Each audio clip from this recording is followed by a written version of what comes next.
everyone. Gonna go ahead and get started. Jump in. We're 2 minutes behind schedule.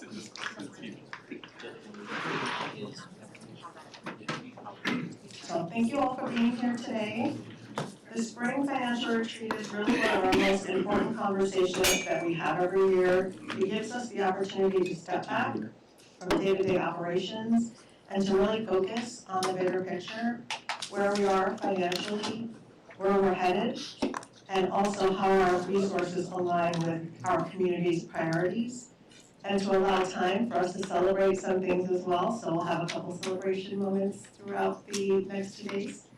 I particularly love these opportunities because it gives us a chance for our leadership team and our council to get together and to really talk about some really important topics that are just critical for how we move forward. And so this is a really great time in my mind for us to do that. Our most effective work actually happens when we're together and when we're able to have that open dialogue. And so today really is about transparency, a shared understanding, and really us having that candid discussion that will move us forward. So, as you know, we are entering this budget cycle facing both opportunity and constraint. Across the valley, municipalities are facing growing financial pressures, many of which are driven at the state level and are outside of those municipalities' control. These changes have meant for Gilbert decreases to our revenue streams that are putting a strain on our ongoing funding. And so what that means is we need to explore alternate approaches to ensure that we continue to maintain the high quality of life our residents expect. At the same time, I want to celebrate this part. We have strong leaders and we have a dedicated workforce.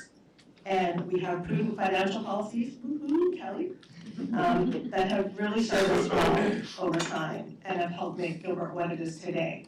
But also that will continue to serve us well into the future. This retreat is not meant to solve every issue.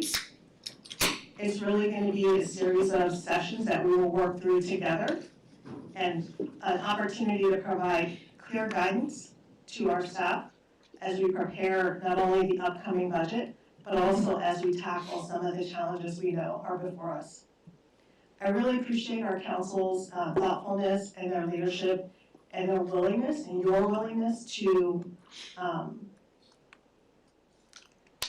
engage deeply in this financial discussion. You continue to have these discussions, but they're really important for the community, so I really applaud you for doing that.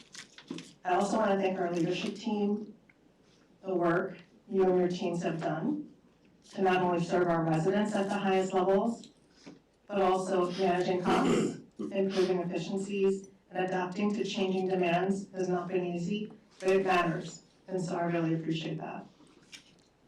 We will likely have some tough conversations, surprise, surprise. It feels like every retreat we have some tough conversations, but that's what these are for. What matters most is that we are and continue to have these discussions, and we approach our time together with openness and clarity and a shared commitment to the Gilbert community that we serve and love. So thank you again for your time and engagement over the next 2 days, and I look forward to a productive and collaborative conversation. Thank you. I'm going to pass it on to facilitating for us again this time, and so I want to allow Matt to provide some opening comments as well. Thank you, Dawn. Well, good morning, everyone. You can say good morning. Morning. So a couple things. First off, they gave me a portable mic to wear, a loud mic to wear, which means I have to speak quietly because it's really loud. I can already hear it. You can bring it down a little bit if you can. I am here also to remind you that Vice Mayor Bongiovanni is joining us remotely for this conversation, which means for him as well as for anyone else who's listening, thank you. All of your comments are being picked up by microphones that are in the ceilings here. And those microphones don't turn on and off when you're called upon to speak. They are on all the time. And that means that even your side conversations have the potential to block the vice mayor from being able to hear what's going on, or for others to hear what's going on as well. So I would just encourage you, if you're going to have side conversations, take them out of the room so we don't interfere with the feed that's going on. And just remember, the microphones are always listening. Okay? All right. So good morning. And Chuck, just you might want to confirm that you can hear us as well. I think you can unmute yourself to say hi, and you also can just, in Teams, you can flag the little hand raise button, and staff is here at the back monitoring and will let me know if you want to get into the conversation as well. So, Chuck, I can hear you. hey, fantastic, good to hear you. So, for those of you who don't know me, I'm Matt Lehrman. In my practice, which is Social Prosperity Partners, I serve as an independent civic facilitator, and I think this is the third year in a row for this spring retreat. I'm honored to be your facilitator. My role is simply to hold space for this council and with staff alongside you to ask questions, hear each other out, explore options, so that by the end of our time together, you as council have a clear direction about how these choices will be approached. In my role, I don't advocate for any particular outcomes. I'm here to protect the integrity of your process and ensure that the conversation remains focused and inclusive and constructive. And to any residents who might be here or watching online, thank you. This is a working session for the council. It's intentionally transparent. You deserve to see how direction begins to take shape before formal decisions are made. So let's briefly acknowledge the moment that our community is navigating, much of which council you have already been working on for many months. Gilbert's vision speaks to being the city of the future, anticipating change, creating solutions so the community continues to thrive. That future is shaped in conversations like this, in the seriousness and the sensitivity and the creativity applied to the choices before you. The town is approaching build-out. With real economic and financial implications, long-term projections that once felt distant are increasingly tangible. Inflation and uncertainty affect residents and businesses and municipal operations. Costs rise, whether action is taken now or later. There have also been state-level changes affecting municipal revenue, the formation of Santan as a town, the ending of the rental tax, and other possibilities even still being discussed that can impact how cities and towns fund essential services.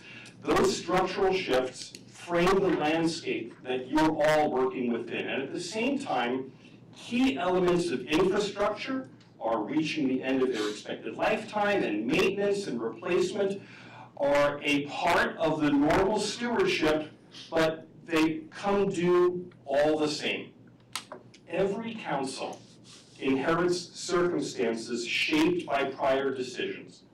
Some made sense at the time, some were deferred. That's simply the rhythm of governance. The responsibility now rests with those serving today. That's not a blame, that's just a reality. Public attention is understandably high. Residents are attentive to costs and to how decisions are made. That makes clarity and steadiness here especially important. So let me also clarify what today is and what it's not, for anyone listening especially. This is not a meeting where final decisions are going to be made. Those can only occur in a properly agendized council meeting. Today and tomorrow is about understanding. Let me repeat it. Today and tomorrow are about understanding. It's a place to ask questions, to think out loud, to explore options, and to deepen shared understanding of the choices ahead. Staff benefits from hearing council's questions and concerns and priorities. That's what allows staff to prepare options that are aligned with what council is genuinely interested in examining further. Direction here informs the preparation that will be done later.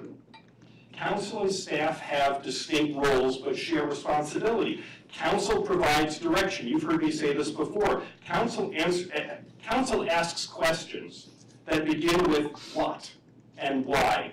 Staff answers questions that begin with how and when. That partnership works best when information is shared candidly and received thoughtfully. So as we move through our agenda, this is similar to how I've done this in the past, I'm occasionally going to ask for your help in getting clarity. I'm going to ask you green, yellow, or red, council members. Green means that in your heart of hearts, you're 90% or better. 90% doesn't mean that it's perfect. 90% means that I'm okay with that. Yellow is 80% or better. At 80% or better, it may be that you would have preferred something else, but you'd be okay with this, you could live with this, it would not be terrible, it's an acceptable way to proceed. But in your heart of hearts, if we're talking about something and I'm asking you for clarity, if you're below 80%, you have not just the right, you have a responsibility to flash red, to bring the conversation to that point and make sure that the conversation around that dessert, that we give it the necessary time and attention. I can't promise that we're going to set direction today. We're not making final decisions, but we are looking for guidance. I can't promise that we're always going to be green and yellow on whatever guidance we're looking for. There may be times that we just can't get there. But I'm going to do my best as your facilitator to see if I can't find the sweet spot where at least we can give staff clear direction on how to proceed, at least at the green and yellow phase. From time to time, you know that I will restate what I'm hearing, simply to confirm clarity, ensure that we're accurately capturing where things stand. Please know, I am not leading you. I am not trying to take you. Dawn can come to me and say, hey, get council to agree to this or get them to this. That's not my role at all. But it is my job to restate what you say, make sure that we have clarity around it, and make sure that staff is hearing clearly the guidance that you're giving it. So I will do my best in the moment to try to repeat it, but I'm not leading you. I'm just trying to make sure that we're all on the same page. And finally, I would just say, that you've all invested significant time and effort thinking about these issues. Today and tomorrow gives you space to compare perspectives and for council members to collaborate, to lean into each other's understanding and expertise and experience to go even deeper. I would respectfully remind everyone that the city of the future isn't built only on vision statements, and it's not even going to be based on the specific directions or guidance that you offer today. The city of the future is built on the discipline, the care, the thoughtful process that you bring to making these choices together, and I'm honored to help you move that conversation forward. So it's time to begin. First on our agenda, we're going to talk about the Advocacy Center. Eric? I'm not Eric, but you're not Eric. Chief, you're definitely not Eric. Thanks. So unfortunately, Eric is under the weather, but I happen to know a little bit about the topic. So the good thing is, we should be all green lights on this because there's no decision to make. We get to celebrate where we're at and where we're heading. No problem, is that better? Yeah. All right. So we will begin with the Gilbert Advocacy Center. We want to give you an update on where we're at and where we're going in the near future. So we'll provide you some project updates, some operational updates, and then looking at next steps. So we'll revisit our why. I'll explain that again. Then, as I stated, project updates, operational updates, and then what's next. So back in 2017, I think it was in the odd years, 2017, 2019, our community needs survey, one of the high priorities for our community was services for our community for victims of human trafficking, sex crimes, child abuse, and the Advocacy Center is fulfilling those needs. And so with the community's impact, with council support, we've been able to create our Advocacy Center, which is under construction. We are close to getting phase 1 done, which I'll get into. As if you recall, you've seen this several times, with the normal process, we do have, as a reminder, we do utilize Mesa and Chandler Advocacy Centers. And so the concept is there, but we are taking our victims away from home and out of Gilbert and going to other cities where they're not familiar and oftentimes still a disruption and delay in getting those essential services for our victims. So the graphic on the left, we get the job done, but it's somewhat convoluted, different locations, different times, and our goal is to streamline the process to minimize the trauma to the victims. So the process on the right is more of an advocacy-centered focus, where the victim is at the center of everything. Everything comes to the victim, and we focus our attention on providing those services from the investigation, through medical exams when needed, and on to prosecution, and now counseling, which I'll get into in a couple slides. When we got authorization for this project, we did a lot of research. We went to Texas. We visited several locations, the Children's Advocacy Center in North Texas, the Children's Advocacy Center of Collin County, which we stole a lot of ideas. We really loved their concept there. The Dallas Advocacy Center, and then the Child Safe in San Antonio. We went to San Diego and toured One Safe Place, which is a county-run advocacy center in conjunction with their prosecutor's office. And then we went to Tennessee, a metro version of the advocacy center. And then in Arizona, obviously we looked in our backyard, looked at Mesa, Chandler, Scottsdale, Phoenix, and the Southwest has 5 agencies combined into one location. Kudos to and thank you to Chuck Bongiolani, our Vice Mayor, Bobby Buckley, and our former council member Kathy Kilkey for joining us on those tours. Once we did the initial one, we took them back to show them that concept, and really took the project to the next level.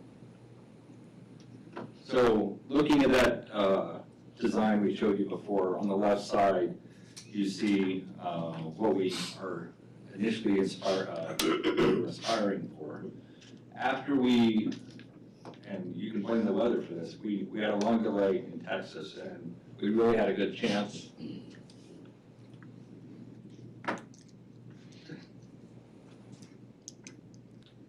Rob, I got your bug.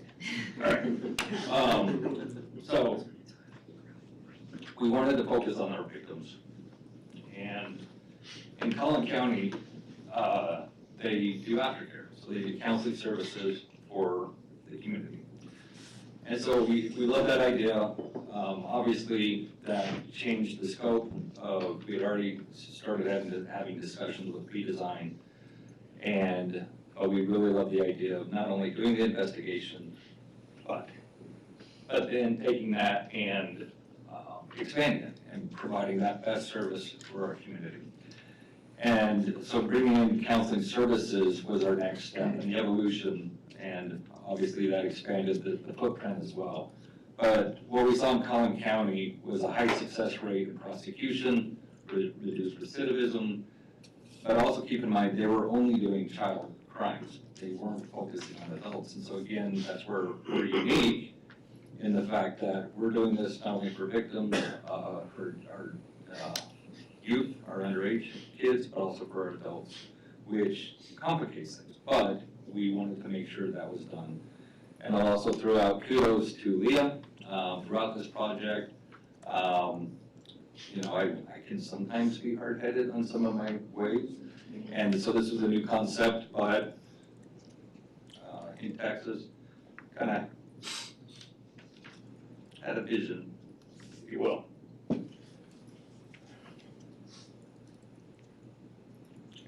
Sorry.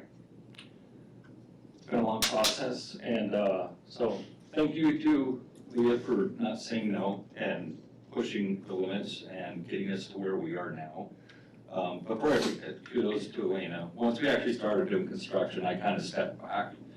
The CIP team, Susanna, Jack, Eric, and there's a lot, I'm going to miss people, so I won't try naming everybody. But everyone has had individual process with this budget, keeping us on target, and this is unique, and we'll get to that in a minute with the funding of using federal money. We had to do things differently. So with the vision of management and with the blessing and support of council, we were able to move into phase 2, which is going to provide therapy services for our victims. Getting into our mission and vision, we spent a lot of time, and we brought in a lot of our existing nonprofits and Dignity Health, Honor Health, a lot of the experts in the field, as we evaluated how the advocacy center would be run. And obviously PD's gonna have a component of that, but that's when we determined the best course of action in the future would be to create its own department. And that's where we created the advocacy center department that will run the non-investigation side in conjunction with the police department. And so in those meetings, we evolved and developed our mission and vision, focusing on what are we really trying to accomplish.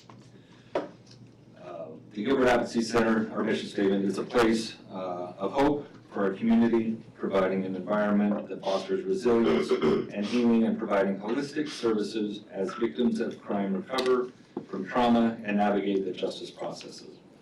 So we created this acronym to focus on the values.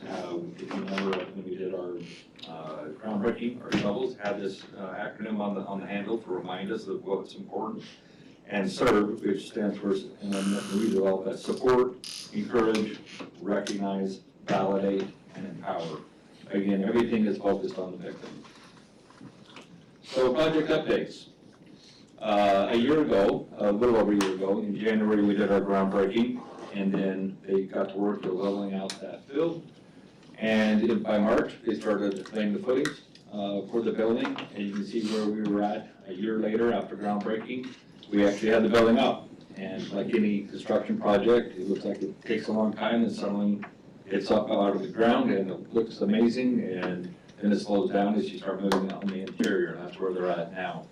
So a lot of progress. They've really done a great job. A couple other views of the two, down here, the two wings, if you will. That is the therapy section, and an overview from up above.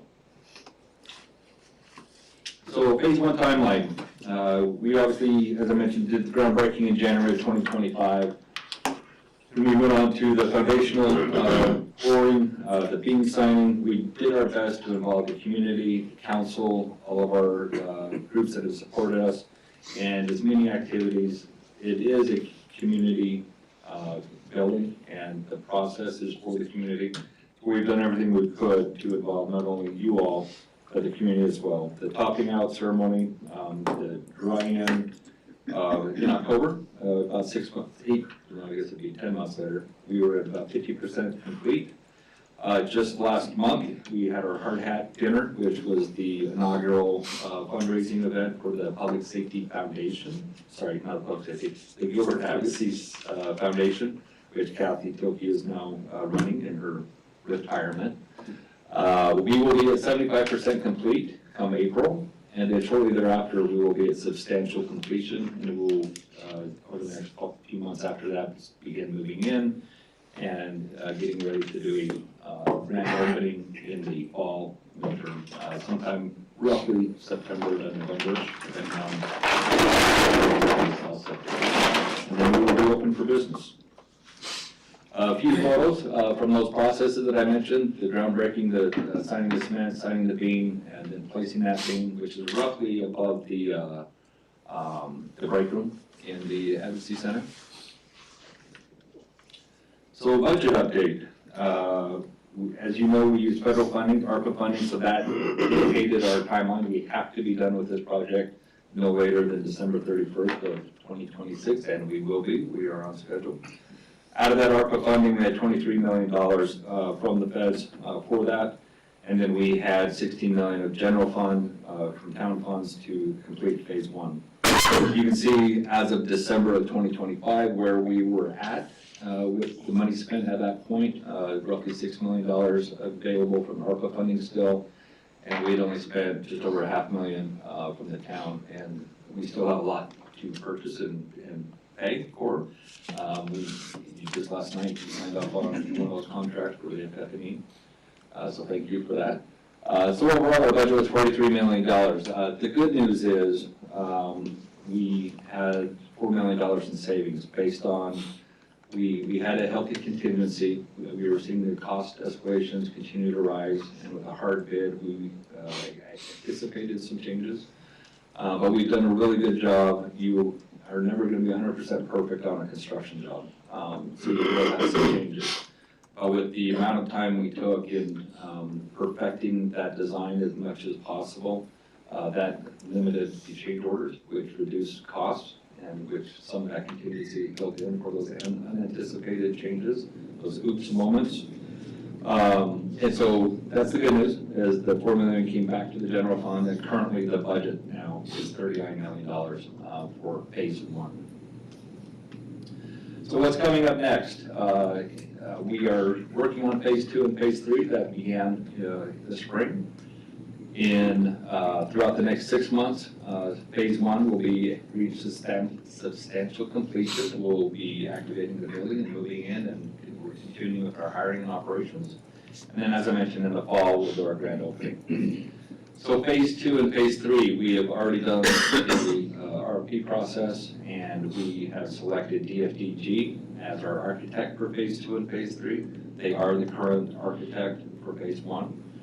And then PMCM, Bow Arch was selected. They are currently part of phase 1. They aren't the PMCM guild is, but they are on contract for us to help us manage phase 1. So very familiar with the projects, and we have not, we had some preliminary design of phase 2. You see in blue roughly the area of the phase 2 and phase 3. Don't take that to heart because that's just a template. We will design phase 2 and phase 3 based on our needs and based on that space. We are confined by the space that's there that you see, but it can be any type of design based on those needs. So we will begin that process. We should be going after our CMAR within the next 6 months, around fall, late summer, early fall. And so as we begin design, we'll get the CMAR included and try to make sure we have numerous eyes on the project so that we do it right. Operational update. As we announced at the Hard Hat Gala, Trinity Donovan has graciously accepted our offer to be our first Advocacy Center Director. Trinity has led Ascend for 15 going on 16 years and experience with the City of Chandler and on their council and a lot of nonprofit experience, so we're happy to have her on board. She will start in roughly 10 days on March 16th. She'll be on board with us, and so we're happy to have her. And now that we have her, we can start working on the rest of our hiring. So this is the Advocacy Center positions, none of the PD, but excuse me, just the Advocacy Center positions. Those in white are ones we already have hired. As you're aware, the GYAR, the Gilbert Youth and Adult Resources, are counseling. That's for the offender side. That will remain in the court building, but they will become part of the Advocacy Center. So we're focusing not only the offender, but also the victim, a holistic approach to those crimes. So those in light blue are ones we still have to hire. So now that we have the Advocacy Center Director, I believe Monday is when the Assistant Director will be posted for recruitment, and we'll get that process started. And then shortly thereafter, we will begin the counseling manager and the admins and the therapists that will be part of that project. In FY27, subject to approval in the budget process, we will be adding customer service specialist, a data strategist, and the counseling manager. So, oh, this one isn't on either. Hello, hello. Sorry. you're fine. You're fine. Explains the looks I was getting. Here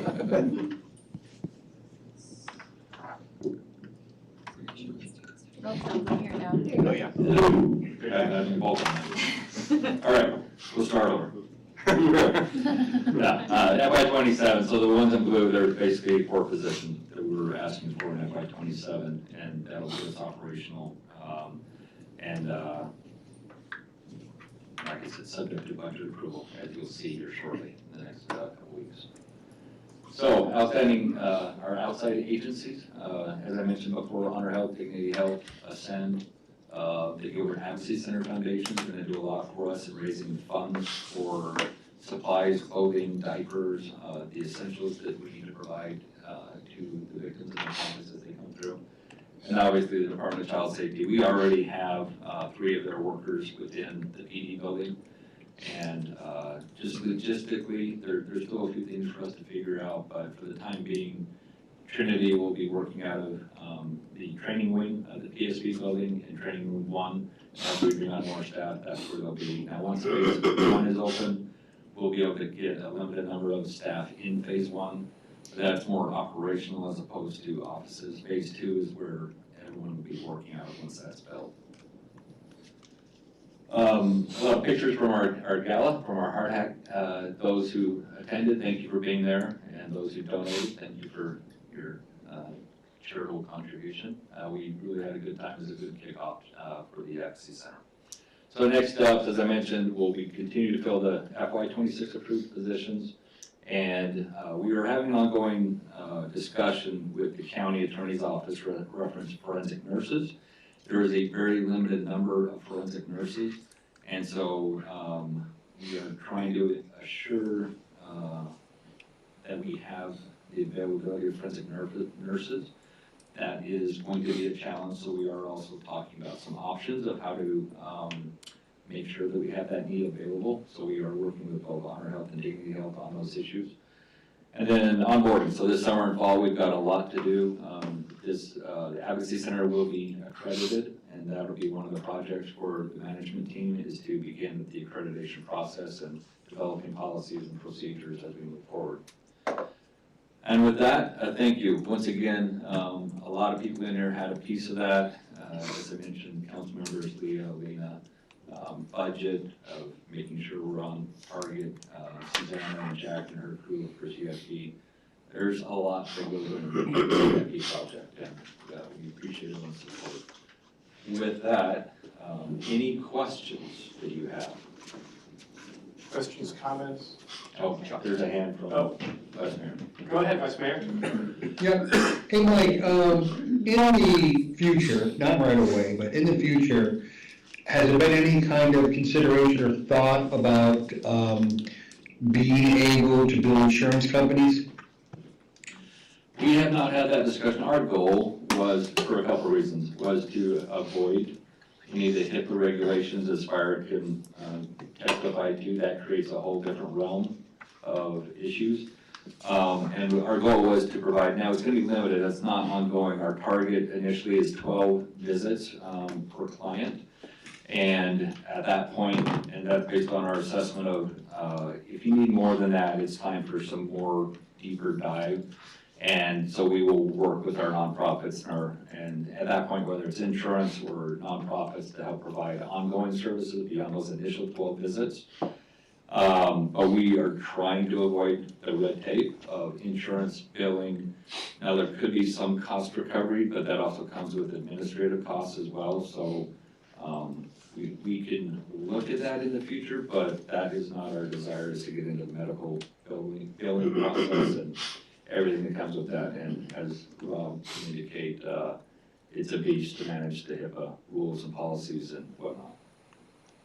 Okay, thank you. Yes. Any other questions? Questions, comments? I'll just give one for your design team, and I'm glad you put this final picture up. We've seen driving by it, we've been to the gala. For all the design work, how different this building is from all the other town buildings, I think is an important note in that the service it does is different and it delineates very different. So just props for the final view on the space you've created and what it's gonna have an impact on the community. Well done. Thank you. Appreciate it. Anything else? All right. Green You're light. done. Chief, thank you very much. I think the green light of this came a long time ago. Thank you so much. We are ready to move to the next item on our agenda. That's the that's the utility rate study. That's Jessica. Hey, Jessica.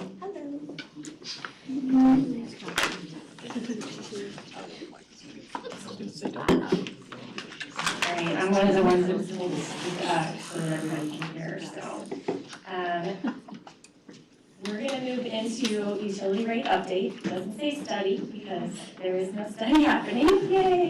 But I just wanted to take a minute, Dawn introduced the conversations over the next couple of days, all the difficult conversations that are gonna need to happen. And I just wanted to take a moment to thank council for all of the difficult conversations and decisions that have been made over the last 4 years as we look at significant rate investments in our water and our sewer systems in order to provide some stability to those funds, set us up for success for water resiliency. As the Colorado River continues to deteriorate and there's little progress made, we have the funding we need to finish our water plant and to drill our wells and to provide that safe, reliable drinking water to our community.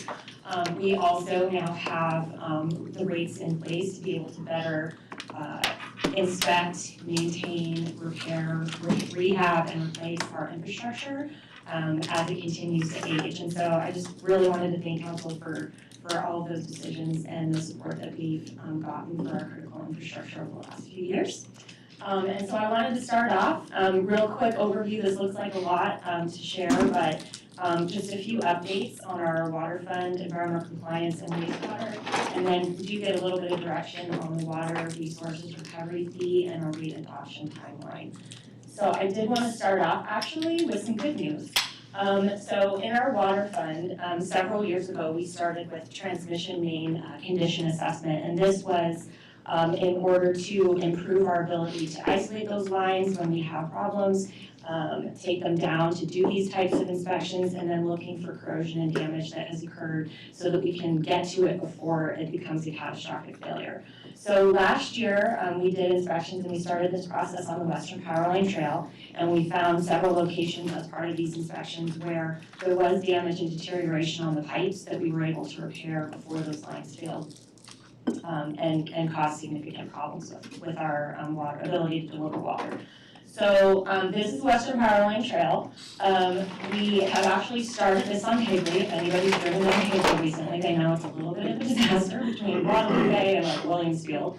But that is part of our condition assessment program. And we're using the same type of technology, but it's actually better in the sense that the vendor that provides the technology is on site and they're able to do the data analysis while we have that line shut down and while we have the contractor in place. So it provides some efficiency there with us in terms of being able to repair things once they identify them a little more quickly. So this is one of the first places that they said, we think there's an anomaly, dig here. And so that's the picture on the left. And what you see is running this way across that hole is our 30-inch water transmission main. Running this way, up and down, is a fiber optic conduit that hit the line and has caused some damage to it. It's a little bit hard to see, but in this picture here, right there, that is deterioration of the steel casing of that water line that was caused when that conduit hit the line. So the good news is we actually already know who caused it. We reached out to them and they said, send us the bill when you're done repairing it. So, yay, we don't have to pay to repair that because we found it. We found it before it was a catastrophic failure, and we know who's responsible, and they're going to pay to replace it. So we do still have the contractor out there. We're investigating additional locations where they've seen some anomalies in that line. But this is a critical water line that connects the two water plants. It runs all the way from the North plant to the Santan plant. And a failure on this line in the middle of the summer would be devastating to our system. And not only that, but it would cost 10 times more to repair in emergency conditions than it is during this controlled situation. And we're lucky this one is, we know who caused the damage and they're going to repair it, but there are others that we're going to be responsible for repairing as well. So good news. So this is not intended to be read. It's a lot of information, but I did want to share. There was a lot of work that needed to happen this year for the FY27 budget, which is a lot about what we're going to be talking about today, in order to keep the water fund balanced within the rates that were just recently adopted by council. There were more strategic deferrals of replacements and different rehab projects that are short-term solutions, but are not sustainable long-term. What we are comfortable with is that once we get past this large expenditure for the water plant and the wells, into the future, we're better set up with funding in order to be able to tackle this backlog of projects. Now, some of these projects were actually deferred because they are waterline replacements associated with street reconstruction projects that have been delayed because there is no funding to do the street reconstruction projects, and the water lines are getting replaced with those. If they were critical water lines, we would still move forward with them, but we're comfortable deferring those until the streets projects can be reconstructed as well. But overall, there was another $152-ish million worth of projects that were spread out or moved beyond the 5-year plan in order to get the water fund to balance in the FY 27 to 31 five-year planning window. So our team did a really fantastic job of evaluating and kind of strategically moving and shifting things around to keep the focus on the highest priority projects we have going on right now. But there's still a lot of need out there that because of the rates we have, once we get past that 5-year window, we have more ongoing funding available because of the decisions that were recently made in order to start working on all of this effort. And that's everything on water, so that was just a quick update. I don't know if I want to stop for questions or I can just keep going. We're going to stop for questions. Oh, okay. Monty? It just, the stuff we deferred, do we have, and we may, and I just don't know, do we have emergency funds that are available in case something does fail on those systems that we deferred? Yes, we do. So we did actually increase our contingency budget on the water fund this year from $2 to $4 million, just in case we do have any emergency type situations, we have the ability to fund those. But hopefully we get ahead of them, like with these assessments, so that they don't fail in emergency. But yes, we do have that available. Other questions? Okay. Next up is our environmental compliance fund, and so I just wanted to give a quick sort of history of this fund, and then some of the work we've done with some partnerships, local partnerships, to help reduce costs in this area, and kind of the outlook for this fund as well in the next 5 years. So this is a quick overview. Our environmental compliance team, because it's kind of a nebulous title, but they oversee our air quality. The majority of this fund is paid for, is doing our stormwater maintenance, our stormwater infrastructure maintenance. They also manage our household hazardous waste facility, as well as our internal hazardous waste, and then it's very heavy on regulatory and permitting through the state for all of these different activities. Every single one of them is a very heavily regulated area, so they manage all those permits.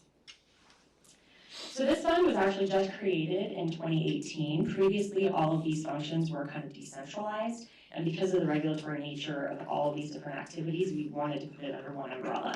So this work group was created, and this fund and this environmental compliance fee was created in 2018. We had one increase in 2023. We did not have an increase in 2025 with the last wastewater rate cycle, and then today we're talking 2027. So some of the things this team has done in order to help reduce costs in this fund is we've been able to partner with the flood control district on the stormwater side and do some proactive planning, design concept reports or DCRs. When we partner with them, they pay half the cost of that, and then by doing a study on a particular area, we can better determine the scope of the work that's needed in order to kind of refine the capital needs for those projects, and we've seen significant savings in those areas. The team has also been very creative, and again, it's a relatively new fund. The team is still growing, and so as they grow and bring in new expertise, they're able to find new innovative ways to better maintain our infrastructure and rehab it and do some in-house work as opposed to contracting out, which we always evaluate, but we found we can do in this particular area much more efficiently ourselves. And so because of some of the funding we have available, we've been able to purchase some equipment to allow ourselves to do that kind of work internally. So specifically on the capital project side, as a result of some of the partnerships we've had with Flood Control District and some planning we've done, we've been able to better refine the scope for a couple of large capital stormwater related projects, particularly down south, the Riggs Road channel restoration. That's kind of a regional drainage area.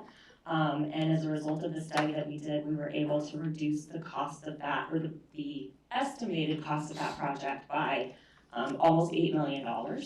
And we also, because now we have that design concept report, we'll be pursuing some funding from the flood control district to help support the actual construction of that project, which will further reduce the cost impact to this particular fund.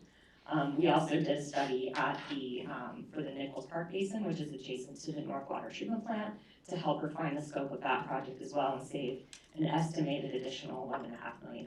So lots of great plan. Now that we're able to kind of strategically partner and plan with the flood control district, we're able to better refine. And that's something that I know in CIP in general, we try to do more of, is some of the preliminary designing in order to better understand the scope of a project so that we can get a better cost estimate for it before we actually go into construction. So some of the other things we've been able to do, we were able to get a $600,000 grant from the EPA to do a rehabilitation and replacement of the Crossroads pump station, which is the big pump station that pumps all the water off of Santan Village Parkway when it goes underneath the railroad and the 202. And because of because of the impact that can have on those two facilities, we were able to get letters of support from like ADOT to pursue this grant. We were able to actually get grant funding to do that project, which also helped reduce the pressures on this fund, as well as some different maintenance activities. And instead of replacing entire catch basins and drainage structures, our team was able to find out a way to just replace deteriorating metal grates and inlets and things that we were able to save over $800,000 on those projects. So in all, over the last few years, the team's been able to realize about $11.5 million in budget reductions in this particular fund through all these strategic partnerships with the flood control district, through improving our own operational efficiency and getting creative in how we're operating and maintaining the system, and just being more efficient and data driven as that team continues to grow in sophistication as it's established for a longer period of time. So we have in this group stable rates going forward. With all of the efforts that they've had undertaken over the last few years, we are not projecting or recommending needing a rate increase in FY27 for this fund. I do want to highlight that, as I mentioned, we had an increase in 2023. We didn't have one in 25. We won't have one in 27, which means 29 would be the next. That's a 6-year gap. We don't want to establish a pattern of not increasing, but because of all of these efficiencies and these additional housing funding, we're comfortable that we are not going to need the rates right now, but want to just keep an eye on that to make sure we're keeping up with any potential market shifts in the future. So that is environmental compliance. Should we pause for questions here too? Okay. Yes. Sorry. This isn't well, there's one question. One, well done. That was a really good job. That 11.5 was amazing. But taking that, and we talked about getting with our comms team about getting that out there so people can see the work you guys did and how it's contributing and stuff. Candace? Yeah, we can definitely tell that. We can definitely highlight some of the work that was done to be creative and innovative in that space. So yeah, that one is a projection right now. So we won't know the actual dollars until it happens. But there's definitely things we can do to highlight. Yeah, the work that he's done. That would be. And Hondo, he's the manager back there. He's sitting back there right now, so he could say. All right. Can you repeat what his question was? Repeat Monty's question. Oh, sure. He was asking if there were ways that we could work with the comms team to get information out on all of the savings that we've had in that fund and the work we've done. Okay. You're trying to put together, I think it'd be better if. I'll walk around with the microphone. Yeah. I'm gonna be your Phil Donahue then for the day. Thank you. Jan?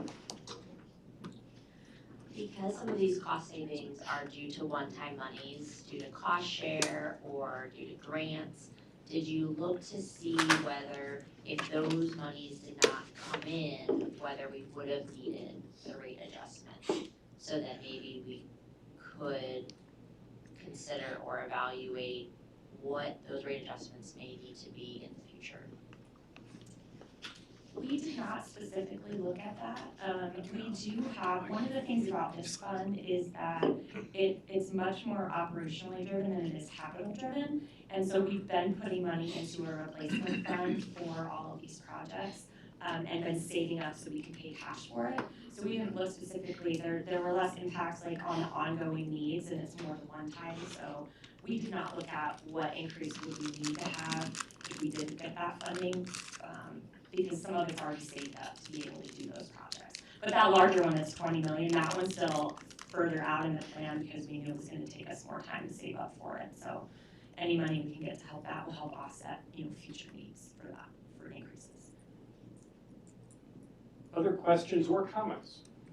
Here, Ken. Just a comment. Because I know, Jessica, how hard you and team work, and I know you try not to read comments, and it's time, and we're asking a lot of the residents based on the totality of circumstances. But the one thing that is clear to me, and has always been clear to me, because I listen to you and I see the work you guys do and the products you put out, which is why I think it's valuable, but what Monty's saying is all of your data and all of this information does not lie. And there will always be people that will live in on perceptions without getting all the facts. But you have demonstrated to me, and I believe this whole council, that everything we've gone through was for a specific purpose, so that you have ensured that we have everything we need in all of that space, water, wastewater, and compliance in the future, so that their quality of life does not deteriorate. So I just want to say, great job, thank you. I know it's not easy because people beat you up, but you've done the right things. Thank you, and I very much appreciate that. We have an amazing team that works really hard every day to make sure we're able to provide those services. And thanks to you again and the council for making sure that they have what they need to do their job and be able to provide those services. So it's really very much appreciated. Any other comments or questions? You can move All forward. right, thank you. Okay, next up is wastewater. So a little bit of history on this one. So wastewater, where we ended with the last rates in wastewater was at the 95% increase in 2025, went into effect in April 2025. I just wanted to kind of review that this fund did have a long history of moderate rate increases in the early 2000s in the 5 or 6% range. And then we did have this long gap, and then we had this large correction. And so what we're trying to do going forward is get back to that cadence of smaller incremental rate increases in order to just kind of keep up with that without inflation and other changes in operating costs. But that 95% increase again is providing us the stability and that large course correction that we needed in order to keep our operations moving and be able to invest in that infrastructure. So we did want to take a minute to kind of review some of the key drivers on the latest rate increase and provide some updates on some of the progress we've made in projects that are being supported by these funds.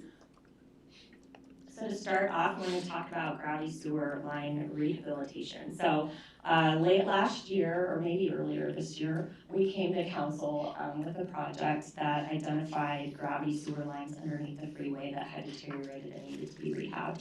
So then those have since been rehabilitated. It's about 1,700 linear feet of sewer line, and it costs about $2.6 million in order to repair those. That $2.6 million wouldn't have touched even a single catastrophic failure of one of those lines underneath the 202. So our ability to proactively go in and make those repairs before they became a catastrophic failure is essential in preserving the stability of this fund. We've got more to come, and I'll give you a highlight on that in just a minute. But one of the other things we're able to do was increase our manhole rehabilitation program. In FY25, we were able to do 19, and in FY26, we were able to do 50. And those are concrete manholes that are lined, and we're replacing them with more resilient materials so that we get a longer lifespan out of them, and they require less maintenance in the future. In order to it does cost more to do that, but in the long term, the ROI is there in terms of the cost recovery on the maintenance versus the rehab. We've done improvements at several of our lift stations, primarily around electrical and safety related improvements. We have a couple of stations that were recently completed, Spring Meadows and Layton Lakes, some that are currently underway, Commons and the Islands lift stations. And those are just a result of assessments that were done to improve the safety and then replace electrical components that need to be replaced over time. Our force main rehab is one of the big drivers of the rates that were recently adopted. In FY25, we did about 10,000 linear feet. In FY26, so far, we've got one project that's almost completed, and then council did just see last night a contract for the next phase of that project, so that will be moving forward shortly. So we're able to make good progress on that and get to those lines and get them rehabbed, hopefully before they go. We have several capital projects that have been ongoing at the Neely Water Reclamation Facility. This is our oldest wastewater treatment plant, water reclamation plant. And several of those are under substantial completion, so they've been completed, and the new facility, well, the same new facility, the new components of the facility are up and running. That was particularly tricky because it is an active plant and it had to maintain operations during all of that construction. There will be additional investment needed in this facility, and that's something that's planned for in our capital plan going forward. But we've made great progress in getting some of the critical processes of that facility replaced as well. We've also done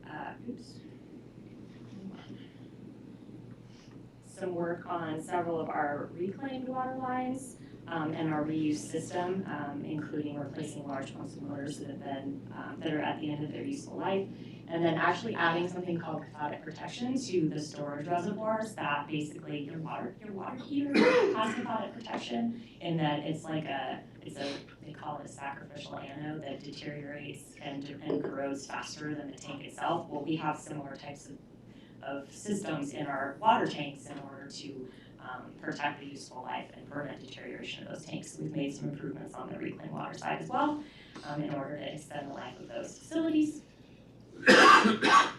And one of the big things we found that we've made improvement on in this past year, so late last year, council approved the purchase of a water recycling sewer cleaning truck.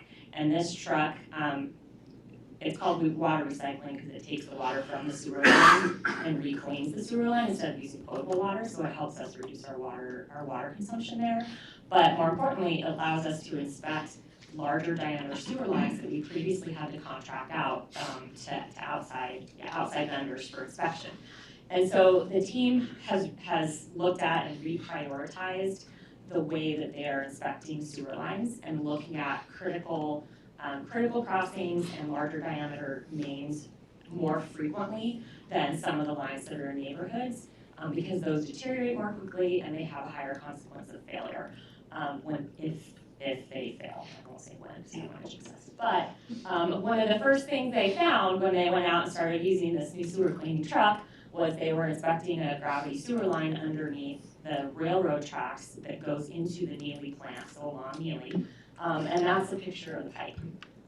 They actually, when they were cleaning it, the cleaning nozzle got stuck into the pipe and broke a hole through the top of it. That's what that big void is in the top.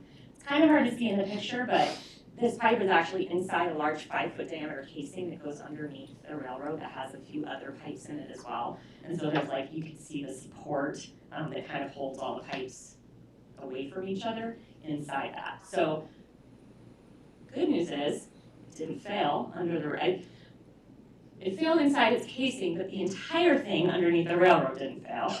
It did not create an interruption of service. And we are currently working with CIP. It is actually currently being bypassed and being rehabilitated. So this is another one of those that we found and we're able to correct in a not entirely non-emergency situation, but non-emergency in terms of it's not an active failure situation. So progress made. Our ability to inspect these large diameter lines has improved our ability to be responsive to these types of failures before they become an emergency situation. So on the wastewater side, some of the things that we had to do in order to balance the fund over the 5-year again, not necessarily intended to read all the things, but just looking and kind of demonstrating the shifting of work that's being programmed into our capital improvements for wastewater. We've got a couple of pages of this, but overall, we had about $76 million worth of projects that we either phased and spread out a little more, or moved out of the 5-year plan in order to keep the sewer system balanced within the existing rate structure. Again, these are very strategic. When we talk about gravity sewer rehab, $36 million. We just spread that $36 million over a couple more years. Some of that is actually workload, talking to CIP, how many projects can we actually do in any given year, and making it more manageable from a workload standpoint. But some of them are because we just won't have the funding available until a later year in order to do that work. But what that does mean is for the wastewater fund for this rate cycle as well, we are seeing stability, and we are not requesting a rate increase. We did have in this area where environmental compliance was there was less kind of movement that needed to happen in that 5-year plan. We did have a significant amount of work that needed to be reprioritized in this fund. Could we use a rate increase? Maybe. But did we want to ask for one? Not really. But again, these are short term, we can manage them. Long term, we do feel like we're set up for stability within this fund. We are projecting, smaller incremental increases in the outer years of this 5-year plan in order to be able to make progress on some of those projects that have been deferred. And that's my wastewater update. Questions, comments? Monty, I'm gonna give you the mic. I'm being a pain in the backside. Not at all. This is what we're here for. I think in the last few weeks, there was a main failure in Chandler, down on the south side of town, is that correct? The sewer main that broke the intersection. Anybody aware of that? I think it's water. Wasn't ours. I think it's water. There was water in Mesa, I knew that. Chandler Boulevard. I didn't know you're reaching out to the other municipalities when they have these failures to see if they're seeing something different than what we are, kind of baselining. In other words, their failure, could it be caused by something else that would help us get a heads up on something? Are you guys doing anything like that? So we don't necessarily reach out when the failures happen, but we do have regular dialogue with communities regarding their infrastructure in general and how they're handling their infrastructure repair replacement and what they're seeing. We did actually just go out, I think Ken went out last week because Chandler was doing some large diameter drilling underneath the 101 freeway to replace was it a replay line or is it Gravity sewer line underneath the Loop 202, using a tunnel boring machine. Yeah. So we do keep connected with them and kind of see what are you doing, what failures are you seeing, and how are you addressing them. But not, I hadn't reached out specifically about that issue, so. Okay, I just wanted to make sure we were kind of collecting data from those places, because you never know if anything pops up different. Wait, Bonnie, can I just follow up on your Yes. question for Jessica? So the real question that you're asking is just from a good governance perspective, how do you connect with other communities that have similar systems to ours here in the desert? And how do we know that we're kind of, having the same experiences or anticipating experiences that others may be having, right? That's really where you're going to, right? Exactly. So I'm gonna ask you just to try that one more time. Yeah, it's a small world and it's a tight-knit community, and so we have just relationships that we built with our peers over the years and have those conversations, not necessarily in a structured format all the time, but there are definitely, we have the AZ Water Conference and there's always networking, we always have kind of informal discussions. I have AMWA, and so we almost always, after the AMWA meeting, have a meeting of the 10 cities and talk about the challenges that we're having and things we're seeing. So it's kind of a combination of structured and informal, just knowledge sharing, but we definitely do that. So Jessica, from that, again, if you don't mind, I'm gonna add on. Is there anything that you can think of that we've learned from that tells us that Gilbert is either experiencing something different than other communities are having, better or worse? I think it's pretty consistent, honestly. We're seeing a lot of the same things, and we're learning a lot from each other, as we work on reprioritizing some of our assessment programs. When we saw the massive failure of the lines underneath the 60 that was experienced that shut the freeway down for several days. And so we definitely are learning as other people are experiencing challenges on how we can be more proactive and do a better job. so we did not experience the same. That's very good, thank you. Good job on the CIP rescheduling, but my question on that is, pushing this stuff out, is there a potential to have a huge backlog that creates like a bump in the road in, like 32, 33, or 34 that we need to be starting to plan for now? There will be a bump, I'll say. We are currently only looking at the 5-year. We didn't move a ton out of that 5-year, but we will. Every year that we add into that plan makes us kind of reevaluate where everything is. We have some longer-term models that look at the long-term needs and what we contribute to our replacement fund so that we can start planning beyond that 5-year window. But I won't say that there won't be a need for more in the future, but we have a plan for evaluating that and making sure we're doing the most important stuff first. My thought process there is mitigating the risk with deferment, that's all, so, Yeah. okay. The other thing, love the picture of the truck, I like more pictures like that, so, beautiful, thank you. Okay. Other questions or comments? Bobby, please. Just a quick comment on the items and the projects that we're putting off until maybe 5 years, some maybe 10. What is the financial impact of that? And I know we don't really know what the future is, but we have an idea. And I'd just like to know what the financial impact of putting all these projects off financially. So a lot of the projects were shifted or phased just because of the cash flow and the need, because we're cash funding all of these right now. We just need to wait a little while for that money to come in. We do have some that were moved out of the 5-year plan, but we do have that in our window. And what we're looking at in the wastewater fund, at least for now, was a 5% increase, maybe 3 or 4 years from now. We'll obviously continue to evaluate that, but everything we have planned for right now fits within that structure with some just moderate increases in a few future years. So it was a lot of this one was more of a cash flow need, because since we're not wanting for cash flowing, we have to wait till we have the money saved up to be able to do them. So we just spread them out over a little more time. Sorry, I should have covered that. That's fine. Okay. Do the funds that are coming in that we might not be using or needing at the moment because we're putting things out, are we earning interest on those? Do we have those then interest bearing? I'll let Kelly answer that. Yeah. Let's see, we didn't push it out because there's money we're not using. We pushed it out because the money's being used on other projects. So we are using the money, we just don't have to push these out so that more money can come in and we can do those next projects. But yes, any of the money that we have in the fund is interest bearing, and we are able to use that interest to help offset costs as well.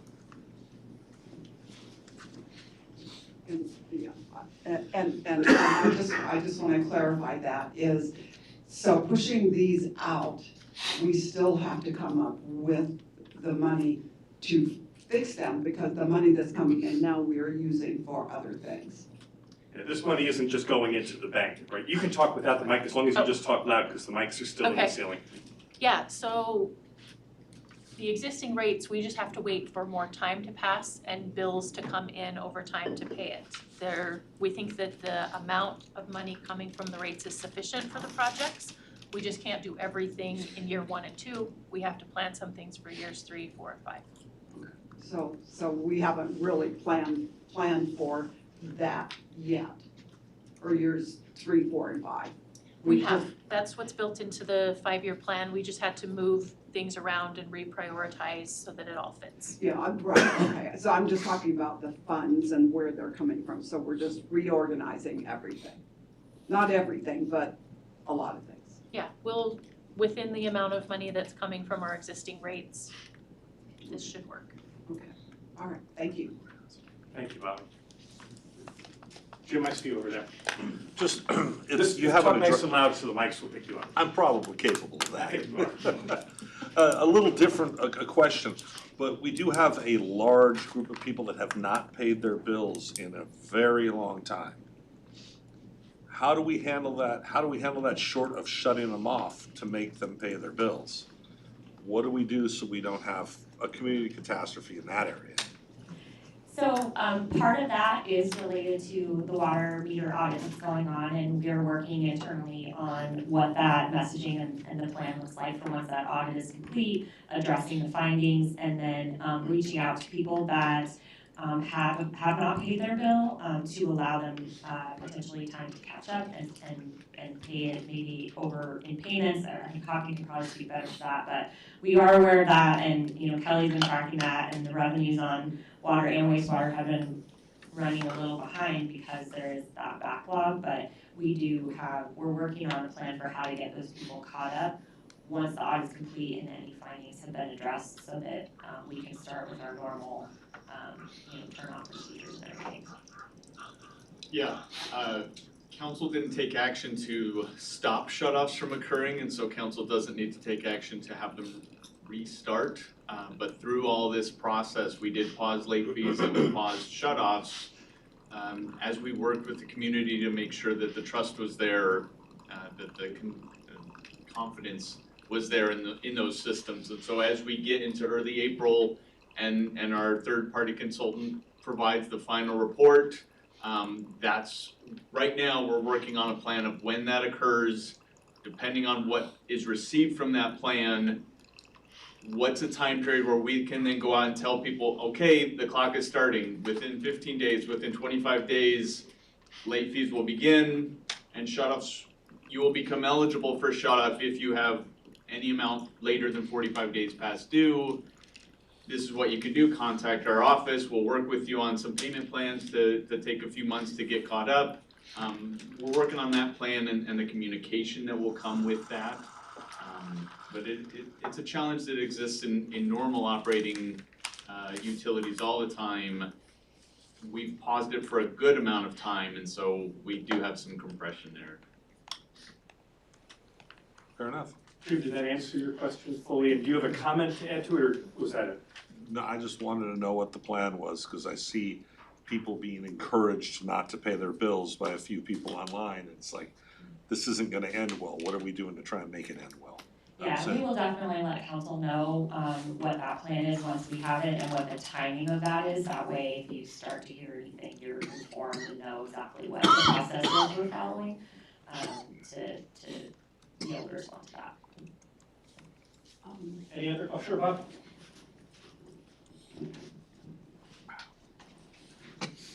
Just a follow-up question on what Councilmember Torgerson was talking about. Is there any way that we can start putting out information that says, you know, we will have the final audit?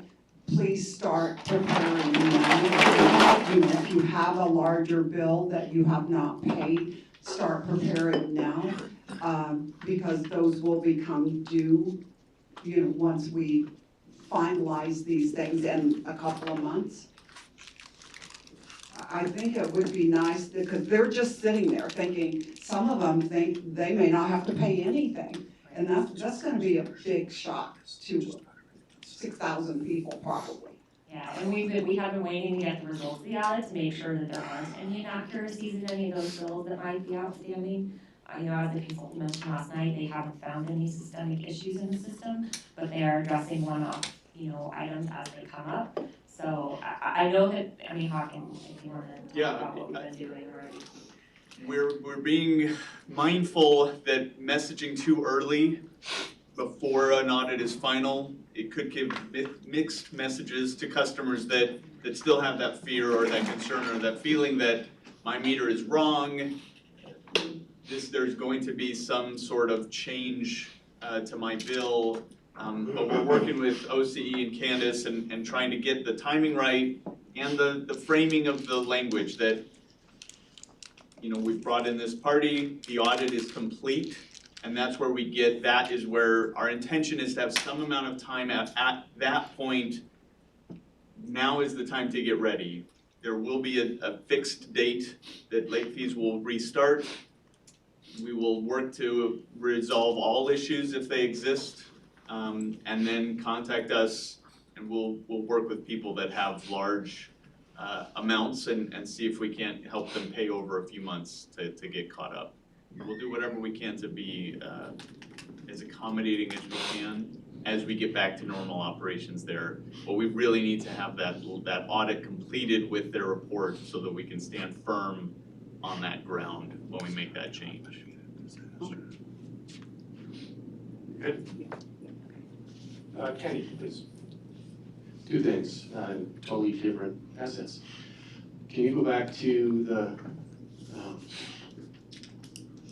the manhole discussion?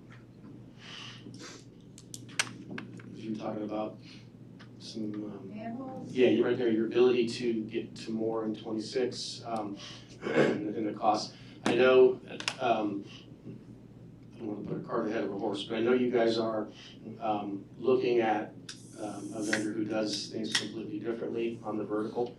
I thought there was something happening with the 17, 18, 19 of those. Because where I'm at is, do these numbers include that? Are we still in a inspecting phase to determine what's the right thing to do? And if that ends up being something of value, what would be the difference in savings? Or am I way too early? If I am, tell me. Restate the question so everyone understands what's being asked. Okay, yeah, so, Councilor Buckland, I think you're referring to some of the different types of materials that we're evaluating on our manhole replacements and whether they make sense to use in certain situations, what the cost difference is there. So that is a little early, we are still evaluating that. It's kind of a case by case depending on the type of manhole, where it's located, what its current condition is, and how it needs to be rehabbed. So it wouldn't necessarily be a blanket, we would only do it a certain way. These manholes we're doing right now are generally on our larger mains in the main roadways, because they just experience deterioration more quickly. Those are the ones where we are using the more robust inert materials that will extend useful life. But it is definitely evaluated kind of case by case. Those, again, they do cost more upfront for capital, but then they have less maintenance going forward, so it does kind of balance out. But I don't know that we've 100% evaluated the cost benefit of the different types of materials that we're evaluating. Okay, I appreciate it, didn't mean to catch you off guard there, I just love that you guys are always looking at something different. Leah, thank you for setting that up, because if, I don't know, I'm trying to stay out of it. If I see something at the NLC that may add value to us, what I'm not gonna do is try to influence you guys. You're the subject matter experts, I'm not, but I just didn't know where you were with that, and so I guess where I'll leave it is thank you for always looking at different innovations that makes us better and do it for less if it works out. Secondly, in terms of, so you guys made my day when you caught that on the water side, and you caught the pipe, you were able to hold somebody accountable so the taxpayers don't have to foot that bill. Yes. So again, thank you, thank you, thank your team. That leads into my question. I don't want us to lose that. And I know previously, you've heard me say consistently, we are the shortest staffed agency in Oakland County. I've run the numbers again, we have climbed from 5.88 to 6.03, yay, but we're still way lower than everybody. My plea to you guys is that as you are building into the future, what I don't want to slip is the timelines on these inspections, because it's always less expensive to repair and refer than it is to replace. So we don't need to have a discussion on it, but please, as you guys are doing budgets for staffing, always please make sure that you are including exactly what we need to make sure we're always staying on top of that, and that we don't get behind in that, because I think in the long run, that's just huge. And I do believe past MO of Gilbert has always been doing more with less. And there are flat out some areas that we cannot do more with less, and that is exactly this area, public safety. We've got some critical areas that matter, so I'm just gonna leave it there. Yes, and I will say actually, when it comes to the 5-year plan and the building of that plan, we focus on the capital improvements and the adjustments made because that's where the bulk of the cost is. But all of these funds do have employees built into that 5-year plan for growing our staff as we can add them in, whether it's a lift station technician or another crew to do more sewer cleaning or storm drain cleaning or new operators to operate the water plant once it's done. So those are built into the rates as well. And we don't talk about those because we try not to touch those. We know we need the team, the people, and so we have more ability and more comfort in shifting the capital projects than shifting the people doing the work because we know that we need them, so. Other questions or comments on this so far? Seeing none. Jessica, you have more? Two more sections. They're shorter though, I promise. Okay, so we're gonna scoot on to water and wastewater adjacent topic, which is our water resources recovery fee. So during the rate process for water, the water rate adoption, the team shared this concept of a water resources recovery fee for homes that are connected to our water system, but not connected to our sewer system. Because when they use that water, it's lost to us forever, we don't recapture it. And so those septic systems are, there's an added cost to continue to acquiring more water in order to support those homes that are not returning anything to the sewer. And so we have about 3,000 customers on our water system that are not connected to the sewer. So at the time we proposed this concept of a water resources recovery fee, we told council we wanted to do some more research on this and really kind of dial in what that fee might look like and what the impacts would be. I'm here today just to give you an update to say we haven't pursued that as of yet, just because of, with the rate adoption and listening sessions and open houses and the ag-rate development and the water meter audit. There's been a lot going on, and so we wanted to propose, we wanted to just refresh this at the top of your mind, let you know it's still out there. It is something we're still pursuing. Our reclaimed water specifically is 15% of our total water portfolio, and every gallon of that we can recapture is a gallon that we don't have to go acquire at a significant cost to the community. And so what we are proposing is to come back, I forgot, yeah. So we have a few technical challenges that we have to look at as part of this process, which is one of the reasons we haven't dug into it yet. We have identified areas where people can connect to the sewer, where maybe some additional infrastructure is needed, and there's somewhere it's really not feasible at all for them to be able to connect without significant investment. And there's the added challenge of a lot of these homes are in the county, and technically right now, if you're in the county, you can't connect to our sewer unless you annex. And so there's kind of just some logistics around there that we would want to work on when we talk about a framework for what this rate would look like. So what we're currently proposing is just a recommendation to council that we'll come back with more information and a proposal at the fall retreat that we can discuss in more detail and get some type of direction from council on if you want to pursue adopting that type of rate or not. So just a quick update on that, and if we want to get some type of direction. Comments, questions? I'm just going to start here every single time. It's totally fine. Give me the mic. So when we do the thing, there we go. So when we do the reclamation side of the equation, how do we quantify the amount that we are reclaiming? How is that calculated? So the reclaimed water is essentially any of the water that comes out of one of our 2 water reclamation facilities and is either reused directly by customers or recharged into one of our recharge facilities. So that was where I was wondering about this, because typically a septic system, the water leaches back into the ground. Yes, So it's gonna go back into the aquifer. So is it really, if we're gonna be looking at this, me personally, if I had a septic system here, I would be pushing back, because I'm like, the water's coming back to you, it's just not going through your system. So to be a little bit of a jerk, I go, you need to pay me because you're not having to build anything to get it back in the aquifer. I'm being, facetious there, but I worry about this and the perception of it, because it looks like, to me personally, a little bit of government overreach, especially for the amount we're looking at reclaiming. So I would just tell you, I'm going to struggle with this one a little bit. Then the other aspect of it is, if we're going to do that, would there be a way to pump the tank and all the stuff and dump it into our reclamation center if it's about reclaiming the water. So those would be two questions I have. I really struggle with the fact that this stuff is going right back into the groundwater. That is true, it does eventually do that. The difference is that we don't get the credit for it, and so it is lost to us, and we are not able to reclaim, it's not reclaimed at that point, it's going back into the aquifer, but if it's not recharged or in one of our facilities, then we don't build up those credits for it that then allow us to pump groundwater for drinking water out. So it has to be in a managed facility, and it has to be monitored and permitted in order for us to get credit for the water into our portfolio. So that's an agency issue on a state level that gives those credits, correct?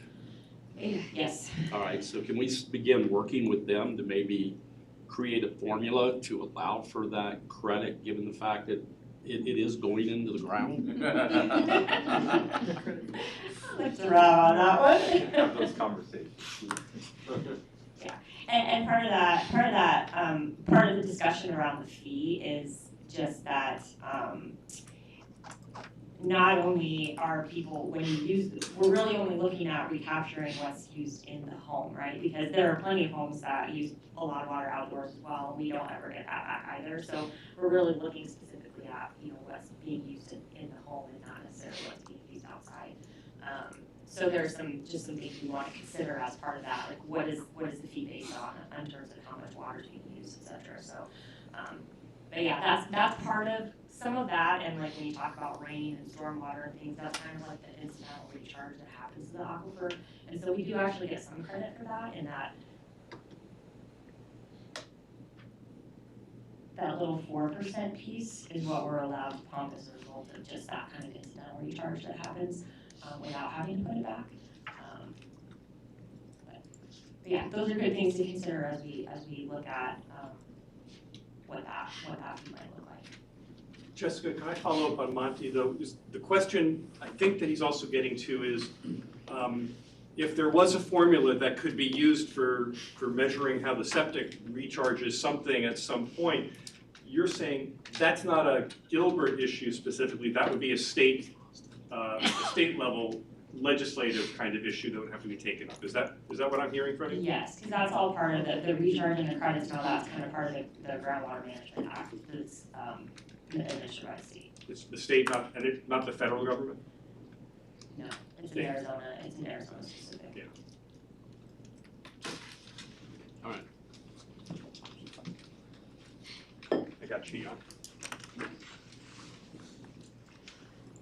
I would just say that I would have concerns over some of the consequences of this, because from a policy standpoint, we don't connect sewer for non-town property because we want them to annex, or we don't want to be paying for that infrastructure. So I'm thinking of that from that consequence standpoint of what precedents as it starts setting. What does that end up doing to future system development fees? What does that start doing to future land in County Island as it gets developed? So I guess my thoughts are that it would somehow need to be tied in with water service, specifically to county properties, in terms of can we negotiate or have some kind of like package deal of, if you're in the county, they have different rules or systems based on the fact that we're not recouping the sewer, or based on the fact that they're just in a different situation than our town properties. So I think when staff comes back to us, I'd want to see kind of the full suite of consequences, and then more tied to existing customers, and like trying to get them to, like buy into the connection versus necessarily creating a new precedent for all county property, or making sure that we fully understand the consequences there. Yeah, absolutely. Jessica, though, can I ask you just for clarity, just to repeat back your understanding of what the councilwoman says, just so we're all clear about what that was? Yes, when we come back to discuss it with council, just looking at all the consequences of requiring or not being able to connect properties specifically that are in the county due to our current policies on not allowing them to have sewer unless they annex, and kind of what the ramifications of that are. And we recognize that there are about 1,000 of those properties that are county properties right now, and a lot of those are also ones that it's almost infeasible for them to ever be able to connect to the sewer because of the way the system is. So how do we address that in this type of a fee? So We got it. You want to comment? Just that the state will be exceptionally difficult to do any fee, so I don't take too much of your time.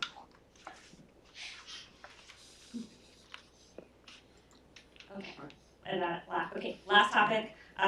This is one I just wanted to kind of like refresh. Everybody's seen this chart quite a bit. Back in 2022, we started this process of every other year evaluating 2 of our enterprises with the intent of smoothing out any rate impacts year over year. Part of that is the timing of our current rate adoption is we adopt the rates in April and they go into effect at the same time as water consumption starts, which compounds the impact of a rate increase on particularly water consumption and water use. And this is something Councilman Kowski brought up at the rate adoption that we had. It's something we kind of started looking at internally. Would it make more sense to adopt our rates on the downswing of water consumption to kind of mitigate that, where you see the rate increase on the water portion, but then your consumption's going down, so maybe it levels out a little bit and gives people a chance to adjust to that. And so, and this is just our water consumption curve over the course of a year. You can see in terms of the timing of when we would want to change that to. But so our current timeline is normally, we would be coming to you at the council retreat right now and proposing a rate study be completed over the course of the summer, briefing you on that in November with a notice of intent in December and adoption in February and an implementation in April.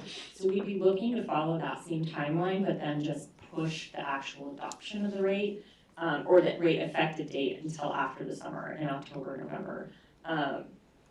So we would still follow the same timeline and still be able to have the same touch points with council on when the rates are needed and when the studies are taking place, but just change the effective date to happen after the summer instead of beforehand. The other part of this is looking at, now that we have done these larger adjustments on these funds and we've provided that stability, and our outlook over the next 5 years is more incremental increases, in the 5% range in our water and wastewater funds.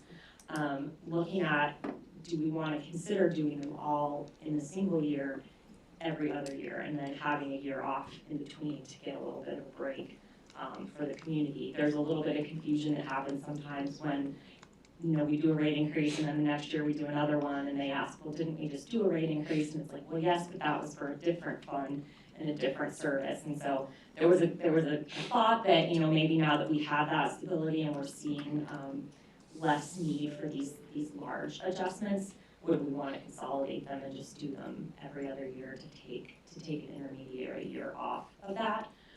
So that's just kind of food for thought. It's something, since we're not looking at a rate study for this year, we could make that decision as we evaluate all of the funds next year and come to council next February with a hey, if we did these all this year, this is what it would look like, and then get direction at that point. One other thing I will say is that because this would be delay, as I say, the first year that we make this shift, it would delay an increase by 6 months. So that rate study would need to account for the fact that we have 6 months of less revenue. So it might mean in that first year, the rate looks a little different than what we're currently projecting. So that's the only slide. Questions or comments on this point?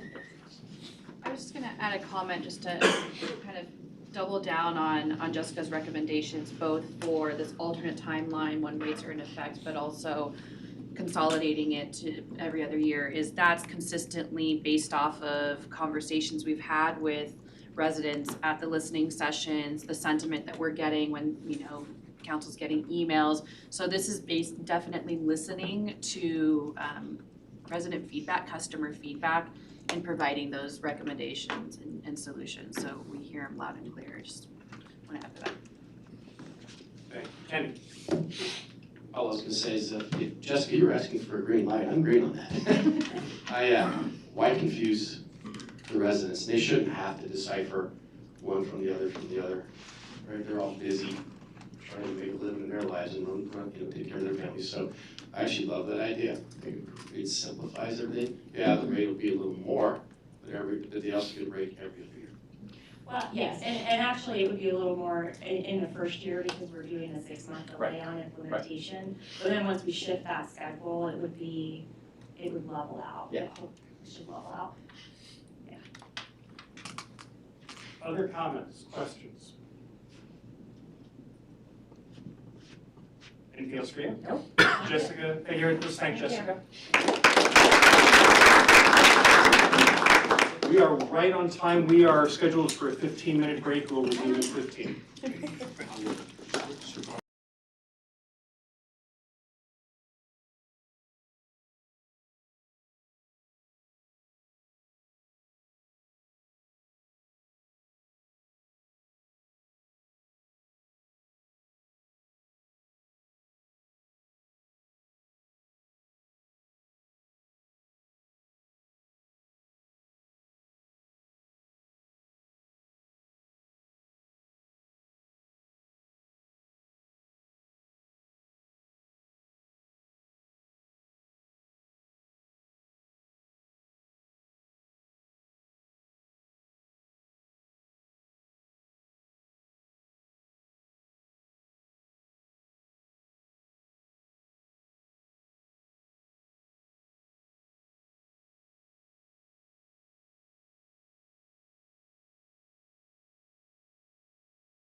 If I could have your attention.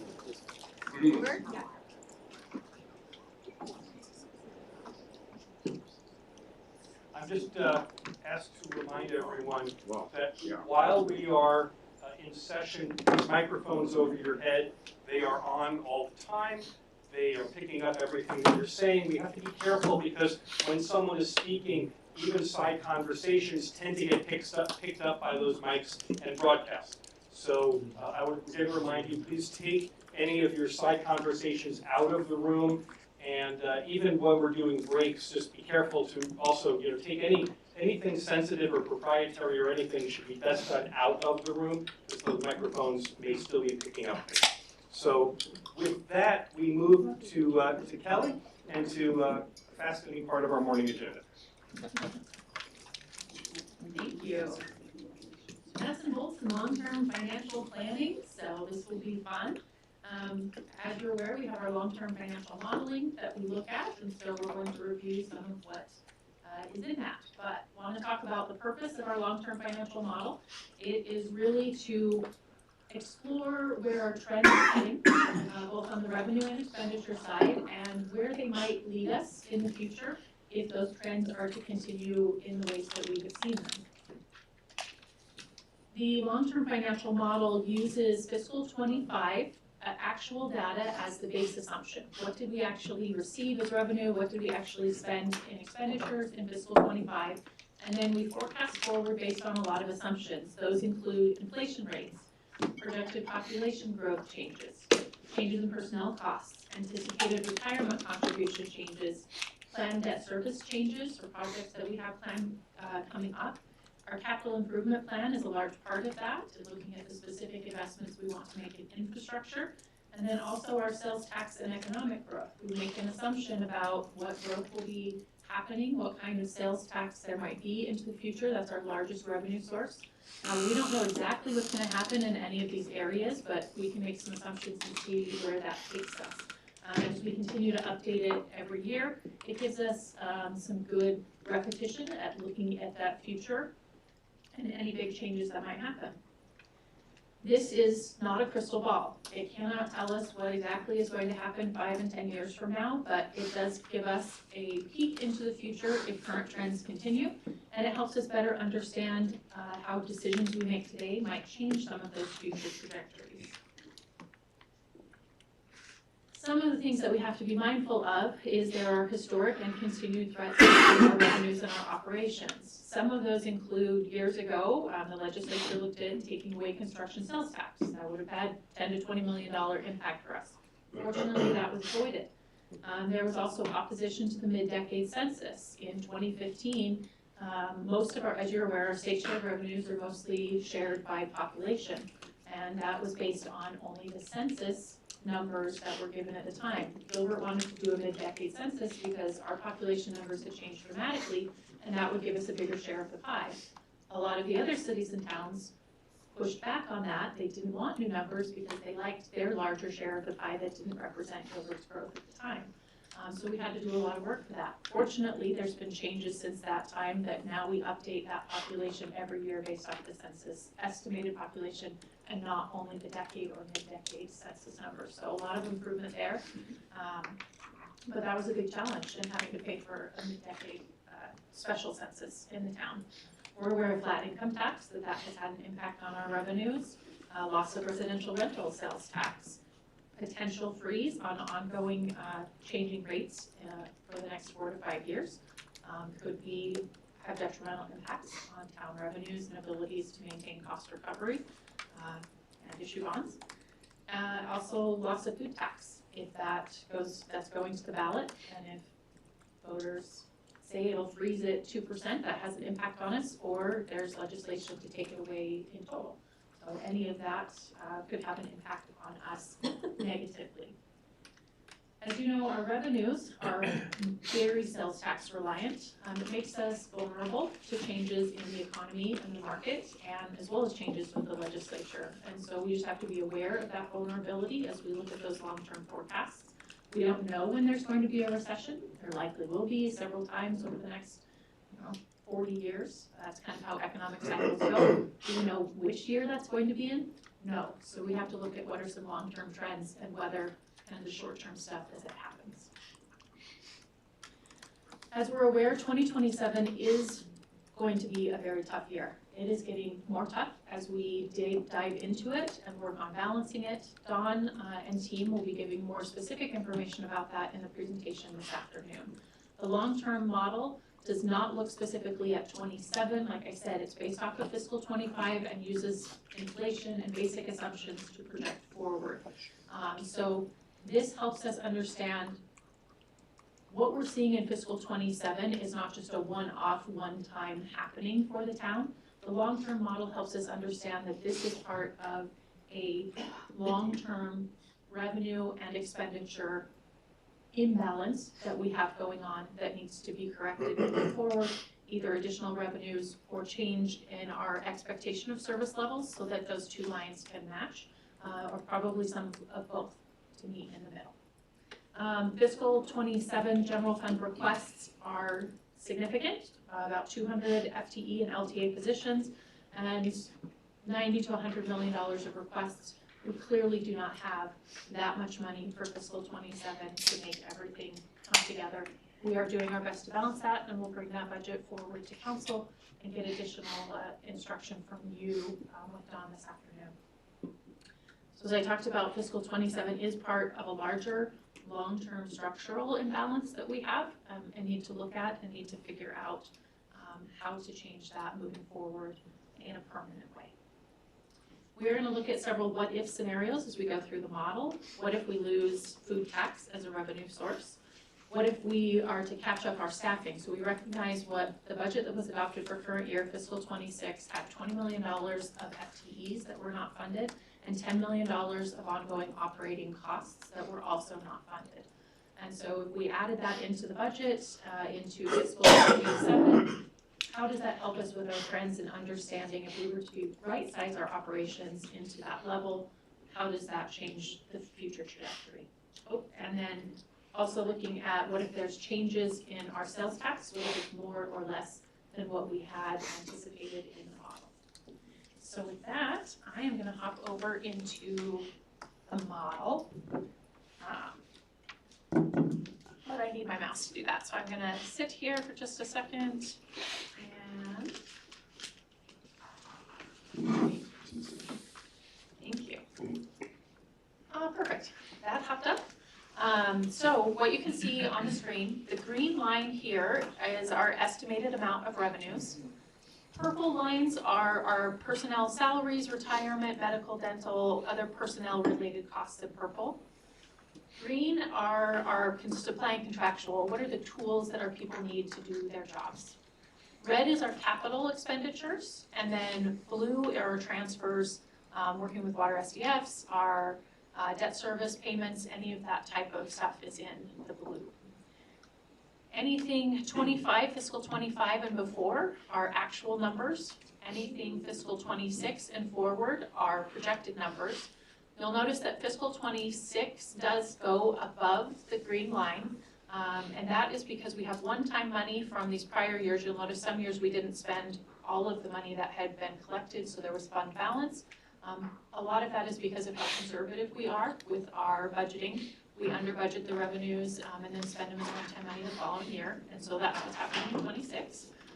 But moving forward, we do need that line to balance. We can't spend more money than we actually have. One of the things to look at is what kind of a difference does it make if we lose food tax? Food tax is about $20 million, and if that is excluded from our revenue sources moving forward, it has a pretty big dramatic impact for trying to balance our ongoing revenues and expenditures. I'm going to leave food tax in because I like to pretend that nobody would really take that away. This does include the catch-up staffing, $20 million of staffing and $10 million of ongoing tools in the green. If we exclude that, we are closer, but we are still not balanced. And that means that we will continue to run understaffed forever into the future, which may have impact on turnover or the institutional knowledge that we have within our staff, or the ability to continue to maintain some of the services that we have. One of the other things we can look at is what happens if we have sales tax. Can we grow our way out of this as our only solution? So if we pop in here we're growing at $10 million a year. That is still not enough to balance everything. We would need something more like $20 million a year, and then we're over for the next several million years. We are not growing at $20 million a year even now. And this number would need to represent, it's one number for combined forecasting. So it represents growth in inflation, because as goods cost more, our 2% brings in a dollar amount that's higher. It's growth in volume of sales that happens. But we also have to remember there are changes that are going to push sales down. As our households age over time, they will stop buying as many school supplies and start buying more retirement type of spending, which is a change. There will be, maybe the kids move away. Often part of the build-out population is that there's a drop in population towards build-out when the kids leave the house and there's one or two people remaining in the household. It is also, as Queen Creek continues to grow, so right now some of their residents come to Gilbert stores because those are the closest restaurants, grocery stores, other types of shopping.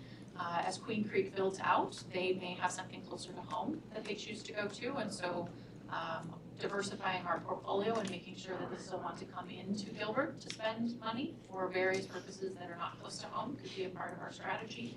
But whatever it is, this combined number together, we're currently, let's see if I've got 6 million, we're currently anticipating about $6 million per year of growth and all of that kind of combined. That is maybe a little optimistic, but not overly optimistic in what's happening. Dan and team are going to give us some really good information in our last presentation tomorrow, the final presentation of the conference, of the retreat, that will talk through some of the current projects that are happening and what the economic impact is typically associated with those types of projects. So you can see how many would it take to add up to $6 million a year, or some other number. It doesn't have to all be new growth.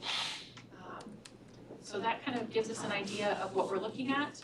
We have an estimated gap here, which is just the revenue minus or expenditure to see what that is. It's not a specific target, like we mentioned. These are general assumptions that we're making, but it should give us an order of magnitude that we're looking at with the assumptions we currently have in place. Mary? Just clarification, Kelly, the 6 million or the 20 million, both of those assume that our state shared revenues remain full. Yes, that is correct. And that 6 million or 20 million would also account for new businesses, other businesses changing, closing, that kind of influx, outflux that occurs every so often. Yes, and it's also an average. So some years we're going to have some great developments come in that are going to be hopefully more than this. And other years we're going to have some slowdown or some recession. But on average, if we're hitting a 6%, then we stay balanced kind of in total. We'll have some good years, some tough years, but if this is in the middle, we could get balanced. Well, not right now. Other questions from council? This is just to help us see long-term. We do have a structural issue that we need to look at. Continuing to approach that 1 year at a time, to squeeze a different expectation into just the upcoming year will probably make a whole bunch of difficult years all in a row because there is an ongoing issue. So Kelly, just to make sure that we're clear, this agenda item is really like free swim, right? This is a chance where we get to ask questions and say, well, what if this, and you can actually show us live what are the implications of thinking about this from a number of different ways, right? Yes, I can't do all of the modeling live, but some of the more complex I can come back with, but. So, council, this is a time for you to ask questions. These are the what-if scenarios. Doesn't mean that you have to necessarily, be advancing it, but just that you want to think out loud about what are the opportunities that are even possible here and what would happen if. I can just add, Kelly, what if you utilize column K to adjust the numbers rather than N? Does it affect the graphs the same? Oh, so this is a percentage increase. So we Okay. recognize that as sales tax grows over time, we may not continue to grow. 3% is a larger dollar number as you go because it compounds. So we could do and say, instead of looking at a dollar amount, if we wanted a 2% increase over time, what does that look like? If it continues to be a 4% increase, or a 6%, if it's easier for you to think in percentages, just be aware that that's compounding, so it's a larger dollar amount as we get out into 2040. Okay. And that's a sales tax increase over the current rate, right? As far as more tax coming in? More tax coming in, not Okay. necessarily rate, but growth, all of that. All right, great. All right, Bobby has a question back here. Actually, Monty asked the question, so, Okay. yeah, I'm good. Very good.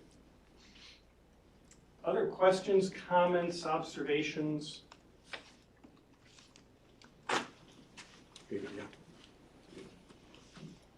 Chuck has one. Oh, very good. We'll go young first and then I'll pick you up, Vice Mayor. A large part of your bars that we're seeing over the next decade are what I believe are the quality of life projects that are under the capital for the red sections. Is that right? Yes, we do have, a lot of the capital part is the quality of life. There are other things planned over the time, but this is included. And so this is an area where typically other agencies would not use general funds for those projects, because we could also use secondary property tax, they would use primary property tax. I don't know exactly maybe what I'm asking in terms of seeing it in the model, but I'm just wondering what that might look like if we shifted some of that. Yeah, so Dawn's gonna talk about that in the presentation this afternoon. So I can speak to that. That will be in our next presentation where we talk about the potential option. That is an option for council to consider, and we will run through a potential scenario of what that could look like and then how much that would free up in terms of general fund. And after we talk about it this afternoon and you've got the details on that, we can pop back in the model if you are desirous, we can see what it looks like long term. Vice Mayor? Thank you. I know I saw this before, but I don't remember it off the top of my head, but where are we compared to other cities in our sales tax rate? Where are we in terms of other cities on their sales tax rate? Yes, sorry, I keep saying it, Dawn's gonna cover it in the slides this afternoon. We have it in there, we're about in the middle, we're at 2%, and that is different volume. Like Chandler is at 1.5%, they get about $200 million total sales tax a year. At our 2%, we get about $200 million. Mesa has the same 2% that we do, and they get $340 million. So there is definitely a different dollar amount that comes, even though the rates might be more or less or similar on cities. Kelly, can we ask you, can you show us what this would look like if we were at the high end of that range? Probably. So As long as we're playing with the spreadsheet, I just. Yeah. Sorry, you see all the wheels turning. So we are currently at about 200 million, and that is a 2% rate. So I'm gonna close your eyes for a second while we pop over here. If we changed the rate, I'm gonna pop it into we'll say 2027. If we went to 250, or 2.5, that would give us another 50 million, so 250 million, and then it would go up from there. So that's about what that would look like if we went up to 2.5. So my contact lenses aren't that good, but am I reading correctly that even at the high end of that sales tax rate, we still haven't dealt fully with the structural deficit? That's Is that right? correct. And as we recognize, probably one lever is not going to be able to close the full gap.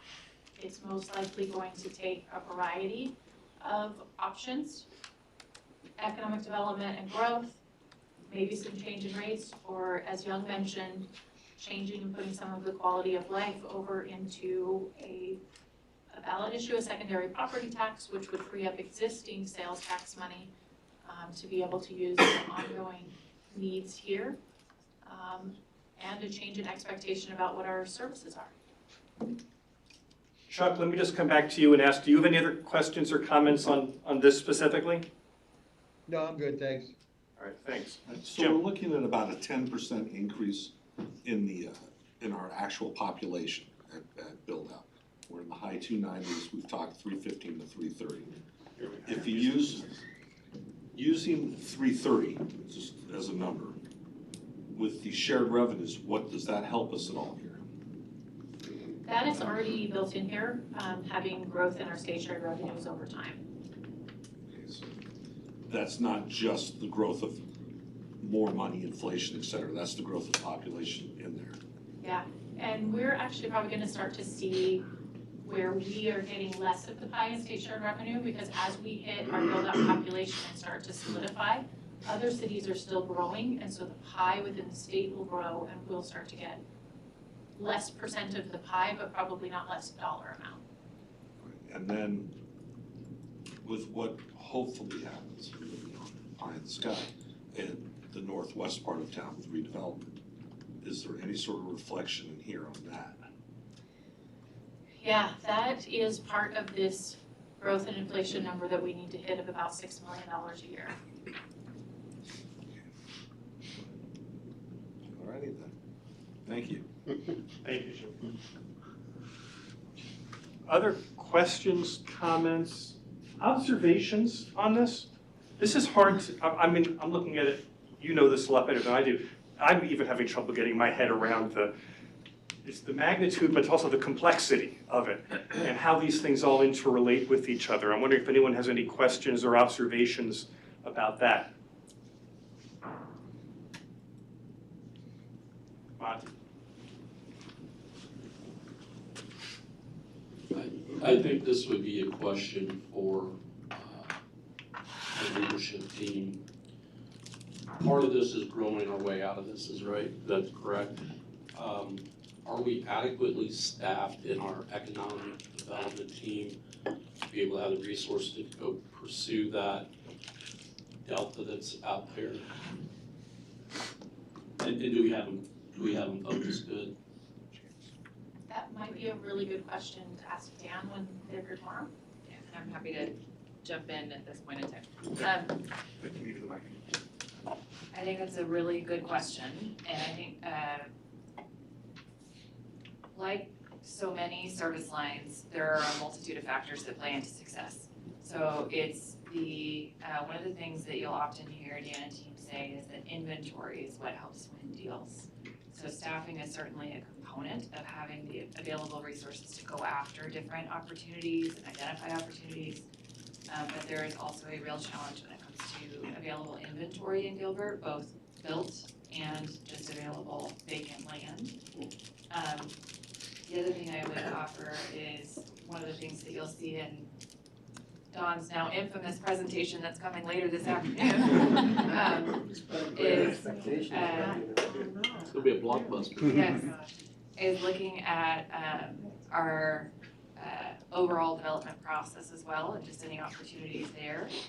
So I think it's a multitude of factors. Overall, I think that the team is pretty well staffed. I'm gonna offer a giant asterisk there.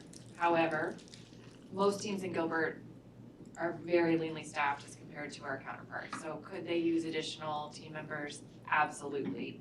What I'm cautioning though is that that's one piece of the puzzle.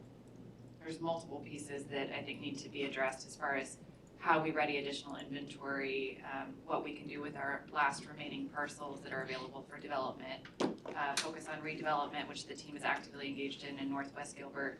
So there's a multitude of factors. Thank you.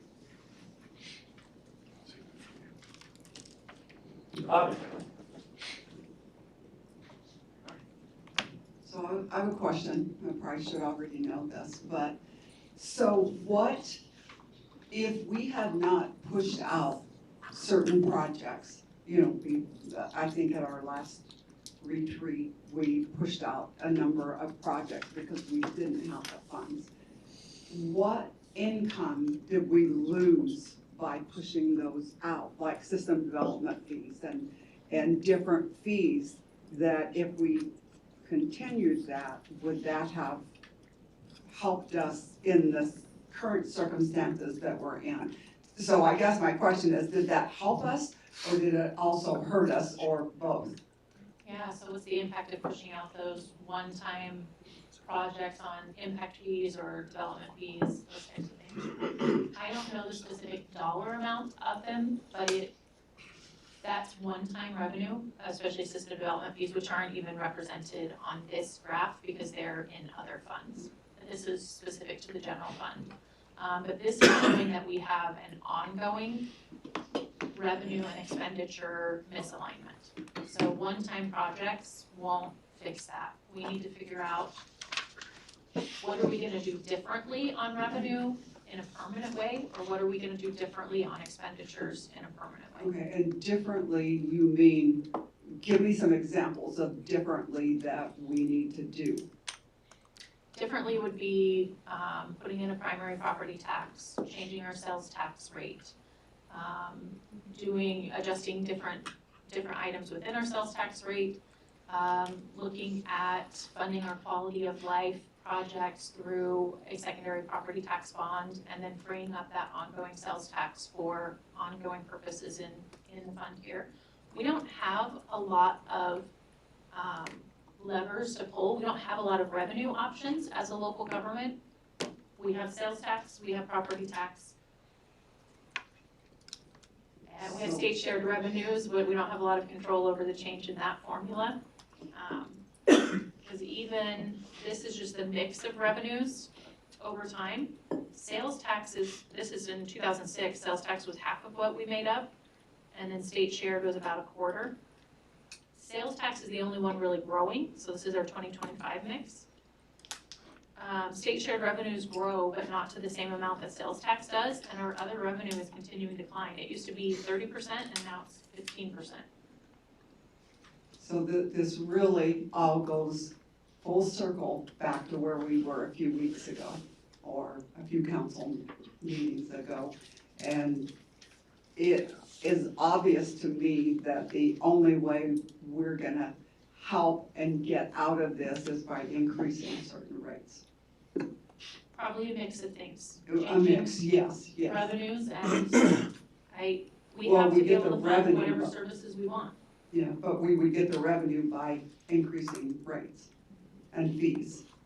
And more fees, as we discussed a few weeks ago, would be, okay. I think that's good probably for any residents that are listening, so that they can get that difference as well and know, why don't we do this? Why don't we not have this fee? And why don't we reduce the utility fees?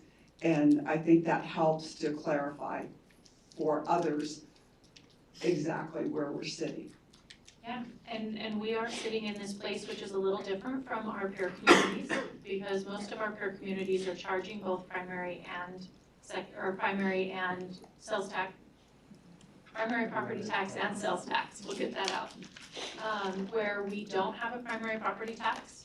Mesa is the only other major community in the valley that doesn't have a primary property tax, and they're transferring over $140, $150-ish million from their utility funds. So they overcharge on utilities and then use it in the general fund, transfer that over. So that's how they balance their revenue sources. We're doing it without those additional revenue sources or levers, with the sales tax rate that's really competitive in the middle of our other communities. And we're providing award level services. We get accolades all the time for our various services, and we have the lowest staffing. So we're trying to do the best we can and the most we can with the least amount of money, but at some point, those two have to balance. And the least amount of impact on the residents as well. And so whatever that impact is, I'm just hoping everybody realizes that we have done the research, we have done all the changes and the projections and everything to do the best and least impact on the residents. Don't some of the other cities have a primary and a secondary property tax? Most all of them, I think, besides us and Mesa, the other ones do. So that's something that I hope our residents will appreciate, that we only have a secondary. And we're doing all of this and all of these projections to try and prevent a primary property tax. Okay, thank you so much. Bobby, thank you. Kelly, do you mind if I ask you a couple of follow-up questions? Bobby, do you mind if I ask for things that you raised? Because now I'm interested. The first part that you asked about was, are there any things that we've delayed, postponed, whether they're one-time projects or other projects that had ongoing revenue implications to the town? And what I heard you answer was you were specifically thinking about one-time projects, but I think Bobby's question went a little bit bigger than that, and it just asked, was there anything that we postponed that actually negatively impacted our ongoing revenue over time? And I just wanted to make sure we were clear on that. What's your answer there? Sorry, putting you on the spot, I know. Sure. I think the question is probably specific to developments that maybe weren't approved. If that were to never develop, then it would have an ongoing impact, but the likelihood that just because we say no to one development means that it will never, that's unlikely. So at some point it will develop. I don't know the difference of what wasn't approved now, what might get approved in the future, and if the future one has more sales tax or more ongoing value to the town. That's more what my crystal ball is not that clear. Right. I'm not sure that it was about, and Chuck, I saw you want to speak, I'll call on you in just a second, but it wasn't just about development, it was about, was there other infrastructure investment or other facilities we were going to build or something that we've decided to postpone that also impacted ongoing revenue over time? And economic impact. Yeah. And the economic impact of it. Yeah, and the economic impact that certain developments would bring in. And we're looking at fees and things here, but they also, that would, certain developments that have restaurants and a hotel and stuff, those would bring in more revenue in that aspect. Yeah, so again, we're not going back in history, we're not trying to rethink the decisions that were made, but I think, Bobby, the point that you're getting to is there an attitude as we approach development decisions or other things that we have to be mindful of in the course of this conversation? Can we get on that one? Yeah, Mary? Thank you. And then Chuck, I promise I'll come to you. What I would offer is, you're gonna hear an example, a couple examples tomorrow afternoon on some projects that are already out of the ground, that are under construction or in plan review. The team has been really aggressive in going after some different projects, particularly mixed-use projects, because they help provide better insulation for volatility in the market. Because you might have a hotel, you might have a commercial, you might have a residential component.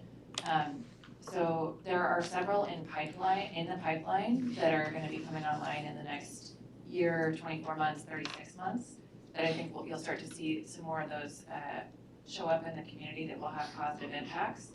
But I also think that our ability to capitalize on those opportunities is also a function of where we're at in the development life cycle. I don't know that we would have had those same opportunities to attract the developments we're seeing now 10, 15 years ago, if that makes sense. So where the Heritage District is today, all of that success builds on future success. So I think the team is actively poised and positioned to continue to go after those types of projects. And there's a handful that are in pipeline that you'll see starting to come out of the ground in the next 12 to 36 months. And those will definitely help them. They will. And revenue stream. They will. Okay, good? Yes. I think I'm going to call on Chuck. Go ahead, please. Is the caller there? That would be what Phil Donahue would say. Kelly, can you explain more for the residents that are listening, the different buckets that we have? For example, I just keep hearing, oh, if we don't make that bridge, we'll have $160 million that we can throw in to these other kind of things. So can you go over really quick what buckets we can't take from? What buckets we can't take from? Yeah, certainly, there are different restricted buckets or pots of money in the town. It's not just one big bucket of money that can be used for anything. So your example of the bridge is being paid for out of some of the transportation bonds. Those are restricted use for only transportation projects. If we were to not do the bridge, for example, we can't just move that money over into this is our general fund. We can't move it here and pay for police officers with that money. It's restricted only for capital projects associated with streets. Same with our system development fees. Those are not represented here in this graph because they are in a separate checking account that are restricted to only spend on specific growth-related projects that have been approved in a study and gone through an adoption process. So those are kept separately. They will be spent on the infrastructure projects associated with growth as allowed. This is the general fund is where we fund police, fire, parks and recreation, council salaries, human resources, IT, infrastructure. It's the basic operations of the town to provide services. And there's only specific money that comes over into here. The bond money for transportation does not. We have bond money that's only for water projects, like the North Water Treatment Plant. We can't just not build the North Water Treatment Plant and move that money over to the general fund either. They're not interchangeable like that. Thank you, I really appreciate that. Hey, Chuck, Kenny? So I think sometimes we maybe don't ask the right questions. I think we tend to look at things in silos. Sales tax by itself, whatever, different revenue levers individually. And with all of it, we go, okay, well, where's the lowest we can be? And I get it, because we want to take as little as possible to provide best class of service. But if you take as little as possible from every area, and you take nothing from a couple of areas that other cities are taking from, you're a big zero. At some point, and here we are now, you can't be the lowest in everything. So like going into sales tax, I remember watching, and it was the council trying to be very prudent and trying to keep that rate low. And we're talking, what's the question? What's the rate? Well, maybe the question needs to be, what dollars do we need to get from that rate? Because after that was done, I remember a graph showing that Gilbert is getting $995 per resident out of the sales tax, and every other city around us was killing us. Chandler has less population than us, Scottsdale, Tempe, Peoria, and all of them were, even those that Scottsdale has a lower rate, Chandler has a lower rate, a bunch of us at the 2 point in the middle. Every one of those cities is getting more out of that rate than we are. And then I go back in my head and I remember patrolling these streets not that long ago, and we were 85% residential. So we, in the early years, did not plan for what the sales tax dollars could do at the scale that the other cities are. And now we're caught. Here we are. So we're gonna have to do some drastic things. Either we decide we don't want a primary property tax, and we're gonna have to live with, like we're doing now with the utility, we've moved from lower than anybody to the high end. I recall another chart that you showed, Kelly, where there was 8 possible levers that local government can pull to generate revenue. We pull on 4 of those. All the other cities on that list pulled 6 of them, 1 pulled 7. So we have to decide what's important. Do we want to live on these volatile tax? Let's plan the sales tax is like, to me, like playing the stock market. I would not plan my future in my household living on the stock market, right? I want other investments that are more secure. And we need to have a serious talk about balance so that we're not taking nothing from here, but living or working our way towards the highest tier. Because everyone's emotional, we are, public is, everybody is. And we're only gonna see those big silos if we don't create balance. And it's gonna be, you know, the water rate now, everybody's complaining it's the high end of the market. Well, to get the dollars we need, if we do nothing else, our sales tax rate's gonna be the same thing. And that's if the legislature lets us do it. Thank you, Ken. Can I Comment, absolutely, right. just one comment? Of course. So Kelly, we're comparing ourselves to other cities. We are a town, and maybe I think that could help if you can explain a little bit of the difference in how we operate versus a city. Just like Mesa can take money from here and from the bucket, like Chuck says, Councilmember Bongiovanni says. And, but our buckets are like, they kind of have a lock on them. It's kind of the way I look at it, and I can rationalize with that each one of them have a lock on them because they're for a certain item. Just like everybody has a lock on their own house, then each of these items, and it's different. We operate not a lot different, but different budget-wise than a city like Chandler, City of Chandler, City of Mesa, City of Scottsdale. I think that might help if we could explain a little bit of why we are the way we are, and they can dip into every bucket they have. Sure. So your question, what's the difference between city and town? There are some legal differences and distinctions. When we go to sell property, if it's not in a redevelopment area, if it's over a certain dollar threshold, we have to put it on a ballot, like we did with the Helia site or the prior public safety training facility site. It had to go on a ballot and get approved. Whereas Mesa as a city wouldn't. Has that changed? So charter cities don't have to go through that same process. Cities and towns that are non-charter go through that process. Cities have the ability to adopt a charter, we don't. Thank you, Mary. So there are some distinctions in state code between what cities and towns can do. Sales tax, it doesn't matter if we're a city or town, our rate is our rate, and we get the amount of money that comes in from sales tax. Our state shared revenues, it doesn't matter if we're a city or a town, our population is what it is, and it comes to us based on that population. So for most of our revenues, our distinction of city or town probably doesn't make a difference. But see what might make a difference between city and town, or your question about moving money between funds, like Mesa doesn't do it because they're a city, stealing money from their enterprise funds. They have a different level of financial practices, and they are not AAA bond rated. They have made different choices about what their financial best practices are. And yes.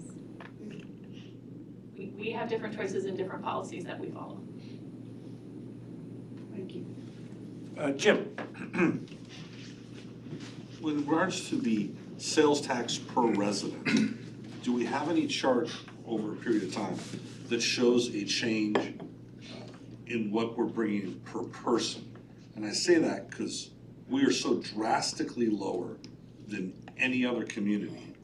Like, for instance, Chandler, which is generally our go-to to compare ourselves to. Everybody, oh, well, Chandler does it that way, you're mismanaging it. Well, Chandler people spend 50 or 70% more per person. And part of that's the culture that we have in this town. This town's just old school culture. It's a certain way of savings, certain way of, eat at home, don't eat out. But that culture changes over time. Have we seen a shift in how much per person is happening, and if that shift will continue forward? Does that make sense, what I'm asking? A historical shift in sales tax spending per person in Gilbert versus the other cities. I don't have that data already analyzed or that graph created. We could look at it, what it is over time. And you want per capita per person, not. Yeah, not for the whole town, just per person, because it seems to me that as we bring more people in, that culture, that very frugal culture, let's call it, will dissipate more and people will be out spending more. And if per person we're spending more, the reflection in what we're gonna take may be different. It may not also, but it's a question worth asking. Yeah, we could look at the data, I don't have it right here today. Young, I see it. Just walking a long way around. I would just add on to that, Councilmember Torgerson, that it's not necessarily that Gilbertonians are spending less, it's where we're spending our dollars.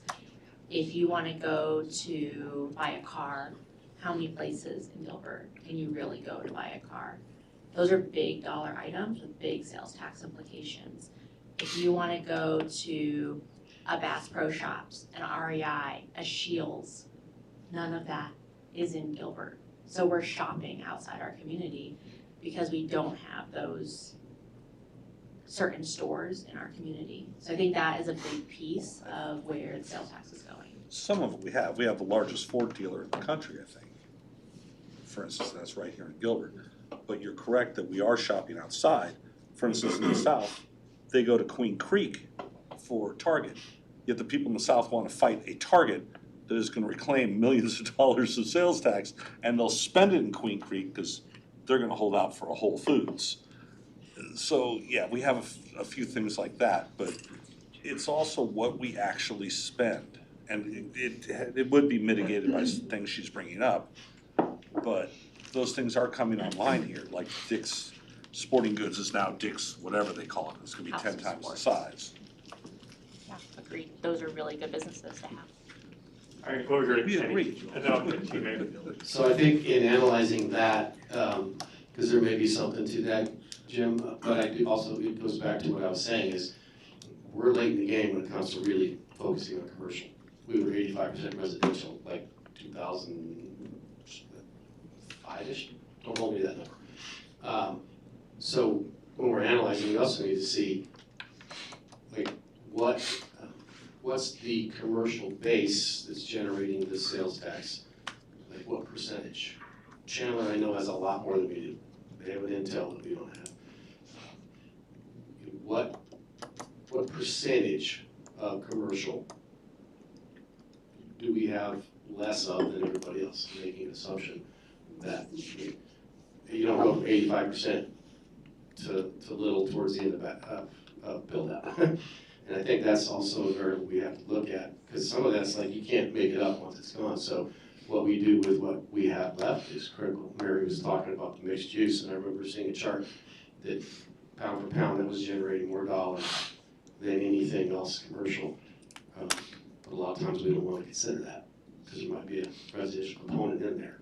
So we've just got to start thinking differently. But if you're analyzing that, please, if you guys can factor that piece in too, because that data won't lie. We'll know what percentage we have compared to everybody else, and really how far can you get with what you have.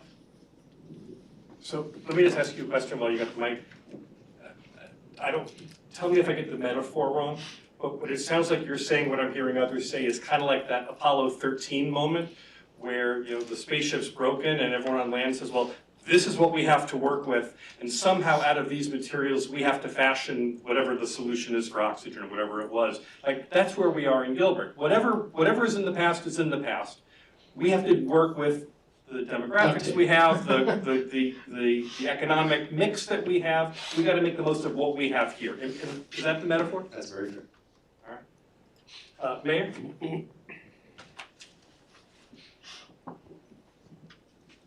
Well, here's the complicated part of our discussion. We spent the whole discussion talking about revenue. How do we get more revenue? And revenue, it seems, is just going to get us to a certain point. That's all we're willing to live with. Well, the other side of that is the service level. Kenny talked about a little bit what the service level is. It's pretty high in Gilbert. We have to make the two meet, and if we do, that means we have to cut services. And I know that's something that too many people want to talk about. But if we can't get the revenue to match what we need, then we need to look at the other side of it, which is the service level. that we provide. And I think we need to keep that in mind in our discussion. Hey, Mayor, can I ask, I don't want to put you on the spot, but can I ask, when you say cut service level, that's cut the scope of services, not necessarily the quality of services, or do you see those things as being very much tied together? I don't know yet. I have to look at it a little bit closer, but it could be simply cutting classes in Parks and Recreation because we can't fund them anymore. It could be things as that simple. Yeah, so it can be a reduction, which doesn't mean that what's offered is less quality, but the scope of it is less. I understand. Other comments, questions, observations? Mario, go ahead. Yeah. I wanted to just make a comment. Appreciate it. This has been a great discussion by the council. Really appreciate all the input. And a lot of that, like we've talked about, is going to lead into our discussion later today. So I know we keep doing that and putting all the hype on Dawn's presentation. I don't know if it's hype. Definitely gonna have a conversation. But that'll be good. But at the same time, I wanted to, Kelly had a slide up earlier that talked about the mix of the fund sources and how heavily we rely on sales tax. I think it was last year at 55%, sales tax was the revenue source that we rely on so heavily. And part of that, the primary property tax discussion, a lot of other cities have that in the mix. I think the other thing to point out is, although our sales tax is at 2%, 0.5% goes toward the quality of life, and Councilmember Kaprowski pointed this out earlier as well. So all those capital costs are also built in to that 2%. And so really, when it comes to the O&M of the services that are being provided to the town, the operations and maintenance, what you're really looking at is 1.5%. And that is that's the lowest rate of the Valley cities, is 1.5%. And so I just wanted to point that out, because even though we're so reliant on sales tax because we don't have the full mix of other fund sources there, we're still really, for the operations and maintenance of the services that we provide, we're really truly at the 1.5% level still. Now, I recognize there's some things that we can do, and we're going to talk about that this afternoon to make adjustments there if the council's willing to do that. But I just wanted to really emphasize kind of that over-reliance, I'll call it an over-reliance on sales tax that we've got here in Gilbert. So a great discussion. Really appreciate the opportunity to talk about that. Give that man a cigar, because that was profound.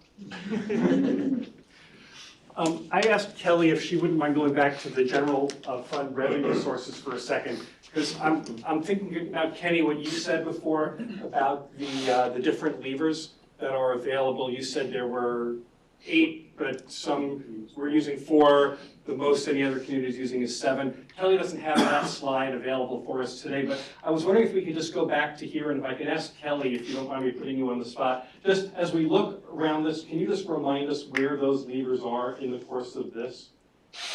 I'm not sure I know with all the 7.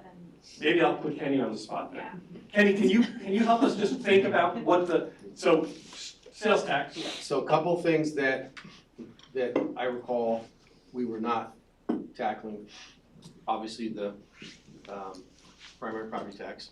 It was us and Mesa, but again, Mesa overcharges the water to fund what we fund in the general fund in their police and fire. There's also, we're taking $14 million from the vehicle license tax, and we're using it differently than the other cities because they have a different gas or transportation type tax. I don't recall exactly how it's done, but they have an additional tax that they're using for their streets and roads and stuff, so that their VLT money is going into the general fund. For us, that's the equivalent. We have a $20+ million problem. That one alone, that VLT is $14 million that we're not putting into the general fund like every other city is.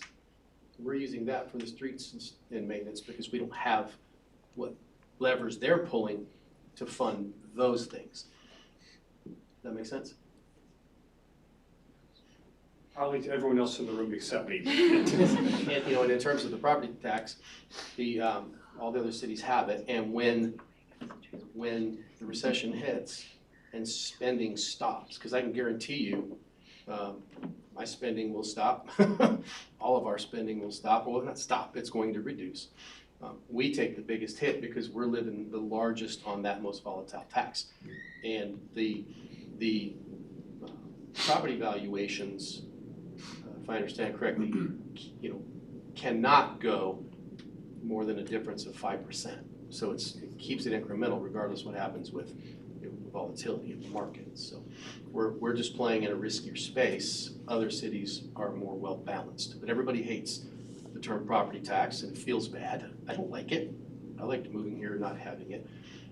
And that's great as long as you can afford it. But when you hit a crossroads, if you're not balanced, you're gonna take the biggest hit.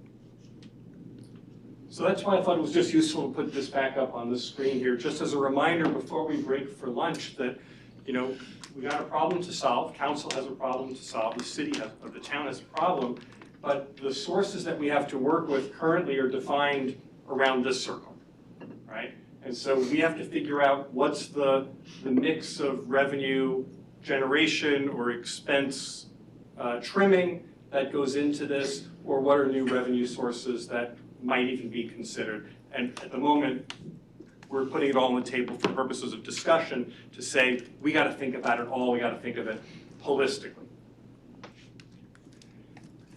We're approaching the end of this agenda item, but I wanna just ask you all just to reflect together. I mean, this is a great time for council members to be leaning into each other's expertise, to their perspectives. Is there anything that you'd like to ask each other, or anything that you'd like to observe generally as you think about the situation before we get into the mechanics this afternoon? Anything else at this high level that you just would like to put on the table and make sure that we're aware of, that we're thinking about before we go into it? John? And then I'll go over to Bobby. One area that is not my strength, but is covered by general fund only, I believe, is our police and fire. And that's something that is very important to me, but is not like my expertise outside of this position. So as we have these conversations, I would appreciate hearing more about how those departments are funded, how they evolve, how they continue to need to grow based on our population, and how closely tied those are to general fund, because I think those are extremely important in addition to, you know, everyone else, the Parks and Rec, the whole admin staff. But what I think I've seen just from a citizen perspective in other communities is typically, you know, staff cuts in certain departments like Parks and Rec or Police and Fire. And I think that it's very important when we talk about this and cutting service levels, that we are cutting people, we are cutting service levels, not only when we talk about, you know, maybe how fast someone responds to you for a utility bill, but how fast someone responds to you in a crisis. Thank you. Yeah, can I restate, I'm not trying to lead, just what I think I just heard you say was, there are a lot of really important things that the town does, like not just really important, but essential responsibilities. And as we're gonna it or assuring it for the future, but you're bringing into the moment, we have to remember that public safety is one of those sacrosanct things for which we are responsible as a town. Did I kind of capture it? Yes. Okay, thank you. Bobby?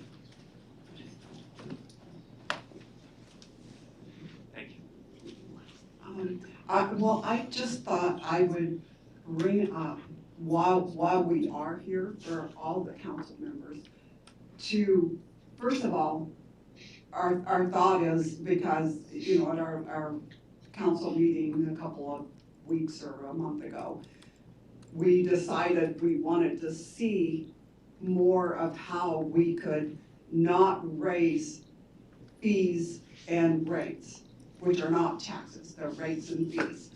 And so my thought is just, the whole time we're here, we need to think about, if we can't find another solution, are we willing to move forward with raising those fees and rates?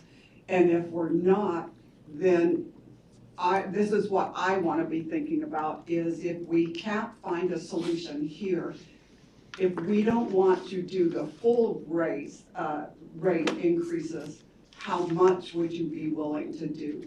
Either half of it and try and find another solution for that, but the bottom line of why we're here is, you know, we need more funds, and Kelly came up with a solution that none of us really particularly want to do, and we're here to try and find another solution, but just in this morning, I'm not sure that we will find another solution that is gonna bring us the revenue that we need.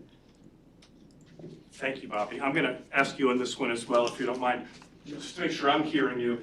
I don't think that Kelly would say that she found a solution. Well, I think what she would say is she's identified the framework by which to consider all the different options here, and is that a fair? Yes, I provided options. That's better.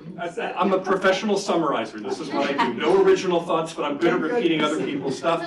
But I will add one more thing, which is what I think I also just heard you say was that this is the time where council may need to think about tough decisions in either direction, right? Either revenue or expense, but there's no question that there's pain involved in either direction.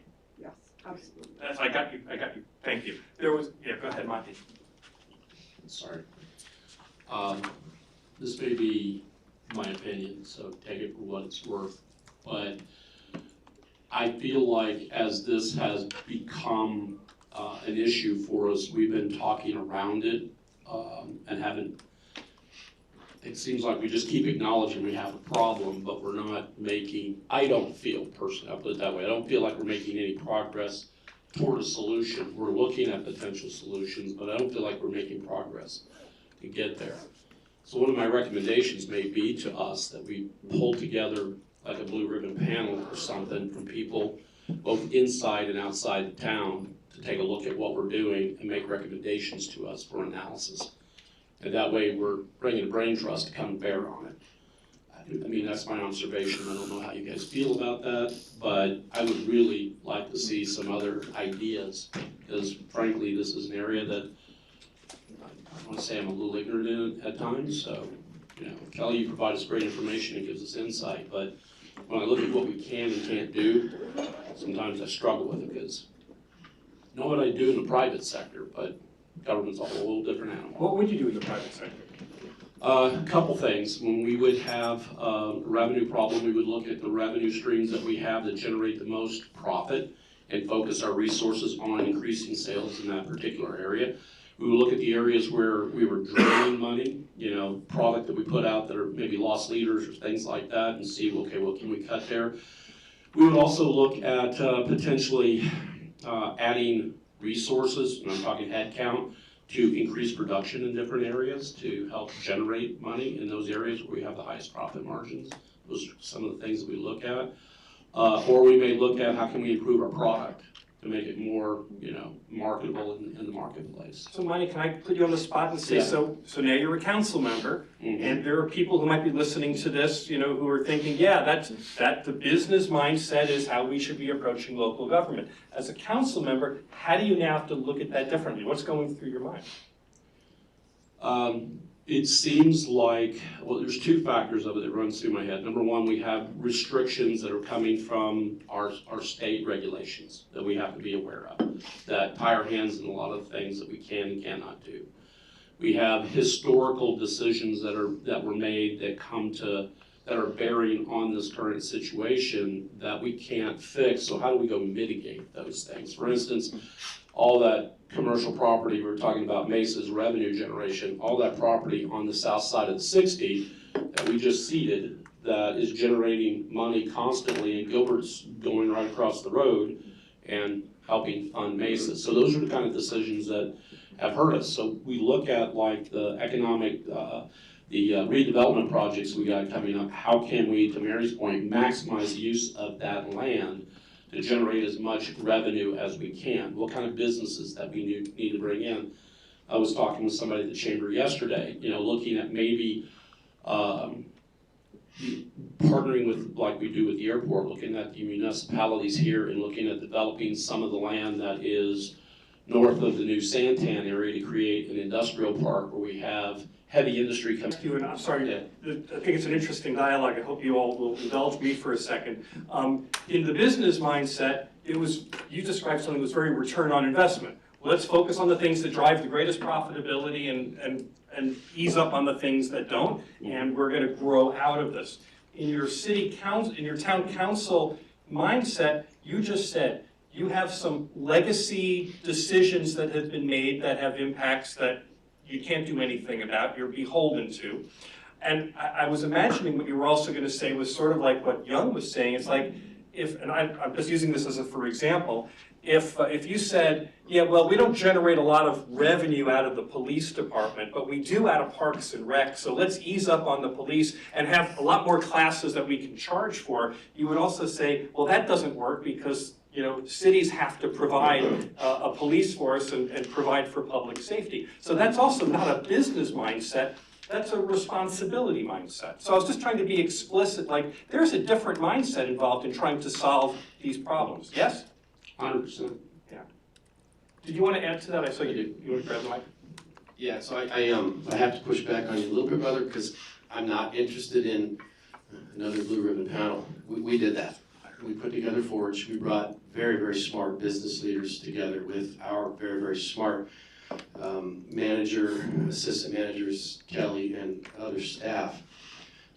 And that group went through all of the numbers, verified there's still fat, looked at the different levers that we could pull.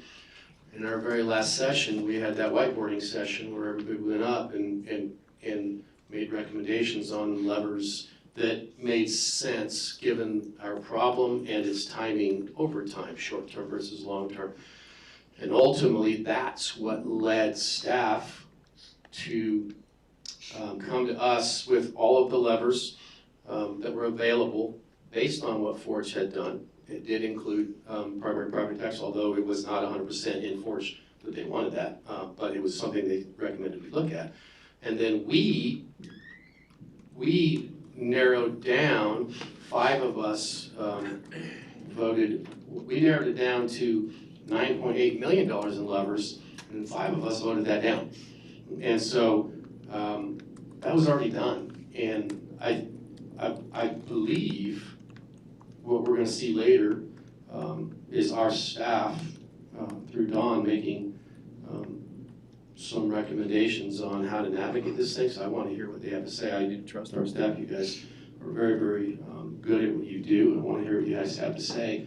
But I don't feel like we need to bring another Forge committee on it. We already did it.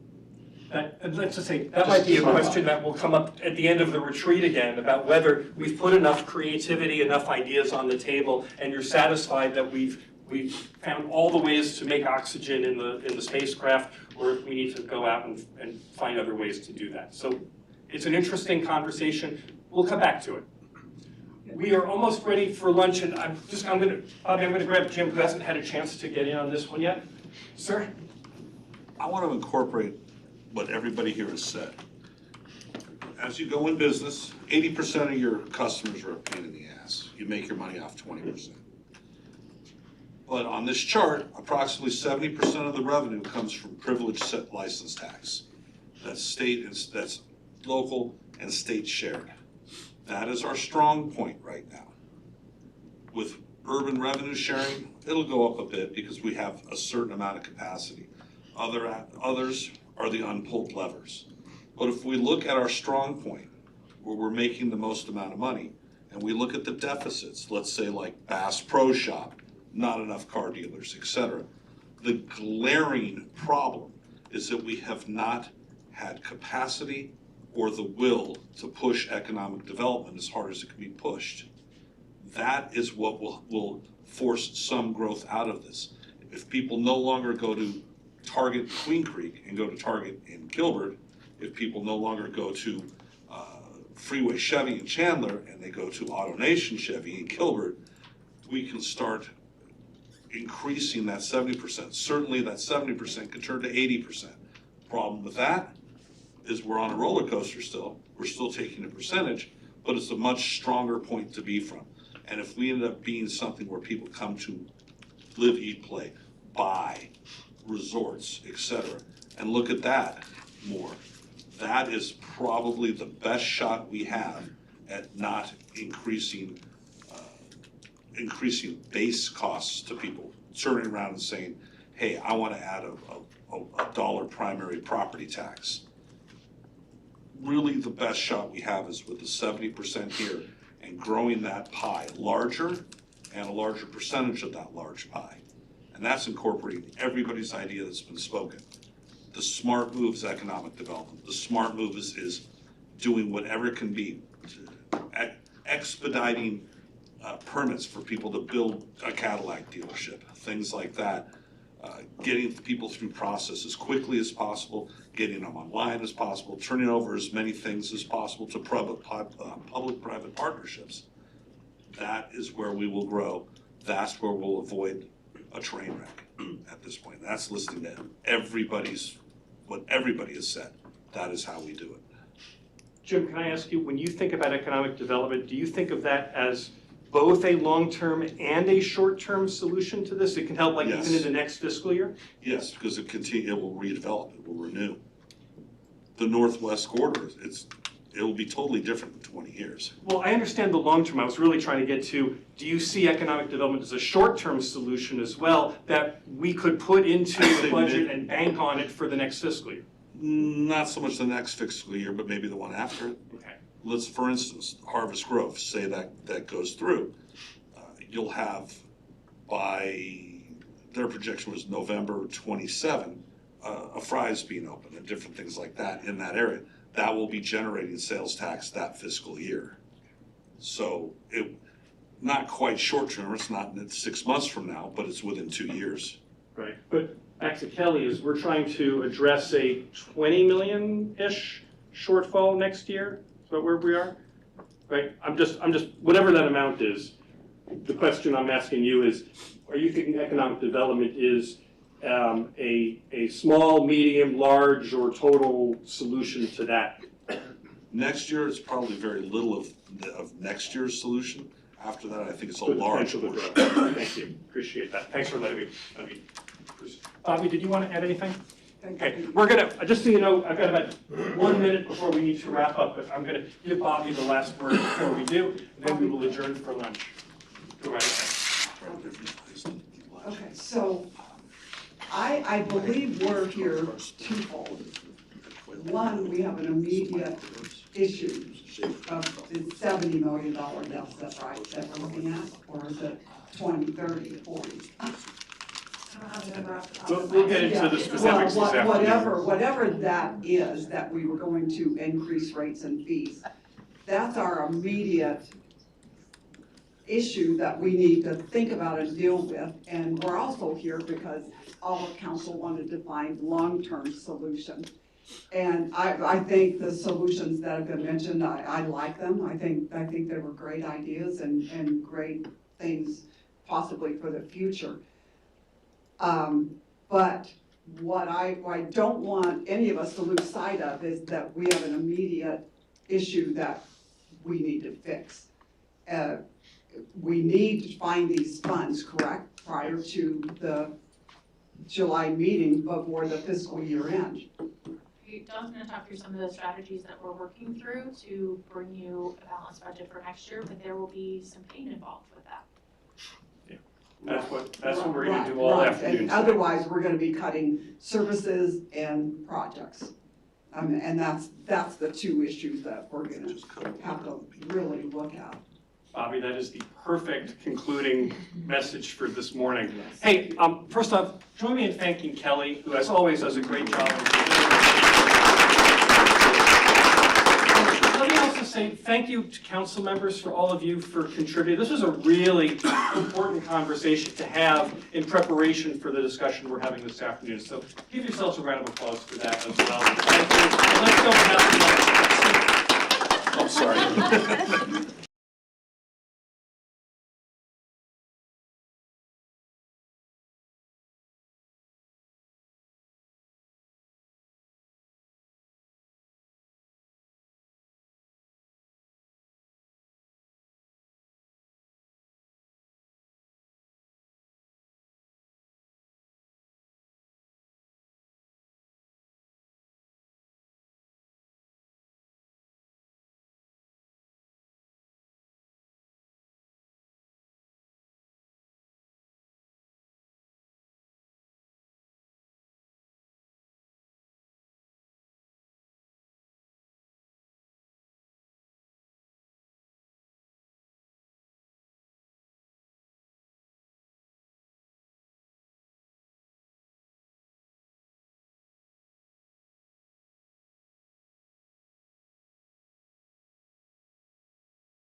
Like what you guys did for the study.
Going again? Nobody wants to.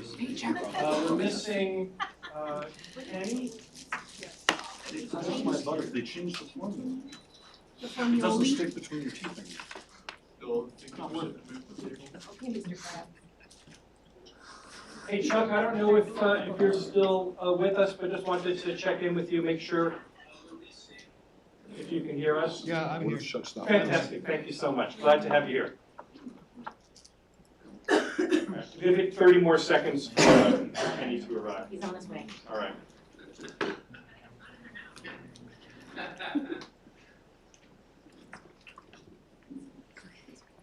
Where it goes there. Official, what's going on?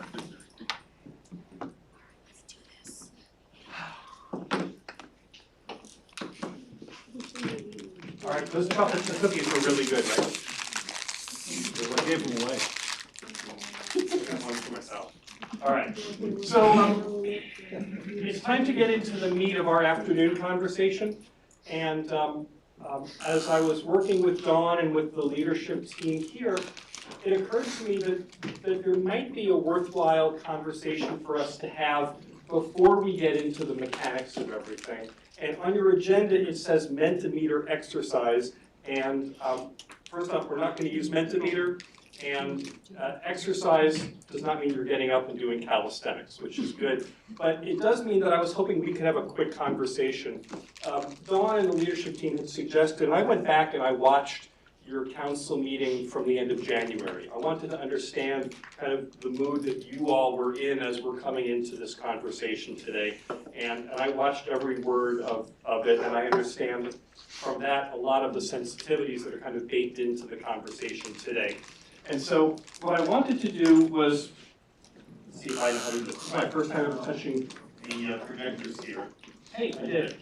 So I just wanted to respect that as your facilitator, I recognize that this is a conversation that's going to be complex, it's going to be sensitive, and it's going to be really consequential. Right? You're making important decisions that don't just affect the town as an entity, it affects all of your residents, and it affects very personally the nature of governance that you all do as members of the council. And so I was hoping that we could take just a few minutes and you would let me ask you a single question that we could talk about together. And Elena's going to help me.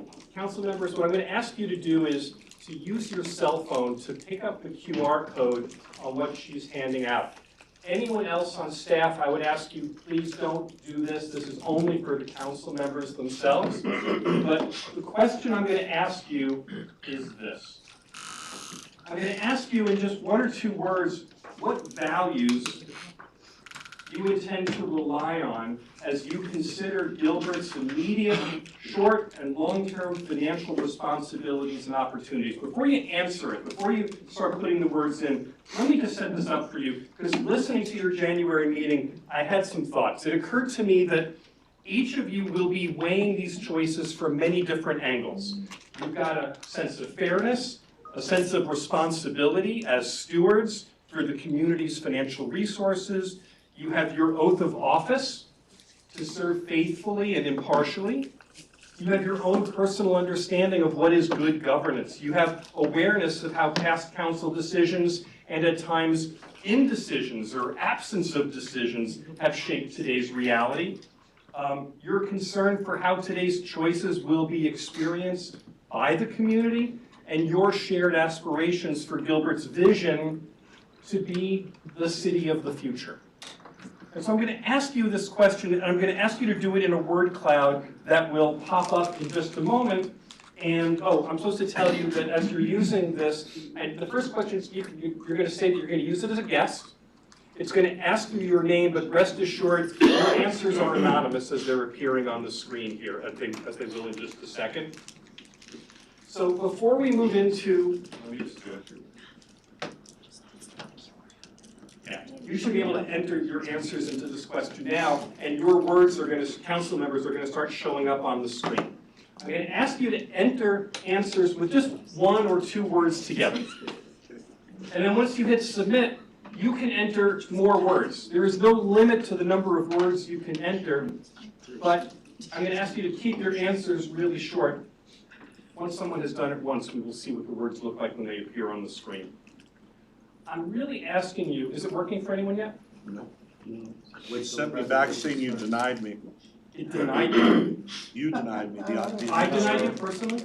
Wait until the presentation starts. Hang on, let's see. Oh, it's more, I think you're on a test right now. Let's see. Lena, I may need your, I'm coming. here, you do it. I don't know what the heck I'm doing, but we'll play with it. Jenica had to step out, so we're just gonna figure our way through this. And if not, we'll just talk our way Oh through my it. gosh. because- Oh, no, we broke it. Well, Preview. Oh, that's definitely not me. I know. What happens when you call the backup? Sorry, guys. Who set it up? Who set up the Mentimeter? Jenica? Yeah. It's not Mentimeter though, it's in Canva that she did it.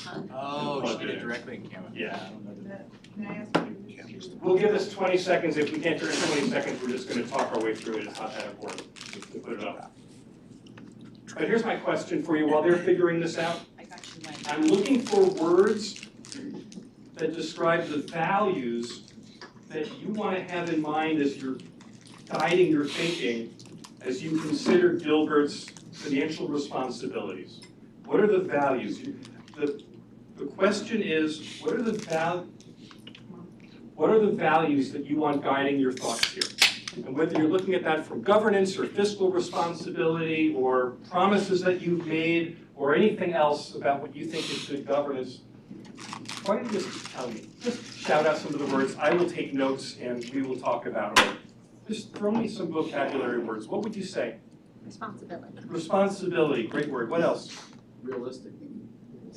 Realistic. What else, Mayor? Prosperity. Prosperity. What else? Integrity. Say what? Integrity. Integrity, Chuck, thank you.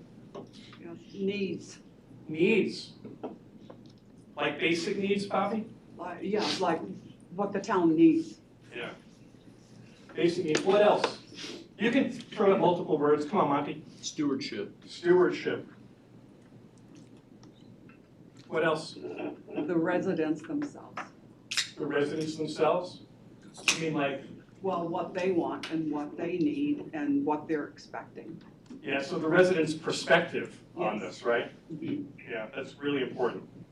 Help me out, I could use a few words. You can say multiple things. You're not monopolizing this if you give me 5 or 10 words. I'm totally okay with it. Jim, anything you want to throw at me? Fulfilling. Fulfilling? What else? Forward thinking. Forward thinking. Quality of life. Quality of life. Courageous. Courageous. Oh. Innovative. Innovative. Hey Chuck, let me ask you, throw out a couple more words for us. On the spot now, huh? I'll throw You thought this was just gonna be an easy afternoon? Can you say morphine? You know, I am on pain pills, so, no. I'll come up with something in a minute. Calm. Calm, did you say? Jim said. Oh, Jim said calm. Calm, serene. Seriously, calm and serene? Community. I'm gonna throw out data. Trustworthy. See, I'm in a different mindset Yeah, there. well, that's what we're trying to get to. So the values that you're saying is you want to know that this is data, that this is driven in reality and concrete expectation. Yeah, Chuck, go ahead. I heard you say something. Trustworthy. Trustworthy. Balanced. Balanced. Let me just read back some of these words that you've all just said and see if I've got them, if I can even read what I wrote.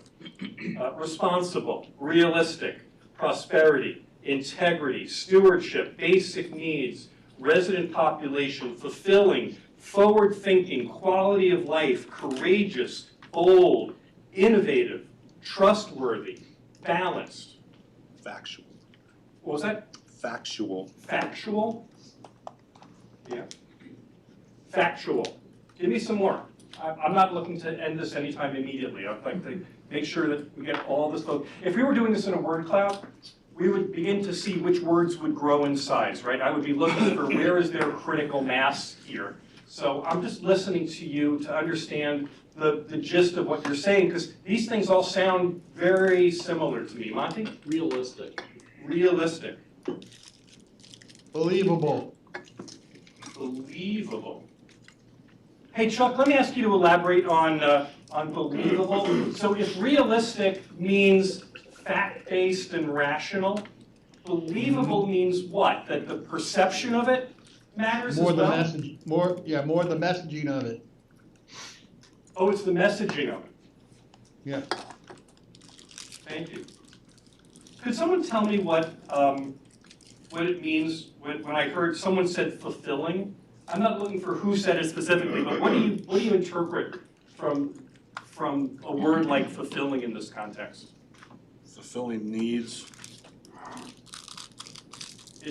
So fulfilling needs means it's serving specific needs? Interesting. Anyone else want to comment on what fulfilling means in this context?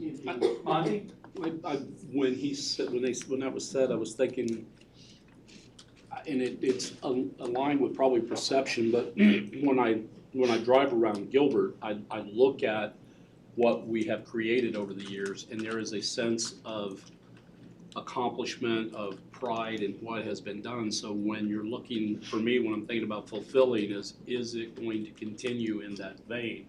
That what we produce, stands the test of time and feels like it is, permanent and a testimony to the character of our community. Oh, so fulfilling, you're saying, is it's kind of it's purposeful over the long term. For me, yes. That's really interesting to know. Jim? Grateful. Grateful. What does grateful mean in this context? That's bridging what he's saying and I was saying about fulfilling. When people look at something, they're grateful for what they have. They don't take it for granted. They're grateful for what they have. Grateful, appreciative. Appreciative. You need to Trusting. be confident. I'm sorry, Bobby, what? Confident, Confident? yes. And who's confident?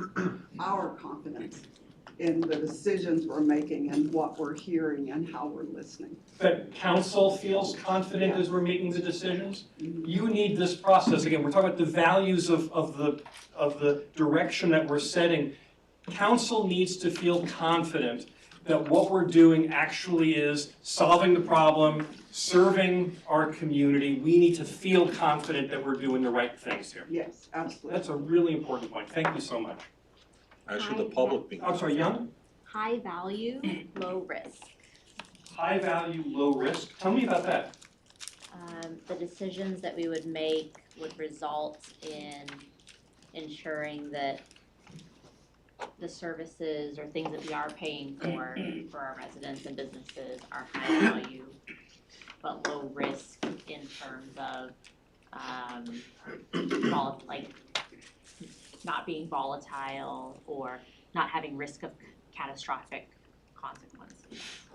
Let me repeat that one back and see if I got the gist. When you say high value, low risk, what I think I'm hearing you say is it's important that the decisions we're making are going to deliver on the promises that we're making, right? Deliver on satisfying the challenges that we have, but we also want to make sure that we are not over-promising, that the decisions we're making aren't short-sighted, that they're rational and we have confidence in them, but that we're not overextending ourselves or future councils in that regard. Am I approximating what you're saying? A little bit. I think mine was more related to the results of our decisions would be high value to our community, but low risk to the town. High value to our community, low risk to our town. All right. I'm going to read through all these words one more time. I'm not trying to shut this down, but you can add more if you want. But now, Council, I would love for you to tell me as I'm going through this, I'm guessing that most of these words would be green and yellow to you individually, that you would endorse this generally. But I'm really interested if there's any red sensibilities that get triggered here. And red sensibilities doesn't, in this context, it doesn't mean that you are opposed to it. It just means that you want to talk about it a little bit and understand what it is when we say these words. So I'm not gonna, I'll kind of go quickly through this, but just tell me if any of these kind of get you, if not red, even if it gets you like orange, I would like to know about it, okay? So, responsible, realistic, prosperity, integrity, trustworthy, balanced, basic needs, stewardship, high value, low risk, residents' perspectives, realistic, believable, fulfilling, forward-thinking, quality of life, courageous, grateful, I added appreciative to that, bold, innovative, factual, confident. Anything in there get you even closer to orange or red? Anything here that you would want to just say, wait a minute, let's just be clear what we're talking about here, because that could take us, you know, into a place of discomfort? I'm gonna adjust my comment about the low risk, because I think that is juxtaposition to some of the innovative and bold things, and more of a calculated risk.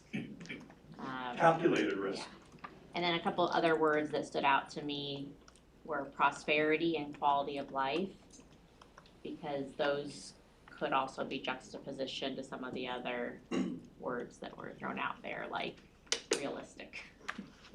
Oh, you're observing that prosperity and Quality of life. quality of life, like, that may sound kind of idealistic compared to realistic and factual. Yes. There's a natural tension, what you're saying is built in there. Not that you're opposed to it, but let's just recognize that these things don't always coexist easily. Right. Is that fair? Yeah. Yeah. That's good insight. Actually, it's a great insight, and it's really the right segue for what we're going to do. Because I think it's useful just to lay these out. I wish I could put them all into a chart and you could see your own way that you've done this, and you could see which words. Because if I'm a word cloud, I would be asking you then to repeat yourself the words that matter most to you, and we would see which of these words for council rises up in size. But because I asked you all, and because no one is kind of declaring an absolute red, allergy to any of these concepts, I'm just going to say that these are all in play. And I share this with you because one of my observations from our earlier conversation is there are so many times when someone like me or people on staff have to go to council members and say, we can't talk about that. Right? It's not on the agenda. We can't have this conversation with too many of us. We don't want to violate open meeting laws. I get that. This isn't one of those occasions. Today, council gets to talk about all of this, and I think it's useful just to have this vocabulary. And periodically in the course of the rest of the day and maybe into tomorrow, I might come back and remind you that these were the words that you said. I'm not trying to hold it against you. I'm not trying to back you into a corner. These were your words, and I'm just going to use it as a lens to say, is it doing the things that we said? But I think Young says it right. Some of these things are naturally in tension with each other, and we're going to have to figure out how to balance them and how to make choices within this. So before I let this go and move on to the next part of the agenda, let me just ask, are there any other words that are in your mind right now that you want to make sure get added to this list before we leave this exercise? Bobby? I think we should consider in this, getting the best value at the lowest possible price for the residents. So we don't want less value, but the best value we can get at the lowest possible price. Can I ask you on that one? If it's best value at lowest price, is there a chicken and egg question here? Like, do you decide first what is the best value and then figure out what is the lowest price to deliver that? Or is it the other way around, which is what can we do at the lowest price and try to get the greatest value at that price? Well, because I prefer to try and find the best value and get the lowest possible price for the best value. Can I just clarity on that? I think best value is probably defined very differently across the board. And so I think no matter if council agrees with that, I think it's just something I'd love to hear as we communicate that out to the community. What does that mean? What is best value for, you know, the most fairest rate, right? I think it's just important to understand that. It's a good question, but I'm gonna ask if Bobby doesn't answer that question. I'm gonna put it on the other council members for a second, if you don't mind. When you hear Bobby say best value, I'd love to know what that means in your world. How are you thinking about it? Very broad. Yeah. Well, what could best value mean? When we talk about public safety, Well, if I get, like, you so want, if you go shopping, you find something cheap, you can create value. But is it the high standard that you want to achieve? Yeah. And I may say, in terms of services, I will say, I enjoy the bulk trash service, right? And I'm willing to pay for it, but my neighbor might not find value in that at all. And so what is value? It's relative to individual. I understand the question, and now I understand, I didn't pick this up before. Bobby, I'm gonna come back and ask you a question. When you said best value, I'll tell you what I was thinking. I wasn't thinking that you, by value here, that you meant what's the best, you know, what's the most inexpensive way of doing this. I think what I heard was, what's the best quality? Right. Right? The best quality at the lowest Not price. necessarily best price, but the best value for what we're doing. Yeah, how do we deliver the best value? Which is, I'm gonna take it as synonymous with quality. So, Kenny, I'll put it back to you. Thank you, it was a great question. So if Bobby is saying, we want the best quality at the lowest price, then I'm gonna kick that back to you. How do you feel about that? I also want the best quality we can get. The question is, are we willing to do what it takes to afford it? So that's that realism question. That's the realistic piece. Coming in, right? We might have to Can we find afford to some do the compromise. absolute best? We might need to find some right. We may not be buying the Jaguar equivalent. I don't know if that's the best quality. It's not, I have one. But you know, we could be just fine with, I don't know, I don't know cars, this isn't gonna help me at all. Jim? How about return on investment as opposed to what you're saying? Explain what return on investment would mean in this. Well, let's say you're putting $1 into something, what's the highest return on investment on it? If you're looking at different projects, you've got X amount of dollars. Yeah. You're trying to get the most from it, in a sense, the best value for what you have. So you look at things, if I buy a machine for 50 grand, does it do as much for me as one that's 65 grand that may do twice as much? Yeah. So it gives you the option to move within there, seeing are your dollars properly spent? Is your return on investment in that equitable? Can you get the best at a great value? Or do you have to step down because you only have this value? So which option gives you the most payoff? Jim, this sounds like the same kind of question I was asking Monty this morning about kind of the businessman's take on looking at the budget situation, and ROI, return on investment, is very much a business person's take on this, right? Correct. Okay. Monty, did you have a comment back on that? No, I think that's perfect. Okay. Well, thank you. Never moments, man. Monty said that Jim Torgerson's point was perfect. I got that in the notes. All right, so thank you, Bobby. Oh, did you want to comment on that? I didn't mean to cut you out for that completely. Anything else that you want to say about? No, but the best value doesn't mean the highest price. The best value for something, depending on how it works and everything, is the best value at the lowest possible price. And, yeah. Yeah, Bobby has definitely got value in here. I understand it, right? Which is we are spending our money strategically to accomplish the things that need to be done. That doesn't necessarily always mean it's the top of the line model that we're buying, but it means we are paying for the value to satisfy the needs that need to be accomplished. And that we can afford it. Yeah. All right. I think we've kicked this this idea around enough. And I thank you for indulging me in this part of the conversation. It is time to move on. Whoa.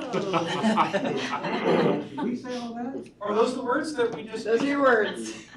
We made it happen. Wow.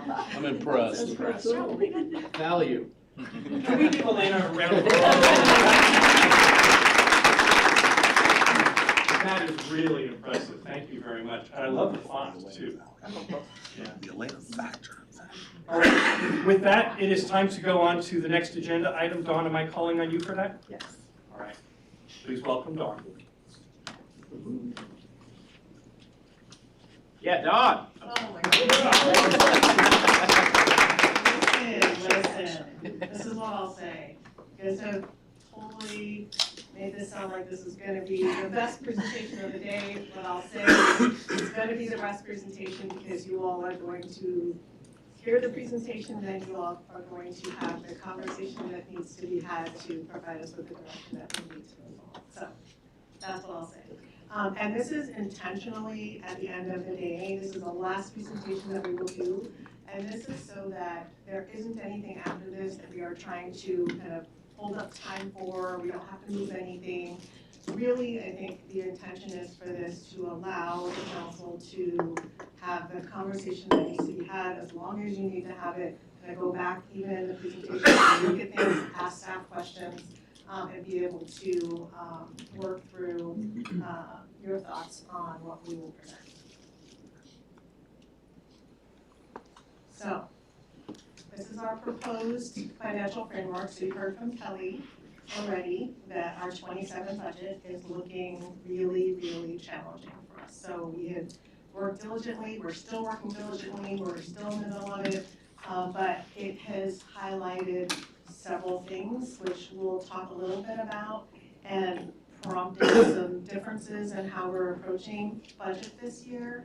But also, I think, leading into kind of what things we need to do, that we need to hear from you so that staff can move forward with some items based on council direction to start to bring back information that will be helpful to the council and to the community and to our budgets and our future moving forward. So I will start with a slide that you all have seen, heard, you know, you understand. We have experienced some pretty significant budget losses in our revenue. The elimination of residential rental tax, which you see up there to the tune of $9 million, 5.5 million reduction in the flat income tax, so we see that as well.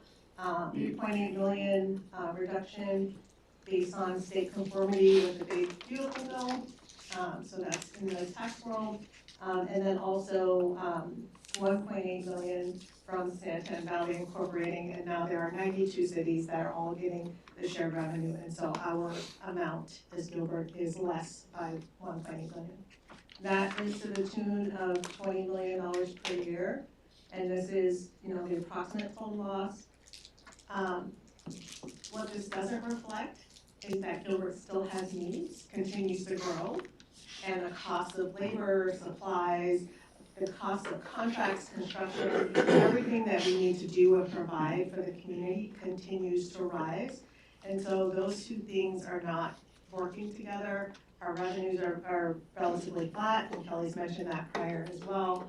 And so we need to then look to the future, look to some options for how we can start to address that.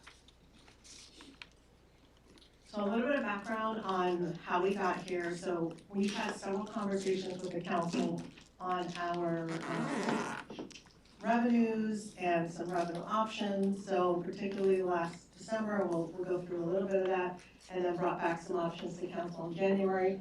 What we heard is that council's interested in a broader plan, additional options, and other things to consider to help to lead us into the future.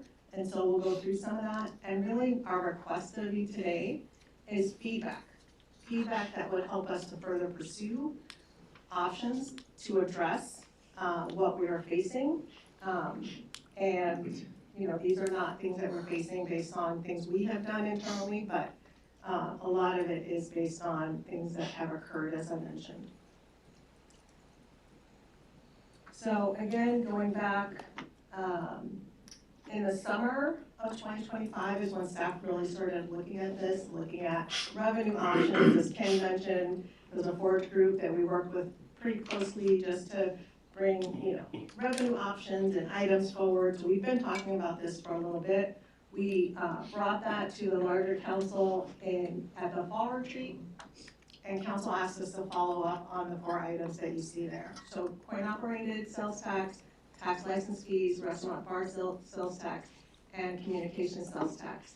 And we heard you at that meeting. It would have provided 9.8 million, not anywhere near the 20 million that we are looking at. And then also, from a budget perspective, also just would not have fixed the issue. So we are here to talk about some things that we have done and that we are also looking for your feedback on whether or not we should continue.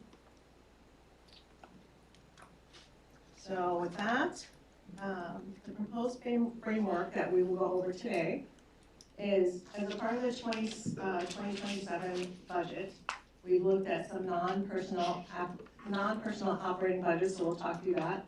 We've also looked at service levels, so we will talk through that as well.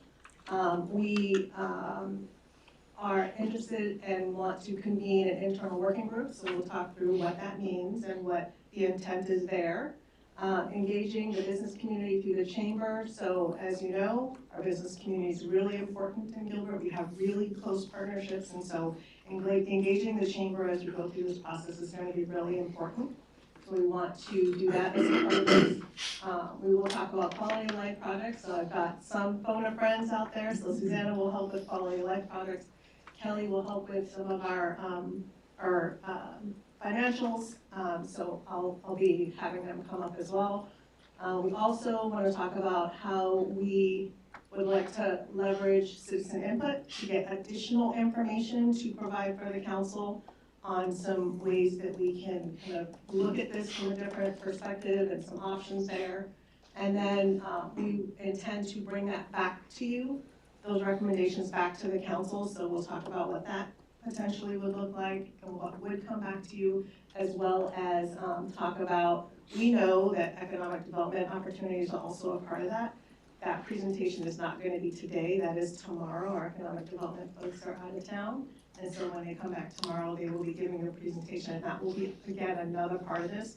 It was already mentioned that there's no one option that is going to fulfill this, and so we have a slate of things we will go through that some of them are quicker than others, some of them have other impacts, and so we'll go through some of those options with you. And then finally, a follow-up with the council after we pull together all that information, and then a final, whatever recommendations council would like us to walk through and to bring back for actual consideration would then come back to you as a final for consideration outside of that.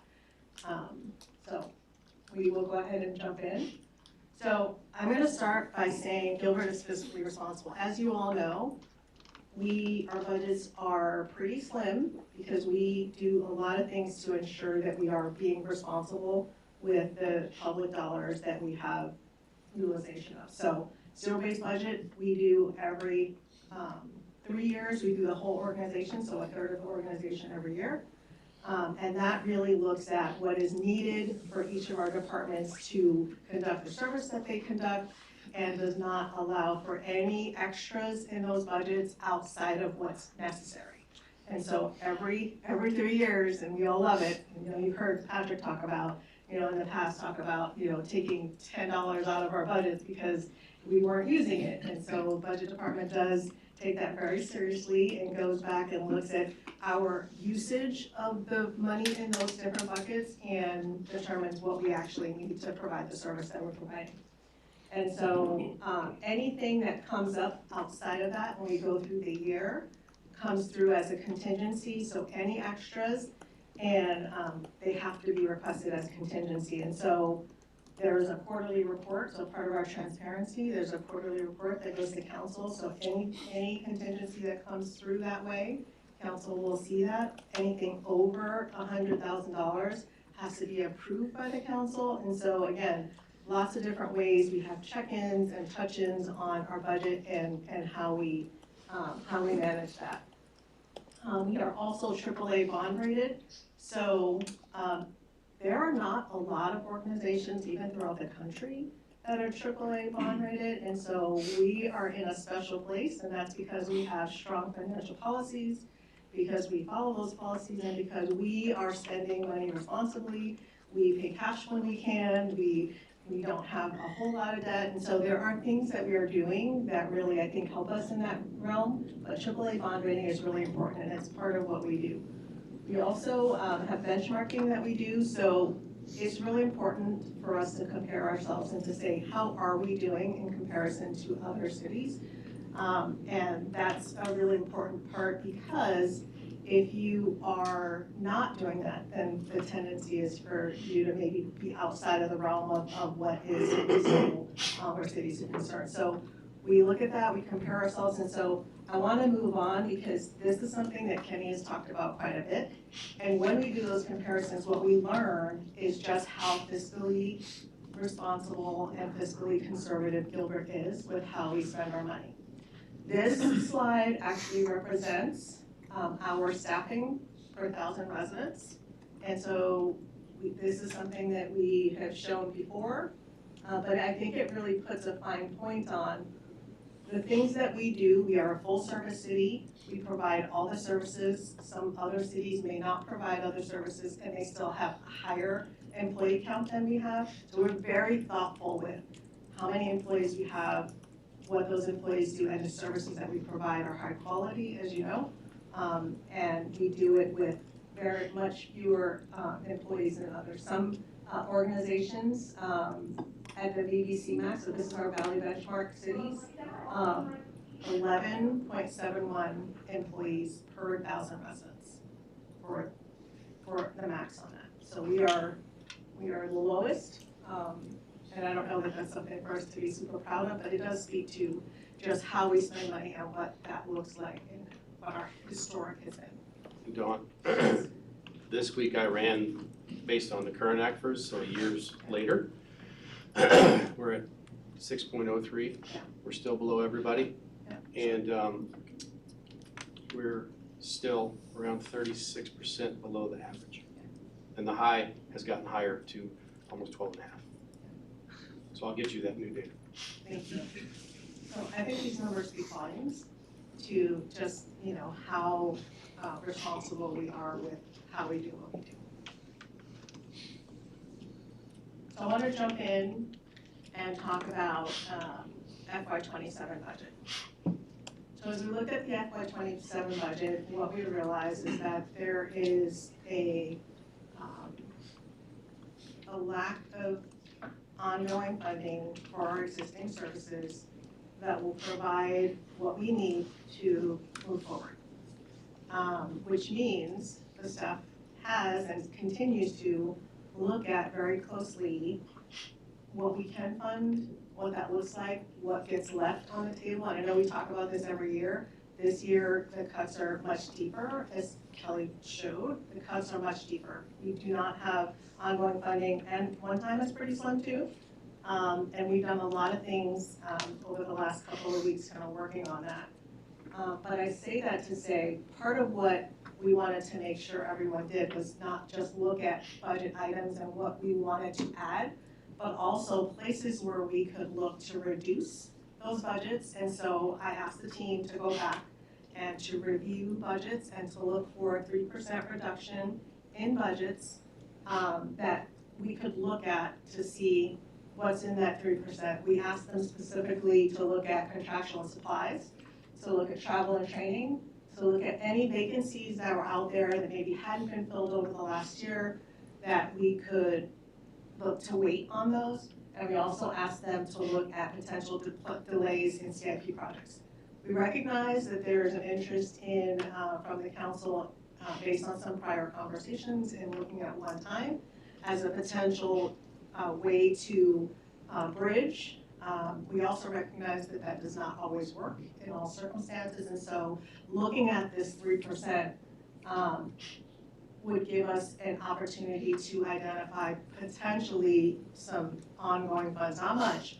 3% is not an awful lot, but really giving us the potential to look at some ongoing, which we could potentially look at and determine if that was something we wanted to use as a part of the budget process. Again, we've gone through, I think this is probably the first time in a long time, if at all, that we've really looked at it from this perspective and said, let's look at a decrease in what we're doing, particularly because we're very lean anyway. And so the 3% really dug pretty deeply in. And so I want to give you just a couple of examples of things that were in the 3%. I think that I may also call upon some other team members just to mention a couple of those things, because I think it matters for you to understand that 3%, while it does not seem like a lot, really dug into some areas that we probably not comfortable digging into because our budgets are so slim. And so, okay, so some of the things that were on the 3%, so you're gonna see me looking down here because I wanna make sure that I read a couple of these. So we looked at some reduced amounts in contracts. So some of the contracts that were looked at were landscaping services in Parks and Rec, pest services in Parks and Rec, reduction of programs, reduction of events. So things like the Kapow event, things like movies in the park, are all things that ended up on this 3% list. In other areas, we also looked at some reductions, lots of reductions in employee development and employee appreciation. That was also in there. There was also some reduction in maintenance. So in some of our funds, we are so slim, and things like a reduction in maintenance on our roads was on there because there wasn't another place for us to look at that. Now, I say that this is on the list, that doesn't mean those are things we're cutting. I express this specifically because it's important for council to understand when we say we're looking at reductions, this is what a 3% means, that is part of that amount that we need to figure out, where departments were then sifting through what things do we absolutely need to do and where are those things that potentially we can look for maybe some savings. And so there was a lot of areas, and Chief, I wonder if you can just chime in on like an area or two, because I think that again, this speaks to just how tight our budgets are and just how slim those margins are as to what a 3% would be. Yeah, a couple of the items we're looking at, we started about 3 years ago, online reporting, which gives the ability for businesses or residents to report crimes that have occurred without having to either come into the police station or have a police officer come to their location. We just installed new kiosks in our lobbies so that they could, if they wanted to, they could walk in and do that from home or within our lobby if they don't have a computer at home. But that's one thing that we could cut. The impacts to that, it means all those calls will now go to patrol. Some could go to our teleserve officers. And the majority of those calls are coming in from our businesses for shoplifting. The majority of those, if they have a shoplifting event but they don't have someone in custody, they'll make that report. So the loss prevention officers are making those reports. Sometimes they do it as it happens. Sometimes they'll wait at the end of the week or the end of the month and they'll submit 20, 30 reports at a time. And so if we remove that contract, which I can't remember if it was 75 or 85,000, but if we cut that one, all those calls would now go to patrol. So now you're tying up patrol officers with, we handle it on the back end in records and approving those reports. That was one example, and I'm trying to remember the other one is through Spider Tech and Versiterm. Is kind of a customer service satisfaction and or in addition to that an awareness of the status of their call. So if somebody calls dispatch, for the majority of the call types, if let's say you got your vehicle broken into, we'll enter in a call and they can opt into notifications, either text or email from us. So as soon as we enter that call, every time we do a status change in the CAD system, it'll send them a notification. The call's been created, here's your case number, it's waiting for an officer to be dispatched. Once we dispatch it, they get an update saying an officer's been dispatched, they're on their way to you, they should be there soon. Once the officer gets there, he gets the information, and when he updates that case status, they will get a notification that a report was taken, an arrest was made, report was filed, it's ongoing, or it was closed. And throughout that process, they get updates on the status of their case. If it gets assigned to a detective, they'll get a notification, it's now been assigned to detective so-and-so, here's how to get a hold of them if you have any questions. So it is really a customer service relations, making sure they always know what's going on with their case. There's a back end of that, a different program that does the victim notification. That's actually funded by the state, and that'll hopefully get continued through the state. But that front end, it gives them case status update, but also it does a customer service satisfaction. Is there anything we can do to improve? And so we get those daily from our customers, and they tell us where we're doing good, where we can improve. There's actually a ranking, a rating. We're usually in the high 90s on satisfaction, which is where we want to be. Occasionally, though, we will get some issues where we didn't respond well and areas for us to improve. And a lot of times it's congratulations, thank yous. And so that's another thing. It was 123,000, if I remember right, that if we cut that, it's more on the customer service side. We would still do our normal job, but that's some of the satisfaction levels. You're starting to cut into that communication and transparency with the victims as they report cases. So those are just two examples. On a minor example, we did find where we could cut and without impacting. We use Mesa's outdoor firearms range. We've talked to Apache Junction, they'll let us use theirs for free. That's $12,000. Our Evertel system that we use for communication, we had about 100 licenses that we have been paying for others to use it, but the interest hasn't gone much beyond PD and fire. And so we could cut $9,000 in fees there. A lot of these we gotta make sure, we may have to wait till our contract renewal to opt out at that point, that we're no longer have funding. So some of these could be immediate, some of these could be, it may take us a year. We might have just signed the contract 2 months ago and we'll have to wait another 10 months before we can opt out of that. So those are some of the examples from PD. Thank you, Chief. And I wanted the chief to express those specifically because I wanted council to see exactly how deeply we started to look and started to identify what things we could look to cut.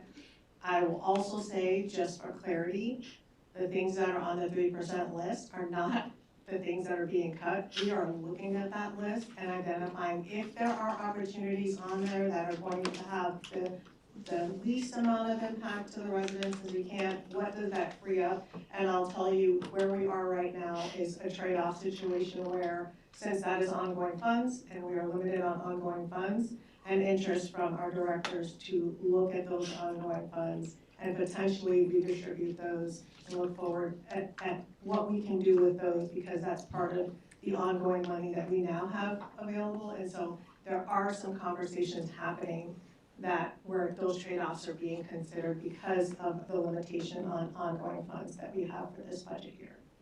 So I just want to mention that.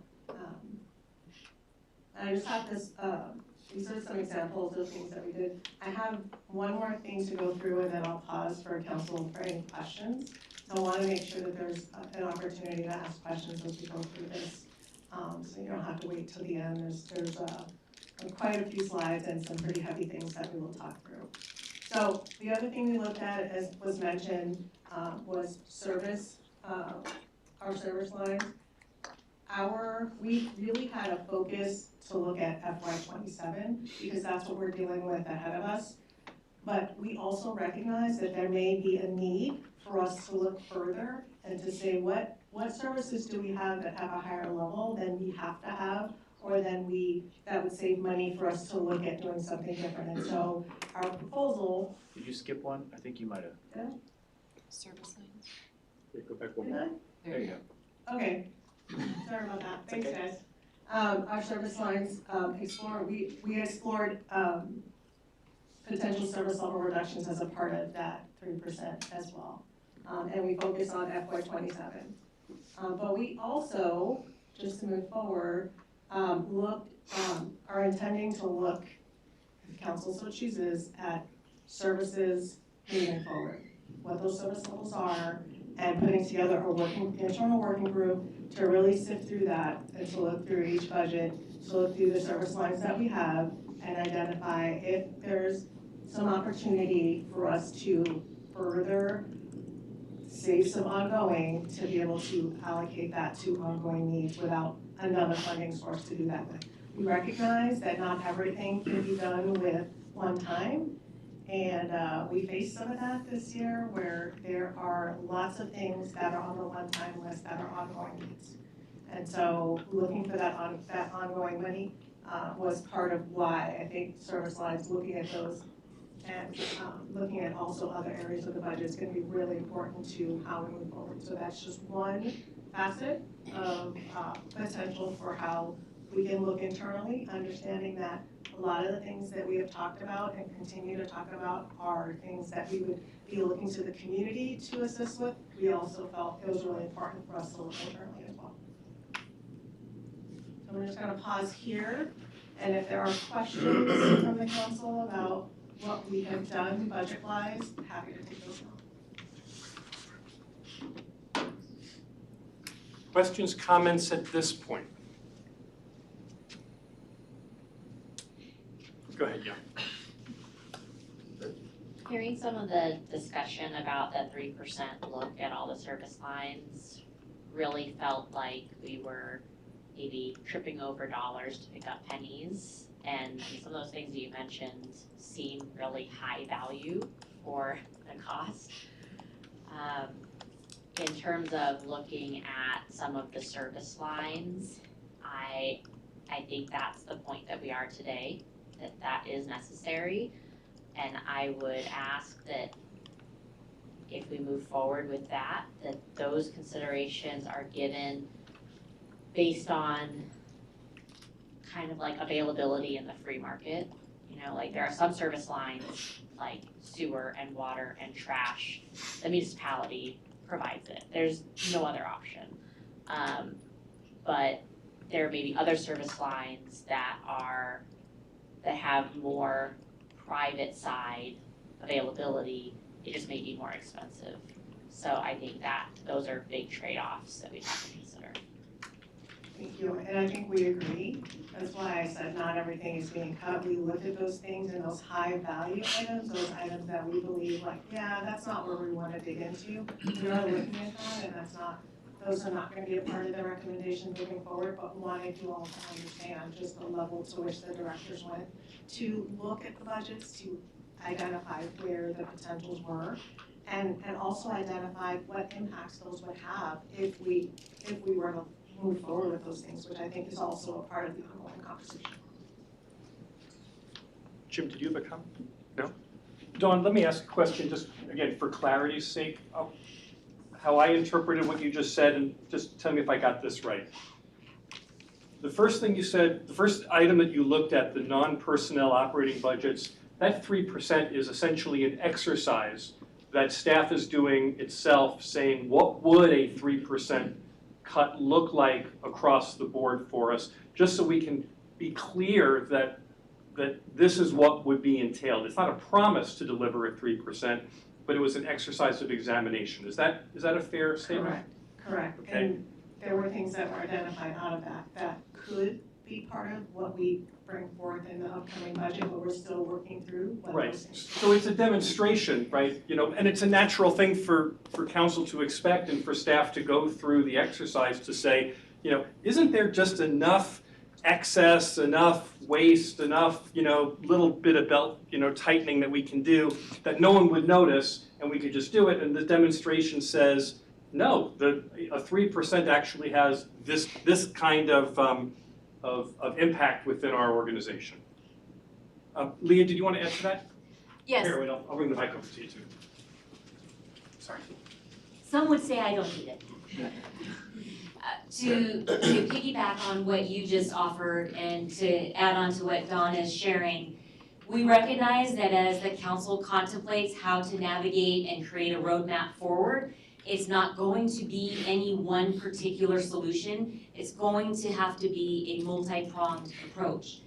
And we also understand that our council and our residents want to feel that we have turned over every stone and examined every opportunity for efficiency and cost savings, including looking inwardly, so that you can feel confident when you craft that roadmap with us today.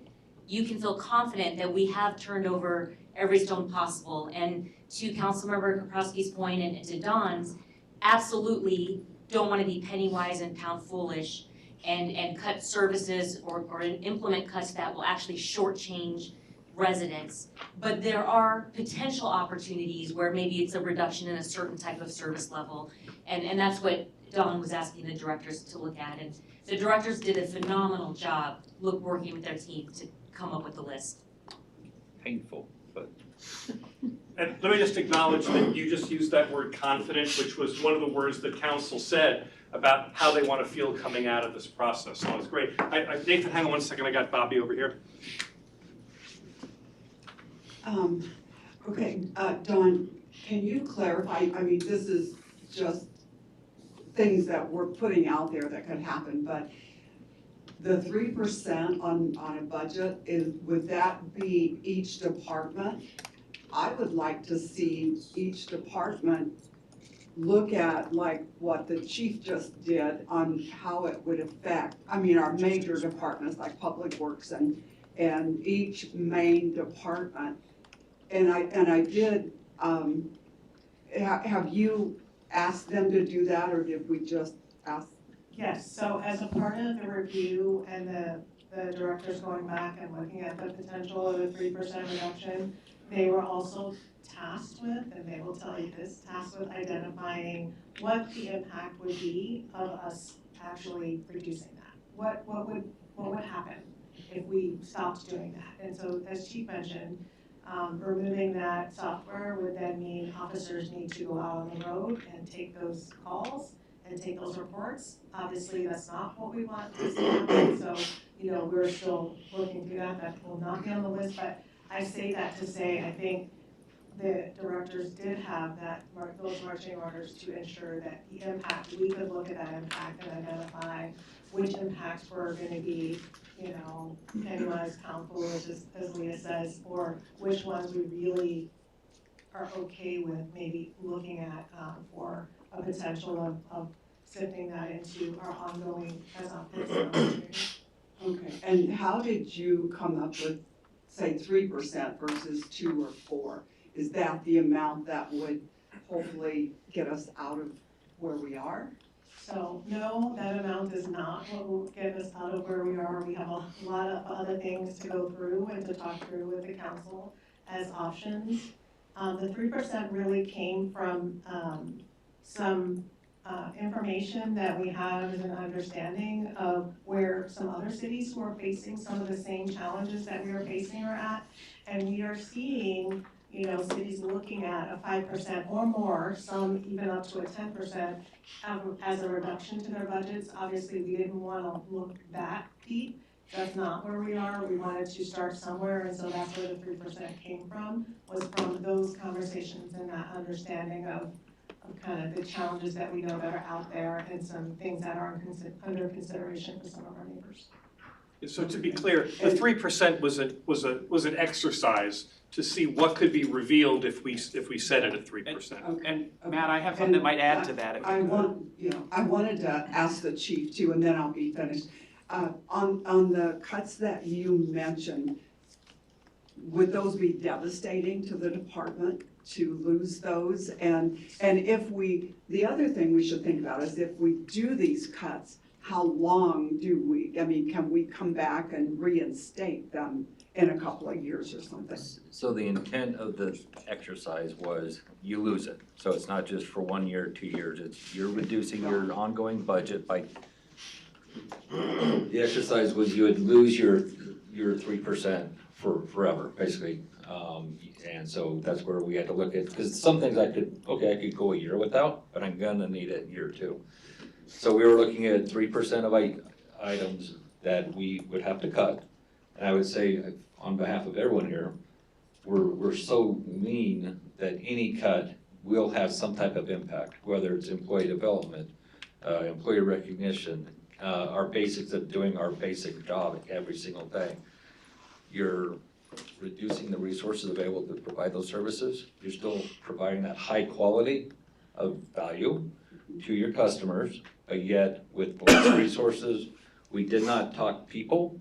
The easiest thing to save 3% is to cut people, but we're already extremely lean on our staff.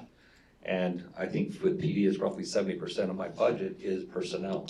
So those are the easy things to cut, but have a higher impact because you have less people doing the jobs. Well, and I did pick up on when you said, well, if people aren't answering those calls, then the officers have to be out. So that would almost probably take away from the 3% because you're gonna have to pay them money that, you know, I mean, personnel. And the end result for PD, fire, and I think most of the departments, when you add on workload, because there's less resources taking care of that workload for you, whether it's automated or people, you're in the queue. So you're gonna be waiting rather than a 3-minute response time, you're looking at a 5-minute or a 6-minute response time because we're busy on other calls. Or I go to your call, an emergency comes out, I have to leave you, take care of the emergency, now I come back, if I have time, to take care of that need. So you're extending the delay or the time it takes for me to process a call because I have all these other, I gotta take care of the emergencies first, then hit the rest. Right, okay, so that, you know, those are things that we don't want. Those are things, this is just my opinion, of course, that I don't want to see happen because of budget cuts, because that's not gonna help us. We're still gonna break even, or maybe you end up costing a department more. So I think if we're looking at those, we need to look at them really close and have the departments put exactly what they're gonna lose and how that's gonna affect each department. I think the way, well, let me ask Nathan to get in. You said you had something to add to that? Yeah. If you talk loud, the Just yell. microphones will get you. Yeah, I'll just say, as was mentioned, we were looking at this as an exercise to see how much of an impact this would have. We anticipated it would have a significant impact because unlike a lot of municipalities, we do zero base every 3 years. And so we already know we don't have slush funds, we don't have fluff. I'll give you an example, just anecdotally. I was at a conference, I was talking to an HR director for another city who told me that they still had $1,200 in their budget for long distance phone calls for recruiting.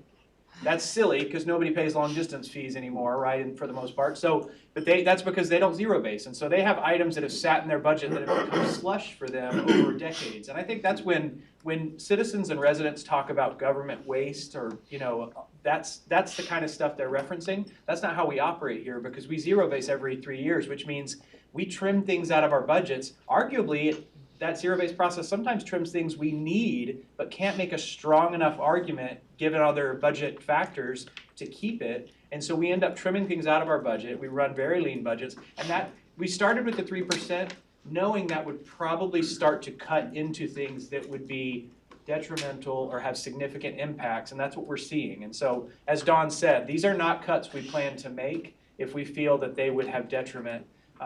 There may be situations where we need to talk to council about service level impacts and things like that, but our intent was not to take those actions right away. It's to see, is there any room? And we found there's very little. Can I just say, Nathan, thank you for bringing up the zero-based budgeting. That's a really important insight that needs to be understood. Chief? And just to hammer that home, when we first started this exercise, we thought it's not gonna be that hard because I knew things I could cut.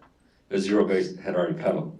Because we were like, all right, we'll cut this, this, and this, because we're not gonna do this. And then I got the list of Kelly, like, we already took that through zero base, because we had just done the zero base, so we had the FY26 base budget, which had it. So then I had to compare the two budgets, and that made it a lot more difficult, because zero base already took out about 3%. Right, so we're gonna move back to Dawn in just a second. Jim, I'll come to you, but let me just make sure that we're clear on this, and Dawn, just confirm that you're doing what you're expecting here, which was the purpose of this 3% exercise was not to make council decide on the nitty-gritty expenditures of all these different departments. It is expected to give you a taste of what a 3% cut would look like if the departments had to do this. Am I on firm ground so far, Don? Okay, just to give you a sense of it, to give you the confidence and the clarity that we're not talking about, you know, slush funds here. We are talking about actual things that matter and that there would be real trade-offs about. So just to come to you 1 second, Jim. So if the first one was about this non-personnel operating budgets and what's revealed by looking at 3%, that's not a promise to deliver, but just what's revealed, then the second one that Dawn said was the service levels and the look at what we can look at to reduce. How do we put together a strategic thought process of where are the things that are bigger ticket items where the town might strategically want to say, we will reduce our function in that area. The third one, your internal working group, was not just about looking at reducing in the second phase, but about services moving forward, which I gather is a long-term view about how we offer services and what's there. And so I just want to make sure that we're at the right altitude in this conversation on these first three things. We're looking at those three things. How staff could find up to 3%, but not necessarily easy. What service levels could purposely reduce, and then what services could be reduced or changed going forward. That's the altitude of this conversation. Jim? I want to kind of define a little framework with it because it started with no, outside of personnel. Now realize you can dig into personnel and it'll have immediate repercussions. I think we can all agree that we're at a minimum and it's not really productive for us to be looking at that. If you take it to an extreme, you can say, well, do without a pay raise. Well, how long does that go? Doesn't go very long. But something that's interesting is if you look at our working budget, it's about 800 million, 3% of that's about 24 million. That's about how far we're short.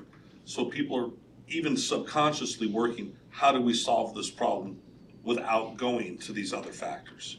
I'm sure the exercise will bring some fruit just because somebody found something. Not intentionally, even if nobody institutes 3% across the board, somebody could say, hey, I actually don't need this anymore, ahead of zero-based budgeting. Your wife brought that forward years ago. It's great. We are a fiscally conservative town, and one thing that we should be able to do and not listen to the chatter is your money is being handled responsibly. The fact that people will sit there and call every one of us corrupt over a water increase that's been deferred for 15 years, it comes to a point that it's part of the job. If you lose an election, you do. Who cares? Because some people don't really appreciate what's in front of them. I don't know if it was you that said it, somebody I was talking to outside, we've had it so good. We're used to getting gold-plated amenities and not thinking about it. But you go to some place, I think it was Leah, you go to El Mirage, they were happy to get a YMCA. Literally, they were happy to institute a primary property tax to get a YMCA and an actual building for their police department years ago. So looking at this, they've done an exercise. There'll be some fruit born from it, nothing major to count on. But we should probably start more from the position, what do we do to augment this, not what do we do to cut this beyond reason. I don't think any one of us would look at personnel as something to cut. I mean, I'm gonna tell you, I just don't feel real good about cutting police and fire. I mean, that's kind of scary, right? What do you want to cut Kelly? I mean, that doesn't make sense, does it? Right? At what point have you decided is your base? And I think we should probably take a moment to respect the fact that there's guardrails that have been in place for over a decade, and maybe we should start looking at that as this is our base that we move forward with. We're gonna have to, at some point, trust the system that was put in place to keep it lean. Always ask the questions, but I think looking to save here is not as good as looking to create or trusting that we're trying to move forward. I hate to be the guy that sounds fiscally non-conservative at this point, but I think it's an exercise in futility to sweat pennies. I mean, we could cut out lunch. What's it gonna save? I mean, it does save. And there's people literally in our community, and you know who they are, Scott. Well, they're getting luxury lunches, who cares? This isn't the fat that we need to trim. We don't have fat. The greatest athletes in the world have some fat. We should consider this a great athlete and be looking at ways to push the athlete stronger, build the athlete, make him better, surround him with a better team, rather than cutting into what little fat he has. So that was the point I was trying to make.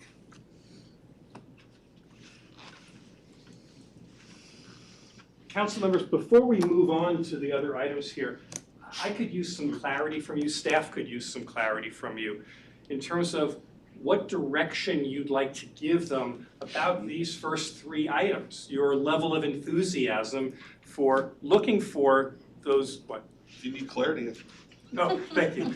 He's handing me his glasses. You know, for what your enthusiasm is, or what the direction is that you'd like to give staff about looking for those incremental cuts, looking for short-term reductions, looking for long-term reductions. So Jim, you just kind of got that conversation rolling, which was not enthusiastic about spending a lot of time on the incremental cuts. yeah, what falls from the sky falls from the sky, but we're looking to take fat out of something that's a pretty lean machine at this point, and we can do some damage along the way. Let me ask, are you ready for me to ask you a green, yellow, red question on just that one? Can I, go ahead, Bobby, here. I'm just looking for clarity here, I'm not looking to trap you or back you into a corner, I just want to make sure that on this, we understand where council is overall. Okay, well, this isn't on the first question, but I just wanted to make it clear. When I was talking to the chief, that I was trying to make a point of how much that would affect them if we looked at that exercise, that 3%. I don't think that we should cut anything for our public safety, for our police or our fire. As the chief said, I think they're lean already. My only thought there is possibly not hiring any more people for a certain amount of time. And I know we have stuff in the budget already, which would be fine, but that's, if I thought of anything, it would be just not adding to personnel for maybe any of the departments right now. That's my thought there, but I don't want to cut anything for police or fire. So for police or fire, but the question that's coming from staff, because they're looking town-wide, is there any appetite at all for finding additional cuts, other than, nominal kinds of cuts that represent efficiencies and, good, smart, zero-based budgeting? Is there an imperative that's coming out of council where you're saying, yeah, it may not be 3%, but it should be 2%, or it should be 1%? We're not saying where it's coming from. We understand that you don't want to come from public safety, that's fine. But I'm listening for what is the overall governing guidance that you want to give to the staff today? And Kenny wants to talk if you don't. Okay, if you want to well, think. I was just gonna answer part of that, and mine would be, and I don't know, and maybe Kelly, wherever she is, I don't know of putting like a hiring freeze on right now, if that's gonna help us out of our immediate circumstances. That might help us in the future. What would that do? That would give us some one-time money. It wouldn't help us with our ongoing issues. And it would stress our existing staff to not be able to fill vacancies. So that juice may not be worth the squeeze. Okay, so that would not solve our issue? No. Okay, in either aspect? Okay, I'm done. Thank you. Kenny? Thank you. I have no interest whatsoever in entertaining and talking about people, whether it's a freeze for now, not hiring for 1 year. We just looked at data, and we are the very lowest staffed at 6 per 1,000 people. If we were Glendale, if we were Peoria, Goodyear, Avondale, then I could entertain that. They're sitting around that average or higher. Tempe, yes, they're the highest. We are the very lowest. And our community is continuing to grow, whether people want it to or not. It will continue to grow. You look at the data, it has grown every single year, and it's gonna grow until we hit build out and maybe there's that taper down, but that's not now. So I have no interest in burying our hardworking staff who's doing more with less than anyone further, Because what we're doing is we're creating risk of them making mistakes, of them cutting and fleeing and running to other agencies where they're gonna get paid sometimes more and they're gonna work less. I'm not interested in that there. I think, for me, the big question is, okay, we see how dire this is, and I think it's a great exercise to wake us up to reality. For me, the question is, like, when we're talking cuts, what service level cuts should we make, right? And a lot of it depends on what the citizens want, but not cuts that take away staff that deliver services.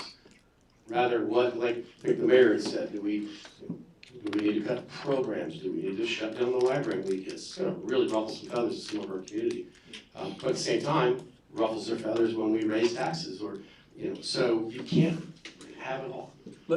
If I can, Kenny, let me just reinterpret that back into the three questions that Dawn has put out, the first three items of the framework. The first one was non-personnel budget cuts, right? So in the first one, what I'm hearing you say is not a lot of excitement for making those kinds of cuts, but that's not personnel. Number 2 and number 3, which were short-term cuts and longer-term cuts, that could potentially be personnel focused. And what you're saying for 2 and 3 is not at all enthusiastic about looking at personnel cuts for those. Okay? I'm going, oh, does Chuck have something? Yeah. Thank you, I'm getting the hand signal from the back. Let me call on Chuck. Thank you. I'm gonna throw a wrench in this whole thing and use a private equity model here.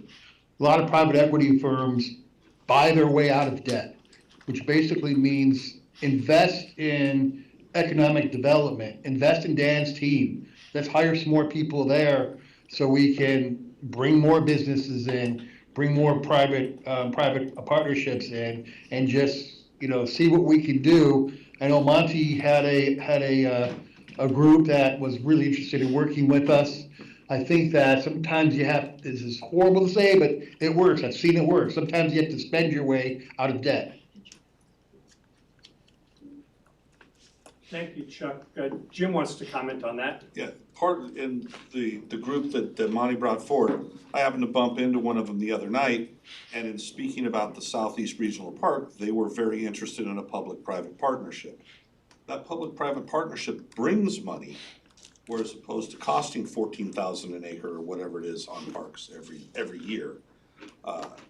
So yes, growing our way out of it, allowing those things, maybe pushing some CIP things back, that's painful, people don't like it, but guess what? Maybe we can't afford that pickleball court today, not forever, not saying that we're pushed, but we have to make some very cognizant decisions how to defer some of those costs, and that maybe public-private partnerships will allow us to have those amenities without the cost associated with them. I'm just gonna make a point of order as your facilitator. Dawn's made clear, we're gonna talk about economic development opportunities tomorrow when they're here in the room. But I'm saying push back CIP because we can do that. Right, but I just wanna make the point that at the moment, the thing that we're discussing are these first 3 items on the agenda, and we really need to know where your clarity is there, Dawn. And I'll just clarify that I think what staff is interested in is whether or not council wants us to continue looking at service levels for potential savings within service levels. Do you want us to go back and to do that? So that's really the biggest thing I think that we would love to hear from you. Because we certainly can go back and explore. We will bring that back to you. It doesn't mean that those things would be reduced, but it means we would go back and we would look at opportunities to do that. And so that's the first question that I think we would appreciate feedback on. And I think Monty and Young wanted to talk about that specifically, but first, Leah? Yes, and as you contemplate your answer to that specific question, recognizing there's not one thing on this list that is the silver bullet. So if you say no to one, that puts greater pressure on the other potential options. So we're trying to provide as many tools as possible. And just clarifying, the top ones are more short-term, right? Versus you're talking about economic development, that takes time, that takes long-term investment. and planning. So again, multi-levered, these top ones are short-term decisions that we need to have a conversation about. So I'm gonna go to Monty, Young, and then Jim. Monty? Just on those first three, I had a conversation with Kenny earlier and a conversation with Leah yesterday. We have a person sitting back here who is highly qualified in utilizing lean methodologies to bring efficiencies to our operations. And it may be worth the while to invest a little money to set up a workshop that she can lead, pull together a team and take a look at what we're doing so we know how to tweak stuff to get the most out of it. I know that at Boeing, we were able to absorb a big bell wave of retirements by doing that. And we didn't have to add that many heads because we went and made our operations very efficient. And I don't know if that, would be something you would want to take on, but, when you look at something like that, it would allow us to look at all three of those top things and see where we can take the waste out and maximize the head count that we've got in order to not have as much of an impact maybe on service levels and give some ease to our operating budgets. And the other thing I would ask is to use red, yellow, green. In this budget situation that we're in, are we flashing yellow or are we flashing red? We're flashing red right now. Okay, so something like that would be, it wouldn't take a whole lot of investment money to be able to do that and Yes, and put I a team think, like that together. so I'm happy to do that. It's something we absolutely can look at. We are facing, the budget needs to be approved before July, and so it would take some quick work, but happy to look at that. Part of what we brought forward and why we brought it forward is, again, the need for ongoing money. And while a lot of these things can really deal with one time, there isn't a lot of one time to go around, but we have significant amount of ongoing needs. Just one last statement. For me, as far as any headcount cut, it's a not. And that's not something we're considering at this point. It's came up several times, it's like. That's not something that we're Okay, considering as good. part of this exercise. I'm gonna go Young and then Jim. I do think that we need to look at the service levels, so to have that internal working group. Why I think that is because we have been talking about this for a little bit now. We had some quicker wins or quicker solutions that did not move forward based on actions of the council from the dais. And so I think at this point, because of needing to have this multifaceted framework, that it is prudent of us to be data-driven and understand what our options are, even if we're saying we would never do this. I think we have to know what options are on the table, so I would be a proponent of the internal working group for the service level cuts. Thank you. Jim? I just want to say it, I think that's pretty obvious, nobody wants to cut staff. There is no harm, no foul in looking at service levels. And if we can prioritize that to things that are non-catastrophic per se, certainly look at that. And we don't have much time, so let's look more at our own efficiencies and just go with it. We don't have a lot of time to deal with it. Let me repeat back what I think I'm hearing you say, tell me if I get this wrong. On each of these first three, what I think I've heard you say is council is interested in what staff would come up with that could be cost savings that are not going to be, this is my language, not yours, that's not going to be traumatic. It's certainly not going to be reducing staff, but to the extent that there is any belt tightening that we can do, we'd like to hear it. And whether that's number one, non-personal operating budgets, or number two, in the short term, or number three, in the longer term, to have an internal working group look at that, we're interested in seeing what there is. But what I'm not hearing you say is that there is a mandate that says there is some certain percentage that has to be cut, or that you're expecting to solve half of the structural deficit on internal expenses. What I'm hearing you say is, please, find us things that are reasonable, that are worth our consideration, but that's it. Jim? I want Monty to say it, the Goldwater rule, Monty. Here, Monty, give me the microphone so you can say it, whatever the Goldwater rule is. Well, the Goldwater rule is you don't cut taxes till you deal with your expending first. So, you know, we need to, how would you see this applicable in this? Because you're spending, you're looking at cutting, but you wouldn't force your spending to. Yeah, okay, yeah. It's the inverse. Yeah, it's being responsible with what you're doing, basically. And one of my biggest frustrations with our legislature is they're cutting expenditures, but not for themselves. It would be like me going to my neighbor's house and going, yeah, you're not spending that kind of money, and but telling everybody how we're doing good. So Can I ask you, I'm just gonna be blunt. Am I hearing generally from council that you're agreeing with what Jim Torgerson said a little bit earlier, which is, and again, I'm putting words in your mouth, so Don't use my name, it might get a negative reaction.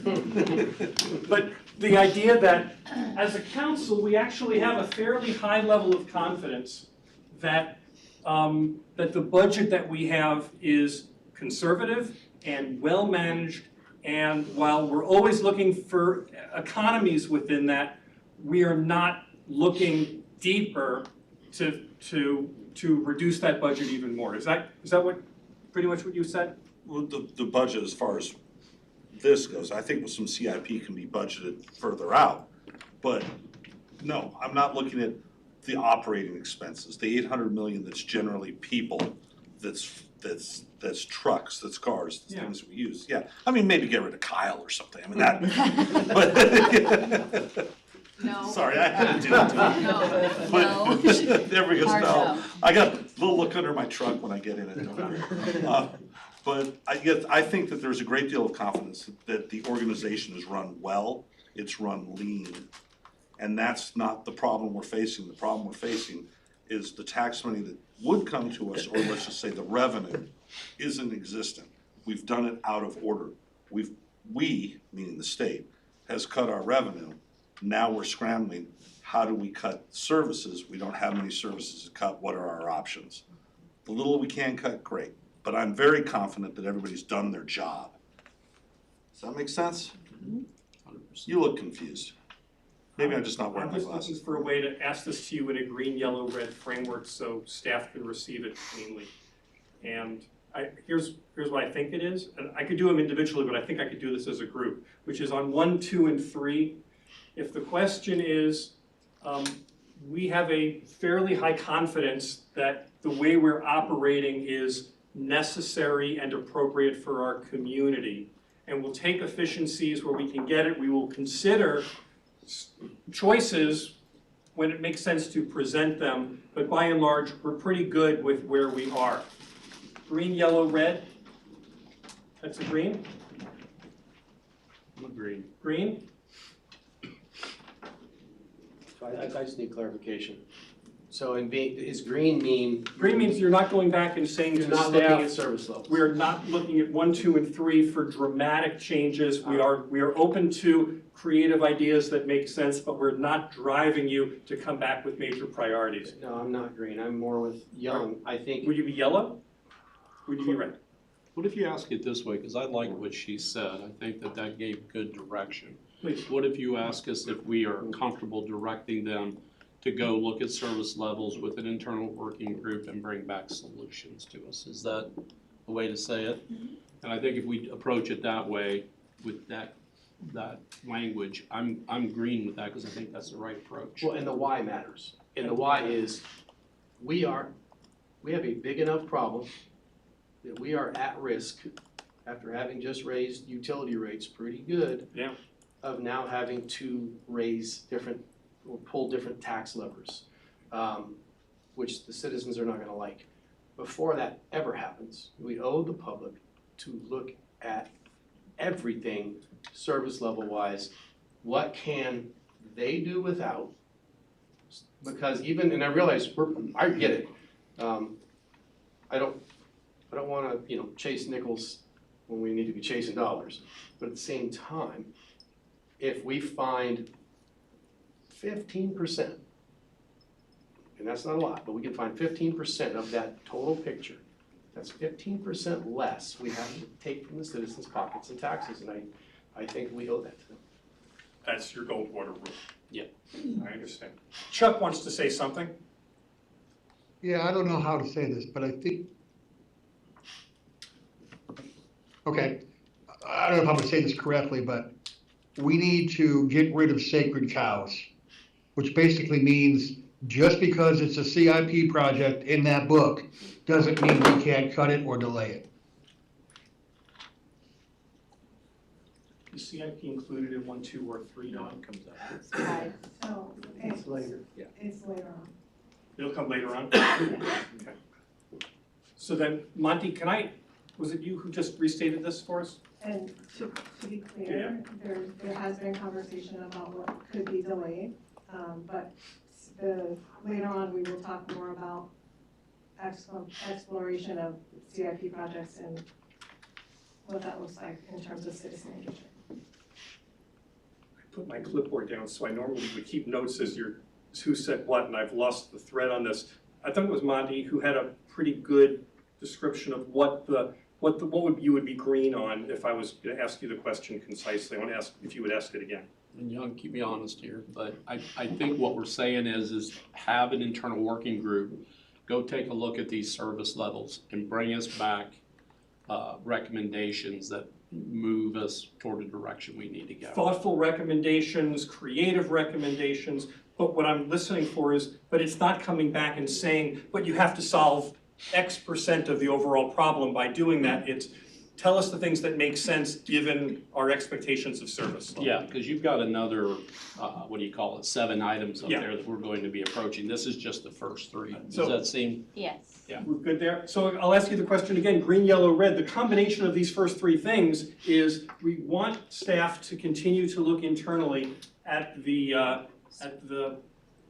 options and opportunities that exist here. I think there should be some clarification. I believe they're talking about service levels that impact the community and not continue to try to trim back from existing operating budgets. That's exactly right. Yes. That's So exactly right. they're talking service levels that would impact the community, steer clear of operating budgets. We've done the work there. We found there's no more squeeze from those oranges. Is that what we said? That's a good way to put it. But if I can also There you go. add to that clarification, that when because we're in the people business and the people deliver that business, we would be probably talking about cutting staff. And I've heard comments about, we don't want to consider cutting heads or cutting staff. But when we're talking about service levels, there's going to be a staff component to that. I just want to make sure to clarify, that's what you're asking for. Well, on that note, before I would even entertain anything like that, one of the things that we've done in the private sector in the past is like do and God, I hate to say this, but I'm going to say it. We would do a furlough for a week rather than cutting a head. Like when COVID hit, when I worked for Honeywell, we took a month. Group of us took 2 weeks off, no pay.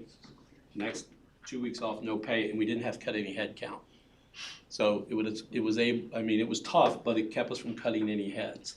After 9/11, one of the things Boeing did, everybody took 1 day off unpaid for a pay period. So we took 2 weeks, we did that, and over 6 months, we were able to not have to do mass layoffs after 9/11, because we had people canceling aircraft literally an hour after the first building fell. So I would rather entertain something like that than looking at any type of headcount cuts, because I think that would really be detrimental to the community, given where we're at right now with headcount. Does that make sense? Well, furloughs are temporary measures. It's Exactly. to give you one-time savings. When we talk about cutting service levels, that's a permanent. Yeah, but think about this, we have 1,800 employees, and this is Monty math, so shut up, Chuck. We have 1,800 people, and I know this includes fire and police, but we have to think about that. But if you have 1,800 people and you cut off a day a month, they take it 1 day, no pay, a month, that's 12 days in a year, you're looking at about $5.6 million savings for a year if you did that. For the year. For the year. And that's based on maybe a $75,000 a year median income, give or take. Right, but if we cut a service level, it's for more than just that I year. get it, but you can absorb 1 day of a person not being in. You have sick days, everything's, somebody calls in sick, you can absorb it a lot easier than you can an entire head meeting. Does that make sense? I'm gonna bring. I'm actually not tracking with you. That's fine. I'm gonna bring the conversation back up to altitude as well. Okay. I understand it's a great conversation, but it's not gonna influence how we're deciding this. Leah and I think Bobby had a comment. I'm gonna call the question and move us forward on this as well. To the council. Oh, Yes. no, go ahead, do you wanna go ahead?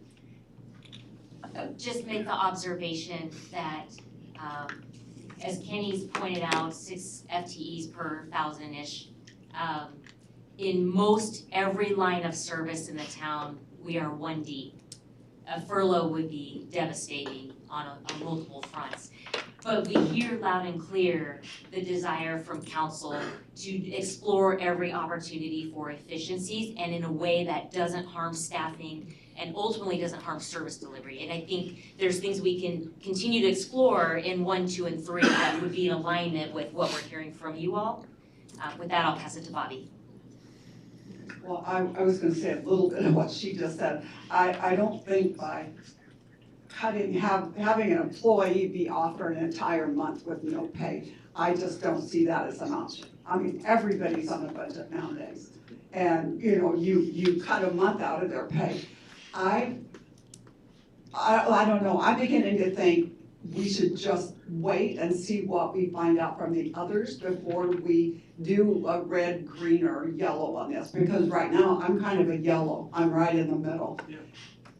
Yellow is actually a pretty good place to be at this point, which is, all we're doing is giving staff direction that says, go do your internal working group. Right. Come up with your best ideas and come back to council and share it with us. And that's exactly what I'd like to see. Then that's a green, because that's all we're telling staff to do at this point. So I'm gonna call the question now, because we have to move on in our conversation. Am I hearing green and yellow, anything other than green and yellow, in terms of giving staff the direction to go do the working group, come up with the ideas, and let's continue that conversation? Kenny, I'm looking at you. Monty? Yeah. Young? Mayor? Chuck, can I hear from you? Green. Green? Green. All right. I didn't miss anyone, did I? No, okay. That's 1 through 3. You want to move forward? You want a kidney break? What do you want to do? We can move forward if everyone's okay with that. Get through at least the next one, or maybe call it a little break, but, maybe get us back to where we were. So, our next item that we'd like to talk about is, engaging the Chamber of Commerce. As you know, the Chamber is a really close partner of ours. The Chamber is also very critical when we're talking about potential revenues and what that looks like. So engaging them and keeping them involved is really an important part of this process. And so our intent, should the council be comfortable with it, and as we talk through this, we love your feedback, is to engage the Chamber Board and the public policy team to work with them to provide education on, so for this group in particular, we have engaged them where we were looking at potential sales tax, so we would engage them, educate them, understand where they stood, get the business leaders and community's perspective, and then develop recommended financial solutions with them that would then come back to the council. And so as a part of that, we also are suggesting a joint meeting between the council and the chamber to further discuss the items that have come up as a part of that, working with them, and so that discussion can happen in terms of the support, the understanding, between the council and the chamber on potential options to help, again, another facet to help to add to our potential way of solving part of this issue.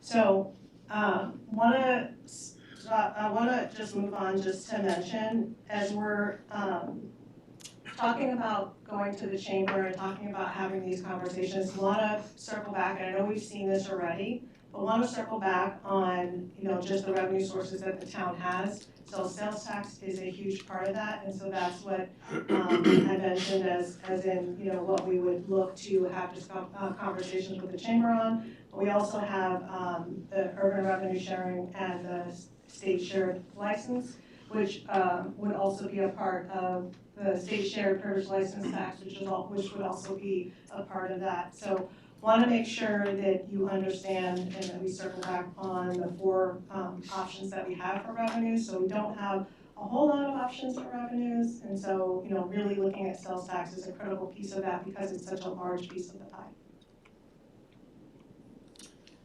Wanted to also, and again, it's been mentioned, but as a part of this conversation, wanted to circle back on where we stand in terms of primary property tax and where other cities stand in terms of primary property tax. All other cities have that. We're not proposing that at all, but again, it speaks to the revenues that Gilbert has available to it, and sales tax is, primary property tax. Primary property tax is something that is not part of our repertoire. Mesa also does not have a primary property tax, but does transfer utility funds, as we mentioned. And so Gilbert does rely heavily on that sales tax, so looking at that sales tax is definitely an option for us to consider, and working with the chamber on that would help us to get a clearer picture of understanding of their priorities and perspectives as a part of that. This is where we stand in the middle of the pack. This represents sales tax rates, both sales tax rates for valley cities. So we are in the middle of the pack. Should we look at something, it would change our standing of where we are. So just wanted you to see where the other cities fall, so that you understand that as we talk about having further conversations on what that could look like.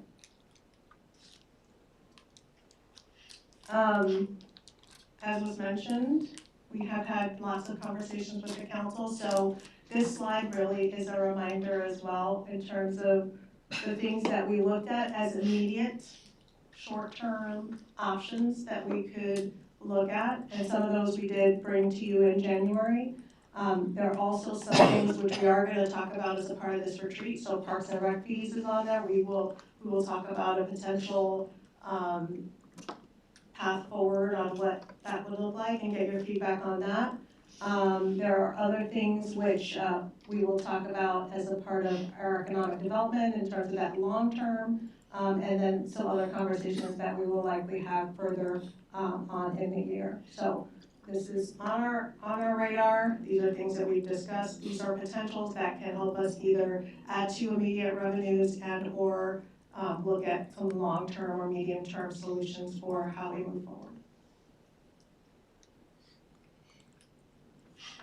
So with that, I'd love just council's feedback if you are ready to talk about that, or if you have questions on our proposal to engage the chamber to look at potential sales tax, and where they stand, the business community, with regard to what those things look like that the town could potentially explore.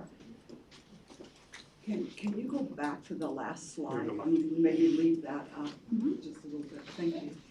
Go ahead, Monty. I think engaging the chamber is the right move. I know they are fairly concerned about the business climate in the community. And when we were talking about growing our way through this or out of it, having a positive business environment is really important. So getting their buy-in so that they're able to speak, intelligently to other businesses that may be looking at coming to the community or laying the groundwork for our folks to do it, I think is really important. So having that buy-in, have their input, I think would be very, very helpful. Thank you. And I think, as we look at this, as you notice under immediate, there's several that are under there which are part of our sales tax. What I'll say is sales tax is a very complex thing. We have talked about this prior, and so there are a lot of options within the sales tax that could be considered, and understanding where the chamber lands, where the businesses land on those options is really an important part of this process. Hey. I'm supportive of also working with the chamber. In the last discussion discussion I had with the Public Policy Committee kind of surprised me because, like you said, sales tax is a complicated thing. They knew we were struggling with that. Their view on it was determine how much you need and then go set the sales tax. Don't do the opposite.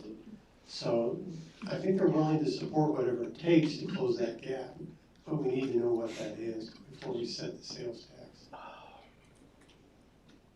Thank you, Mayor.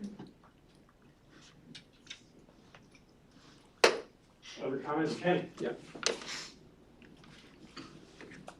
Yeah, I support you in that, for sure. And Mayor, thank you for saying that. That, what you were saying was what I was talking about earlier, were we asking the right question? What I had mentioned to Kelly, and I'll mention to you, is I think what would visually help, if you go back to the graph with the percentages, if you overlay that with the revenue generated by those taxes, it's gonna be a completely different picture. It probably is gonna frighten you at how high we would have to raise that percentage if we wanted to live on that alone. It may help look at more diversity and options, so that would encourage that as well. Yeah, correct. Can you just clarify, you're still in favor of supporting the exploration? I am. I really wish there was a way to do a split screen here, because I think bringing that up and in conjunction with this would also be really helpful. And Kelly, maybe you can speak to kind of the Gilbert and Chandler comparison and the Gilbert and other communities comparison in terms of the rate versus the actual revenue that they are getting in, and how those things may be similar on the rate side, but not necessarily on the revenue side. Yeah, that's a fantastic recommendation. We'll work on getting the visuals together, but until then, the data is, so Chandler has a 1.5% rate, and they're getting about $200 million of revenue from that. Gilbert, we have a 2% rate, and we're getting about $200 million. So same amount of money, but their rate is lower because they have more volume of sales that happens. Mesa has our same rate at 2%, and they are getting, so we're getting 200 million. Mesa's getting $340 million for that same rate. Glendale, 2.9% rate, and they're getting $290 million of revenue from their 2.9. So very different value of actual tax revenue to provide services, even though the rates might be somewhat similar. Thank you, Kelly. And I have the graph, literally I have the graph on my phone. The Chandler, smaller than us in population, per capita generates $1,288 to our $999. Glendale, $1,784 to our $999.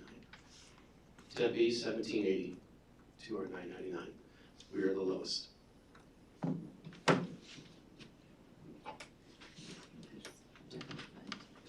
I'm not gonna rush this agenda, but so far what I'm hearing you say is that you're generally in favor of engaging the business community. Is that a green across the board? And Chuck, I'm asking you too. Yeah, I'm green. Green, Mayor, Kenny, Bobby, Monty, Jim, good. All right, would we like to take a little bit of a break? I think a 10-minute kidney break is probably a good idea, but a real 10 minutes, not a 20-minute. An actual 10-minute kidney break starts Not a Mesa right now. 10. A Gilbert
are ways to look for it. That's what's why I just want to make sure. Make sure I have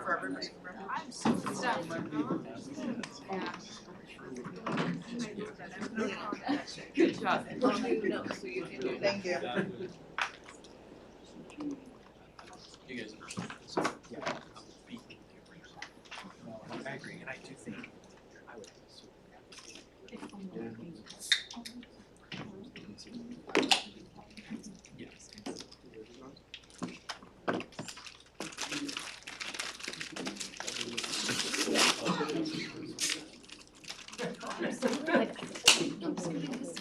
I know, that's what I'm saying, you're moving away from me.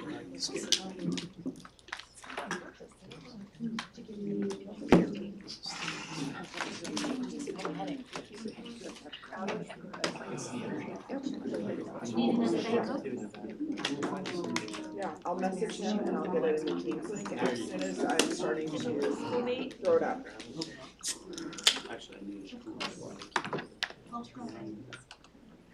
All right, let's continue. Dawn?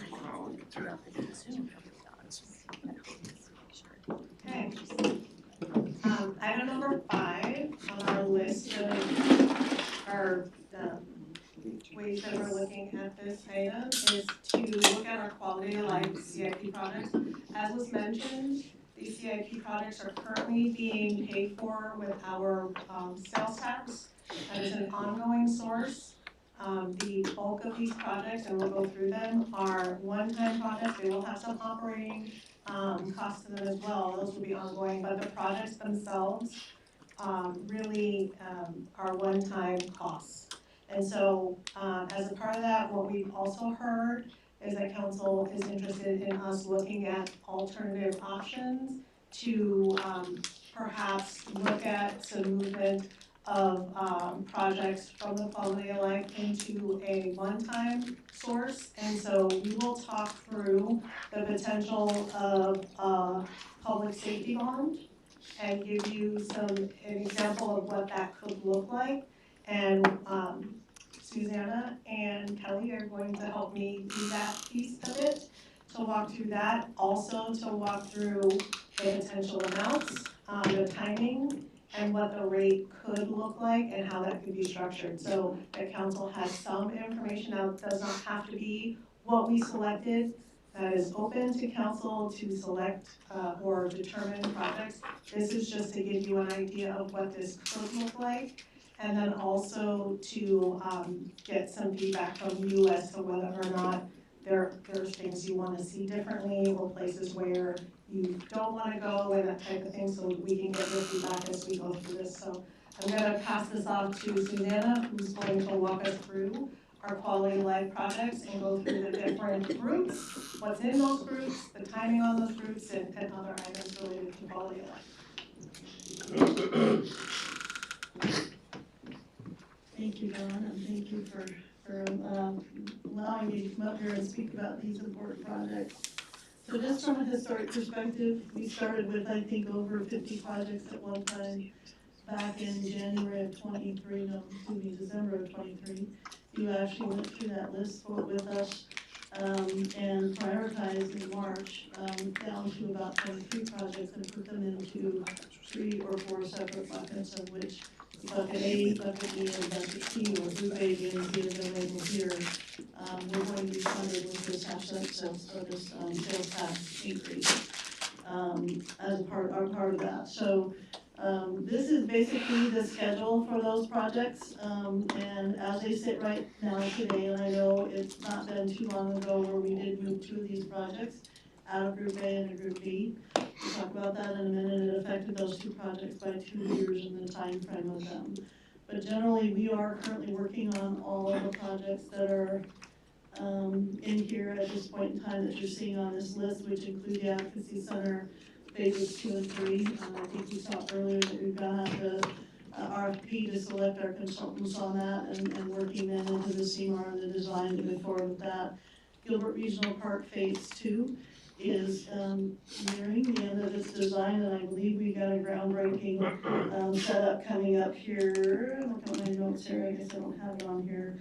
by coming in pretty soon, that we'll be doing a groundbreaking to start phases 2 and 3, or phase 2, excuse me. We also have the public safety and large apparatus maintenance facility. We're doing some work. We actually helped approve a contract last night that's allowing us to look at how that would fit into the South Area Service Center or the North Area Service Center, where the best place is for that. The Santan Police Substation, again, will be a part of that contract you approved last night that is allowing us to kind of look at how that fits into that overall area in the South Area.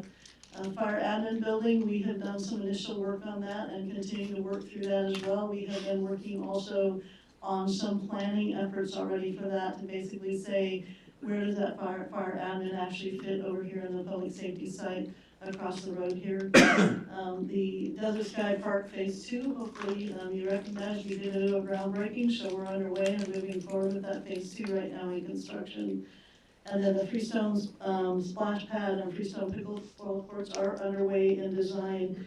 We do expect to basically work on groundbreaking on that, or not groundbreaking, I believe summer or fall of 26 that we'll have that groundbreaking. So we're moving forward with all these projects that are on this list right now.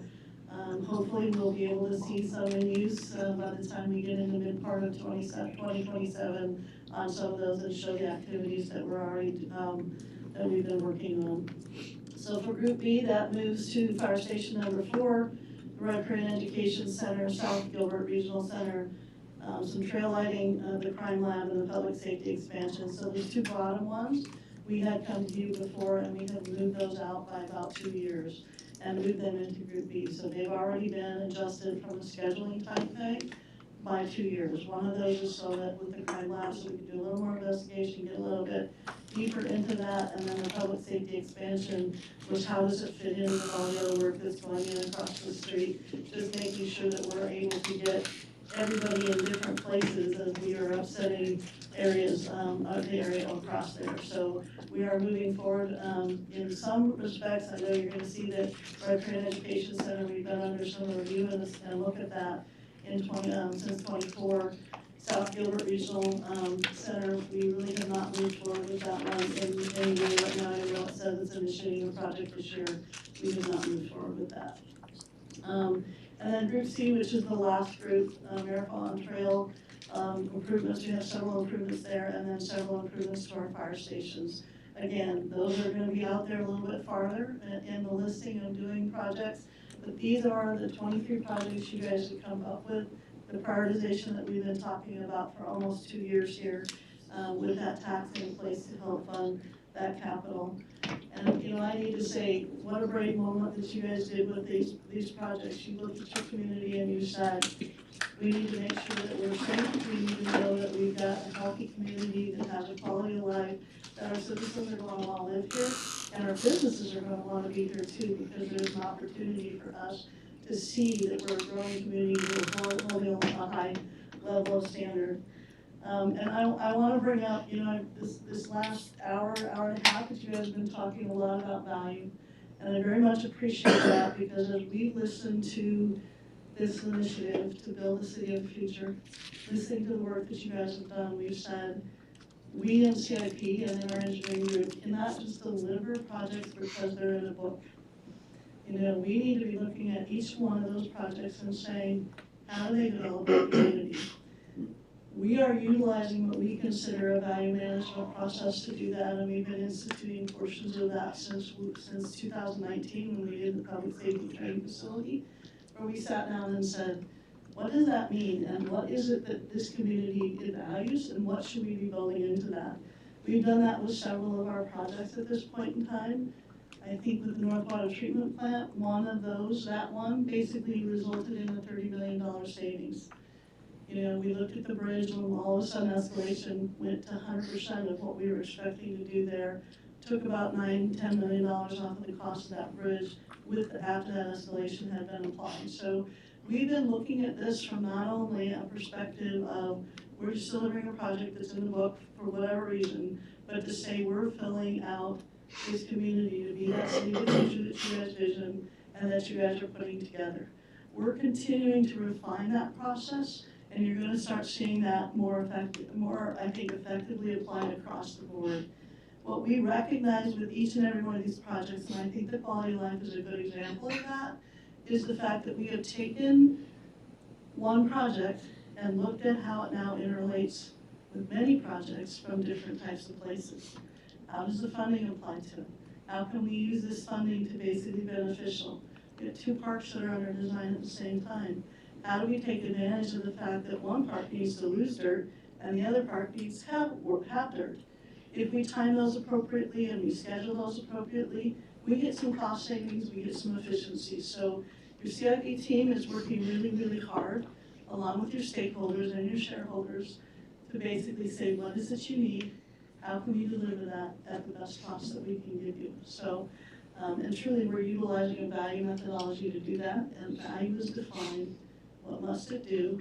What's it going to cost? So what is the performance of that product that we're trying to build, and how do we basically apply the right sort of resources on it to bring you the best value? So that is happening right now with all of these projects. That's where we're at with them, and that's what's going on, so thank you.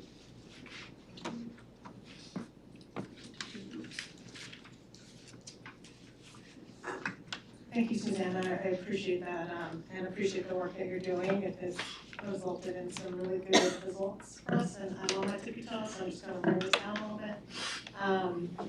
So I'm gonna call Kelly up now, because I would like us to move into the meat of the conversation to talk about quality of life, and if we were to look at some options in terms of moving some of those projects, what would that look like from a potential scenario standpoint? So.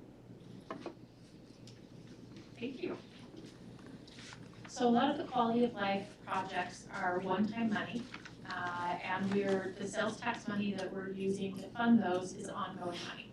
Recognizing that we have a shortage of ongoing money in our general fund, there was an idea presented that has a lot of merit, and Councilmember Krause asked about it earlier this morning. And that's the idea of, could we instead use one-time money to help fund these projects and then free up that ongoing sales tax money for the general fund instead of doing tax rate changes, use the money that we currently have. So in that possibility or that idea, we would look at funding a portion of these projects. We're already in design for several of them that's out of other funding or out of cash. But could we look at doing a GEO bond for construction money on Crime Lab, Fire Administration Building, Santan Police Substation, Public Safety Center, large apparatus maintenance facility, and several of the rebuilds that are happening within a time period of about 5 years. And then be able to use that money. If, in this case, with a general obligation bond, it is repaid with secondary property tax. So it would be onto our secondary property tax or property tax bill. We would have to ask voters for approval to be able to have that question on the ballot, put the question on the ballot, get voter approval, and then we would be able to issue those bonds and repay the property tax money. There's 2 options, a November 2026 ballot and a November 2027 ballot if we decided to move forward in that way. If we looked at the November 2026 ballot, it allows these projects to stay on the same construction schedule that they are currently planned. There would be no delay with these projects. The timing to get it on that ballot is very tight because we have to get information and call election and get that put out. But we could, there's just enough time to do that if you would like to move forward with that. The graphs on the left show the property tax rate potentials. So the dark blue, light blue, and purple are capacity that we need for our current transportation bonds and to pay those bonds, issue them, and pay them back with the property tax rate, which is about 98 cents per $100 of assessed value. In the red on there would be a potential public safety bond that we could layer into that. Now we can't layer it in, there's not enough capacity in our existing rate to stay within the 98 cents. So we would need to do a target rate somewhere between $1.25 and $1.50. $1.25 is really the lowest that we could go and still get these bonds in. $1.50 provides us to pay it back a little bit faster, to fit things in a little bit better. and might get us ready for any additional changes that happen with transportation bonds in the future, should council decide to go that direction. So those are some of the pros and cons with doing that. If we target $1.50 instead of $1.25, we save about $10 to $15 million of interest over that 20-year period for the repayment. If instead we decided to do a November 2027 ballot, we would need to delay the projects by about a year. Because we wouldn't, November 2027 is fiscal 28, and we would have to bump and not start to spend the money until fiscal 29, because we can't plan to spend the money until voters actually give us an answer on the ballot. So those projects would get delayed, but they do have the same range. It's $1.25 to $1.50 is what we would need to target in order to layer in the public safety bonds into property tax. Susanna. Thank you. So, as it relates to the scheduling on these projects, just to bring this up, as Kelly said, these projects, and these are the ones that we've listed here that would go into that bond, is the fire admin, Santan Police Station, the public safety and large apparatus maintenance facility, crime lab, public safety expansion, fire station 4, 8, 2, and 6. What you're seeing here is the bottom three on those fire stations. There's gonna be no change to the schedule that we already have underway. There will be a 1-year delay on the other 6, added it. But the top three that are on there, the fire admin, Santan Police Station, the public safety in LA, or the large outlet, maintenance facility, thank you, will continue with the design that we've already started, and it's really in that pre-design. We need to kind of understand what those facilities are gonna provide as we're looking at how it integrates with other projects throughout.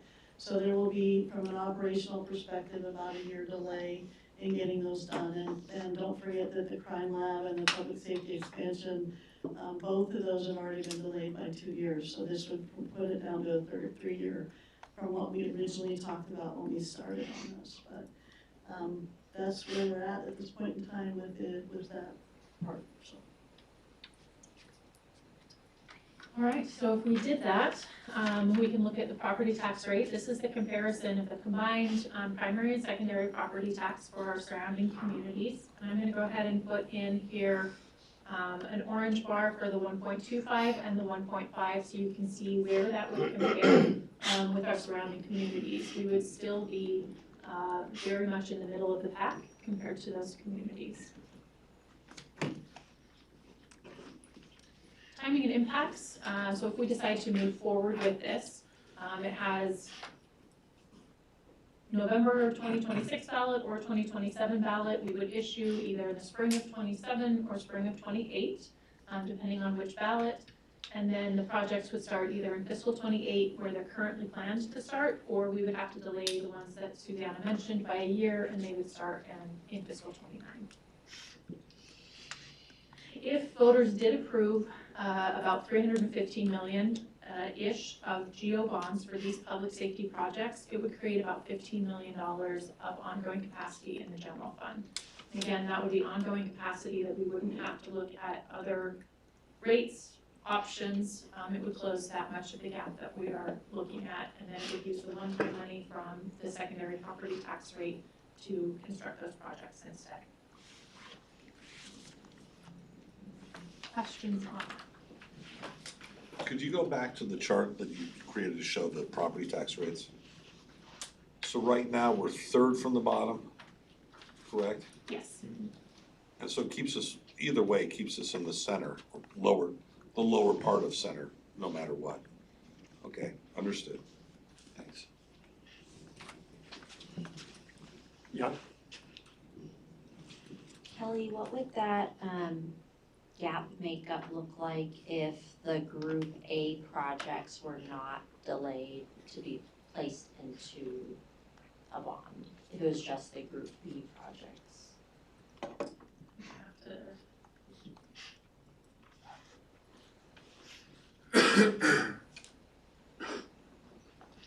I would have to look at the dollar amounts. If it was half, This one over there, I can run the specific analysis. But it's about half or maybe even a little bit more than half if it was just the Group B.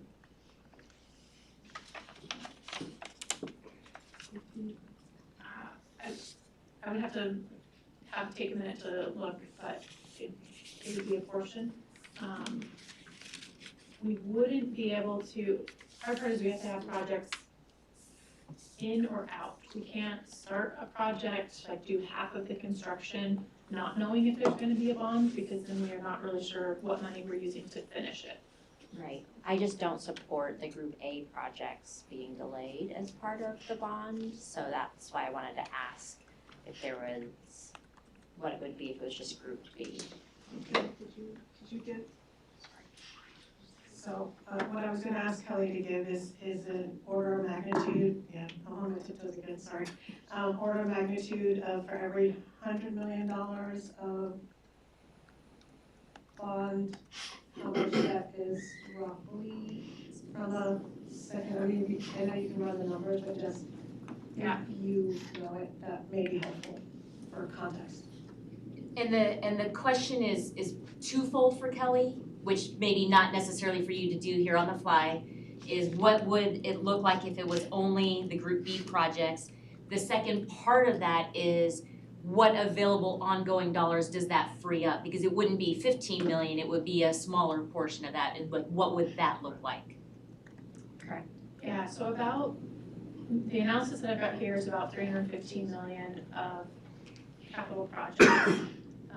And that, we can pick a rate between 125 and 150 that you're comfortable with. Obviously, 150 has less interest. So a third of that is about a 25 cents. So for every 10 cents-ish, you could do $100 million-ish. This is back This of is back. really impressive. But if I could, before we go on with that, can I just put you on the spot for a second? Could I just get you to elaborate a bit on why you would not want to delay the Group A ones? Well, what's the rationale that you've got going on? The reason why these projects are in Group A is because we needed them yesterday. So to me, the delay and the risk that it puts in case the bond doesn't get passed is too significant. Thank you. Can we go to the chief over here? And just to clarify, we're looking at November 27th. The other option is November 26th, and in that case, Group A is not delayed. I just don't think we're I know. ready for a bond this year. Other comments? Very good observation. Other comments? I just would say that I'm in agreement with Councilmember Kaprowski. I'm in agreement with you on that. I think the risk is too high on Group A, given their nature.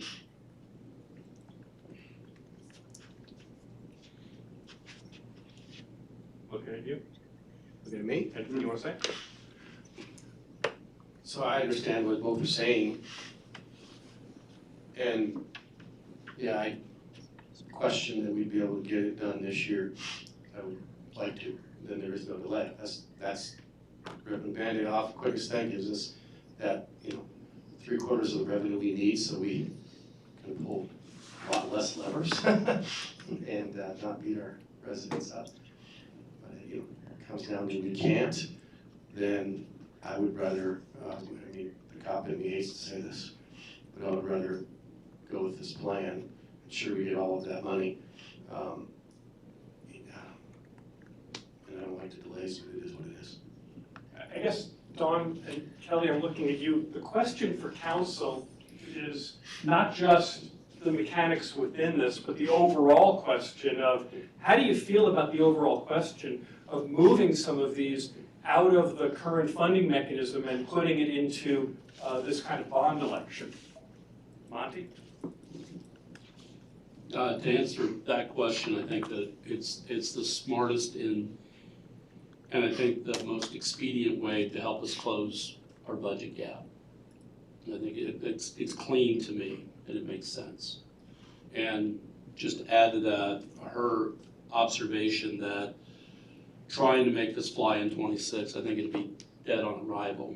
If we look at 27, we're more than likely to be able to get it across the finish line, my opinion. Kelly or Don, I'm not sure who to kick this back to. The question then would be, if it goes to November of 2027 bond election, obviously then this isn't going to help you in the next fiscal year annual budget, right? Or does it? No, this would help, because we wouldn't know the answer to the question for even fiscal 28 budget, it would be fiscal 29. So if we're already too late for fiscal 27 budget, because the November 26 question is in the middle of the fiscal 27 budget. So a November 27 ballot would let us know for fiscal 29 if we have that ongoing money available. So the point is, this could be very important as a midterm change, but it's not going to solve the medium term stuff. True. Okay. We're still a year or two. Bobby, did you have a comment?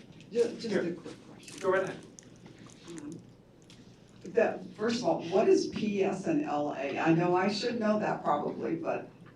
Sorry, public safety and large apparatus. Okay.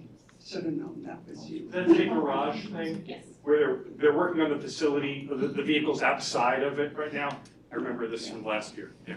Yeah, I would be okay with these being on a bond and moving them. I don't know, the thing is, we have to think about what if the bond doesn't go? Will we leave them here and then if the bond is approved, then they get moved out? Yes. I mean, up. So we would need to wait and maintain the quality of life funding available for these projects at your direction until we had an answer from voters that it was okay to move them to the other funding source. If we don't wait, then quality of life money could get used for something else, and if voters say no, there is no backup plan if these projects don't happen. Okay. Mary? Or we have to find a backup plan. One hypothetical, I would think, Kelly, may be that we could treat the revenues for the next 2 years as potential one-time revenues in advance of a potential bond question. So you wouldn't permanently replace these projects with an expenditure until we knew if there was support for a bond from the community. But it could potentially free up some one-time resources in the next potentially 2 budget years, correct? Yes, that could. We could also look at using that money as the design to get things teed up and ready so that we could mitigate any delays. If the instruction coming from council is we're interested in a bond, that lets us know how to move forward. If it's we're interested in a bond but 27, not 26, then we can go back and do some additional research on what could we do to mitigate the delays in 27 for all of the projects, A and B, to see what size of that bond could it be. Yeah, I think it provides flexibility and the time for us to explore some options. Yeah. To ask for 27 or 26? That's up to you. So, Well, I mean, you said it provided some I think either scenario, I think if council provides the direction to explore a bond, either scenario provides options and flexibility. Whether it's 26 or 27, provides different options and different flexibility because that will require potential delays in some of the projects and So as I understand it, the 2 variables that we're talking about here are the November 26 or the November 27 ballot. And I kind of got the sense already that you feel that the November 26 would be way too soon and not likely. So 27 is what I'm hearing, unless you tell me differently. Well, I would prefer 26. I don't think that we're gonna have support to get that done. Yeah, I think that's what I'm hearing, and I'm kind of seeing heads nodding as well about that. The second question was, and I wanted to confirm your thoughts, Bobby. I've heard a number of people say that that they would not be in favor of delaying Group A, but they would be in favor of delaying Group B for that. And I wanted just to confirm, is that also a general sense of agreement, or do we need to talk about that more as well? You mean delay? Yeah. I just wanna clarify. So do you mean like Group B could go into the bond with Group A and B? Yes, all of the projects that are listed here could go into the bonds. All of the projects, there's just, we pulled out the public safety specific ones that were in this kind of 5-year window that would allow it, because there's some additional fire stations, but they're later. But Kelly, I'm sorry, but the point that I was trying to get to was Young, and I thought I heard one or two other people, I heard Monty's support also, saying those first 3 items that are Group A, they're not interested in seeing that postponed at all. So We can take that feedback and see what are we able to do with as much design money as we can in another source. If that's the direction, we can take it back and see what's the best that we can do, not delay and still do the bonds, and see. I'm sorry, so you're saying we can decouple this, right? We might find other revenue to pay for the design, whatever that needs to happen right now, and save, and hopefully the bonding will be here in time to actually execute on that. Yeah, to say, we're gonna plan on using the quality of life money, cash to do what's needed to be done in fiscal '28 so that they can stay on track, and then only bond for what's needed in '29. Obviously, if the bond doesn't pass, then we have to continue to maintain the regular quality of life money. So Bobby, and I saw Monty has his hand up, I just want to make sure, if the direction you're giving is, we're okay in looking at the bonding of this, but I think I've already heard some people say, but we don't want the 3 items in Group A to be delayed as a result of that. Correct, yes, I'm for that. Okay, so Monty and then Young? Actually, can I get Young first, because she actually made that point to begin with. Let me do that. I would actually prefer to remove Group A projects from bond consideration and continue those on course. I would even be open to looking at Group C, not these projects in this bond list, but all of Group C, and removing the earmark from those projects completely and have them be unfunded right now until future funding is identified. Can I ask you to explain the rationale of keeping the Group A ones funded in the current mechanism? Because they're guaranteed to move forward, they're fully funded, there's no decision pending based on voter approval. We know the importance of them, we need to keep them moving. That's the rationale. But if staff came back to you and said, look, we can keep you on the same track and on the same budget and the same timeline, but we can hold out the possibility that we can substitute the funding for it to the bonding mechanism from the current mechanism, would that be acceptable to you? Perhaps. I think it depends on then how the bond gets proposed to the public. Because, for example, I think the Santan Police Substation would be a strong sell to the public. I don't think people understand the maintenance facility and its purpose, or the administration. So to me, the strongest ones that the public would support are the substation, the crime lab, the public safety expansion, and then fire stations. Those, to me, so like the Group B and Group C, the messaging seems very clear. But I'm open to what staff wants to say or like do with this, but if we can just move forward with Group A, I'm also, like, that's what I'm proposing, just because it's clean and might not muddy the rest of it. Thank you for that. Monty, I'm gonna come back to you as promised.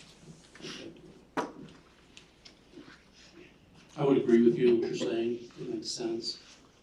But if we did go a different way, we're not derailing anything in Group A, regardless of what we do. Because the design's gonna be done anyway, correct? So if it did end up in the bond, the only thing that we wouldn't be starting construction until '29. So actually, I'm rethinking this. I'm with you. I think we need to leave it as it is for Group A and just move forward. And that way there's no interruption and it's clean, and then we bond the rest. Yeah, as Matt mentioned, we could move forward with projects. If we did ask for bond money, if it was approved, we could swap it over. If it wasn't approved, we would continue on the track of using the quality of life, the sales tax money for it. So we could go ahead and include them and not jeopardize that they would happen or not.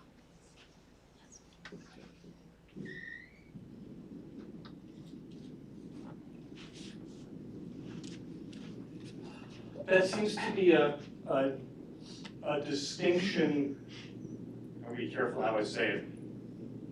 Is this a distinction without a difference in that the Group A things are still gonna get built in that schedule? It's just a question of what the funding mechanism is behind it? Yeah?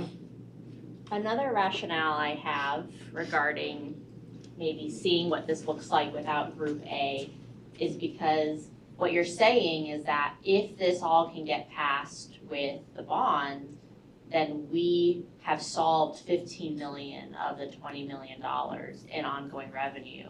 And I don't want it to seem like a silver bullet when it's not. There's risk in putting this to a bond. So I don't want it to look like, oh, we already have 15 million covered, we only need to fill $5 million in gap. So that's another reason why I wanna make sure that we're looking at the different scenarios. But I would appreciate like that you're saying that you can make this work, but at the same time, I wanna make sure we're not just assuming this is going to fill the gap.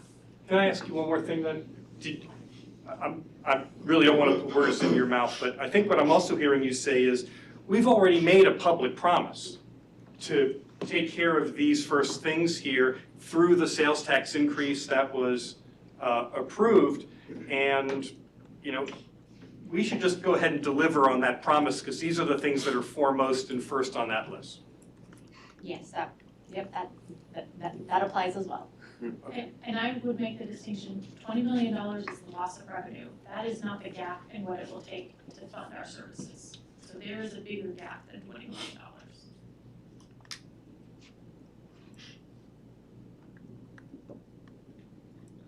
I'm looking for a statement that I can put in front of you to ask you if you are green, yellow, and red about something here. And I could try to do this off the top of my head, but this is where one of you is gonna say this much more succinctly than I. I think, Monty, you got it? Maybe. Good, thank you, here. Okay. I think the statement would be that we would give staff direction to continue with Group A as planned, no deviation. And then explore the bond measure for November of '27 for the remaining. For B and C? B and C. Let me look around at fellow council members and ask you, will you be green, yellow, or red on that guidance? Green? Talking about bond in 27, right? Bond in 27 for B and C. Green. Are we talking two different bonds then? One No, bond? just one bond for November of 27. Yeah. That would be for B and C. But A continues as is. Chuck, I'm listening for you as well in this. Well, due to my treatment right now, I don't feel comfortable answering any questions, to be very honest with you. Okay, that's fine. Thank you for sticking with us, though. Who have I not heard from? Jim? Yellow. Yellow's okay? I'm kind of yellow then. Yellow. Yellow is, remember, 80% or better, which means it's not my first choice necessarily, but I could live with it if that's what we ended up doing. Okay, I think I've asked everyone, right? All right. Thank you. That was a really complicated one to get to. Appreciate your consideration and patience.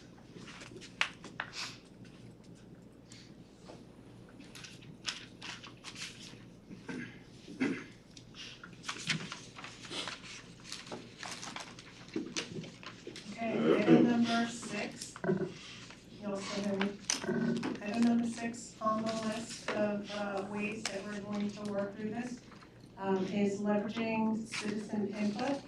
So our thought process on this one, so this gets to other CIP projects that we have in the CIP that are transportation and or parks related that do not have a funding source right now at all. And so we are gonna have a presentation on that tomorrow, which will go through what those things are, the impact of those things, and the amounts that potentially would be needed. Looking at the Public Works Advisory Board, who we've worked with already on some of our public works items, including water rates and other things. It's a citizen committee who we've engaged to get educated and to understand the town and our processes. Parks and Rec Advisory Board is the same, a citizen committee who we've engaged on parks and projects and master plans and other things in the past. We would engage them again to evaluate and prioritize transportation and parks infrastructure projects, so CIP projects that are within those areas, and look for potential funding sources or recommendations for the council for long-term solutions for those needs.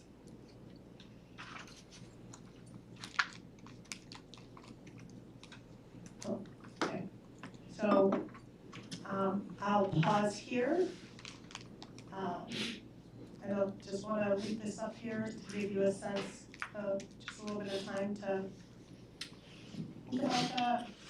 But our intent for this is, as Kelly mentioned, the needs that we have are just the needs that are right before us.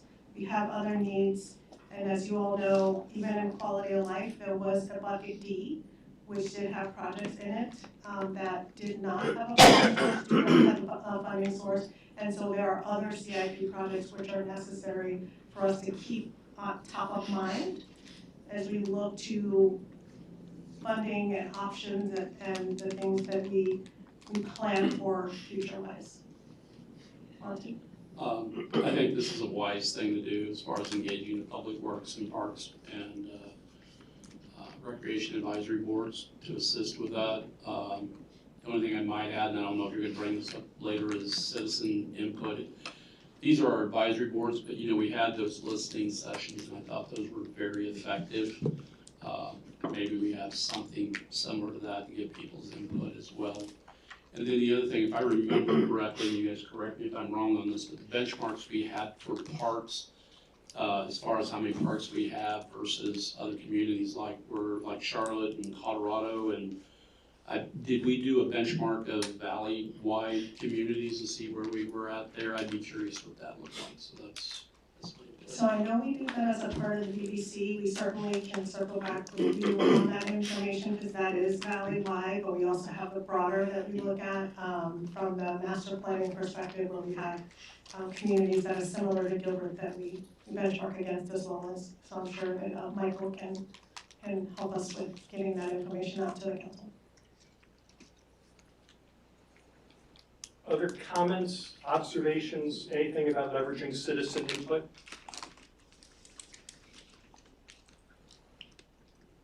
I'm just going to assume that your council wants you to continue leveraging council input. Is that, leveraging public input? That's a fair, green, across the board? Yeah. Not a surprise. Okay, thank you. Number 7. So this is where we start to circle back with you. We've had a lot of conversation and I really appreciate it. We've got a lot of really great feedback and a great understanding of where council lands. So part of our process is to bring these things back to you in an incremental way. So different feedback from the Chamber of Commerce interactions that we have and the Public Works Advisory Board and Parks and Rec Advisory Board feedback that we received back to the council with how that process went, what we looked at, the citizen engagement that we had, like all those things so that you all can then look at that and provide additional feedback. So those touch points will be ongoing. And so number 7 is our commitment to bring back that information to you.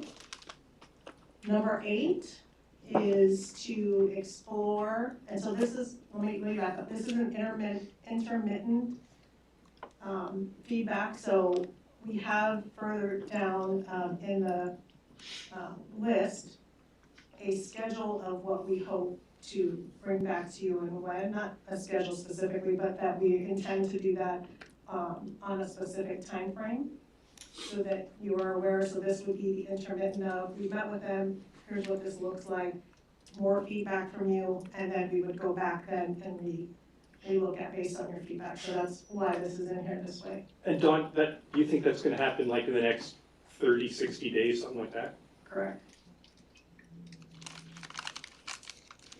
So number 8, we are aware and mentioned earlier, it's been mentioned throughout the day, just how important economic development is to how we move forward.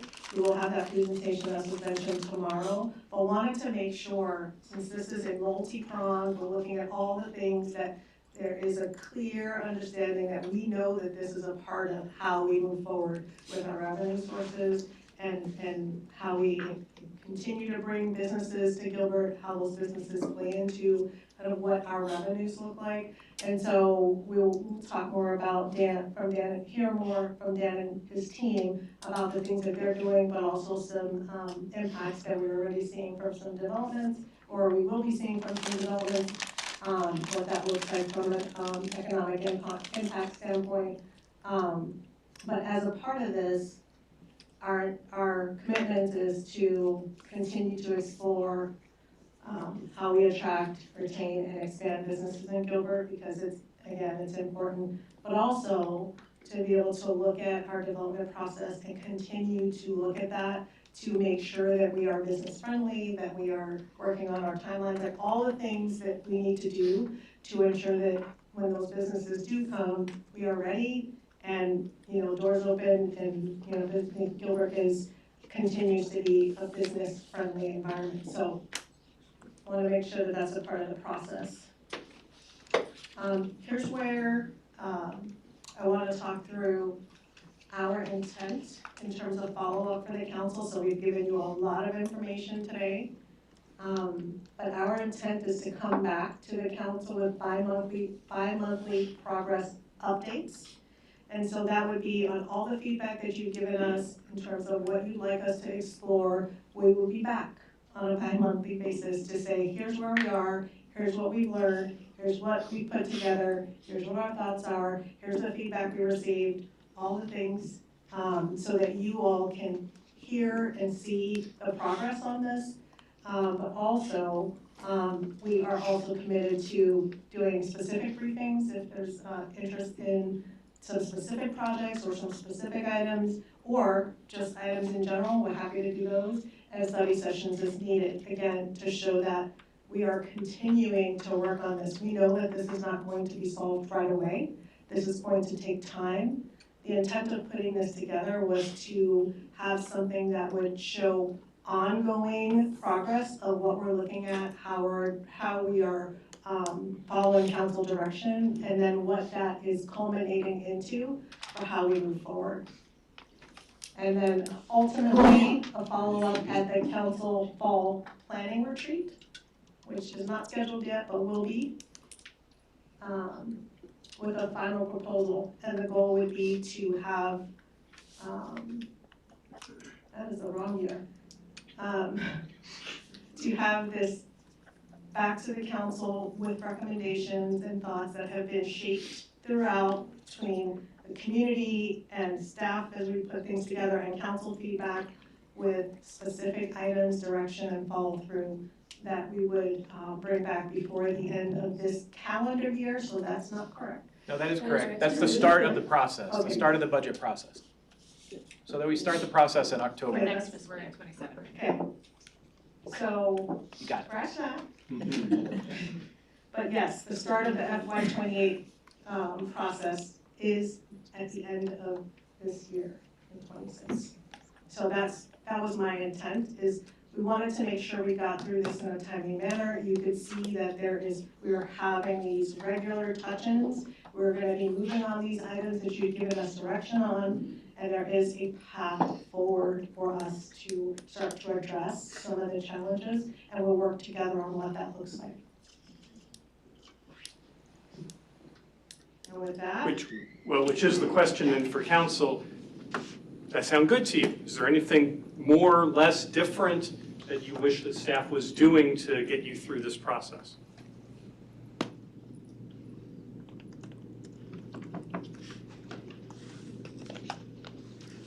What you just presented makes sense. My question is, what do you need from us to get to the point of the fiscal 27 budget adoption? That's a lot sooner time frame. What do those touch points look like? What are our responsibilities in that sense?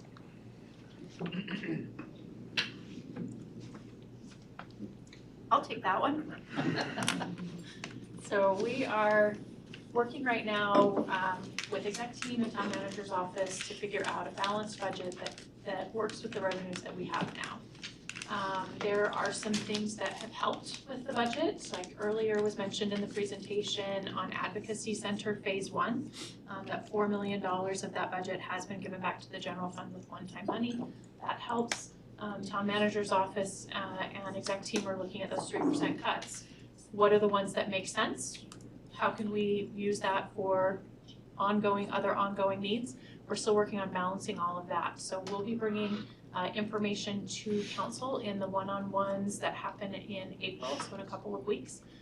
We'll get that pulled together into a balanced budget and let you know the pros and cons of this is what's in, this is what's out, this is what has to be one-time funding. There's gonna be a significant amount of ongoing needs that can only be funded with one-time funding until we figure out what that ongoing solution looks like.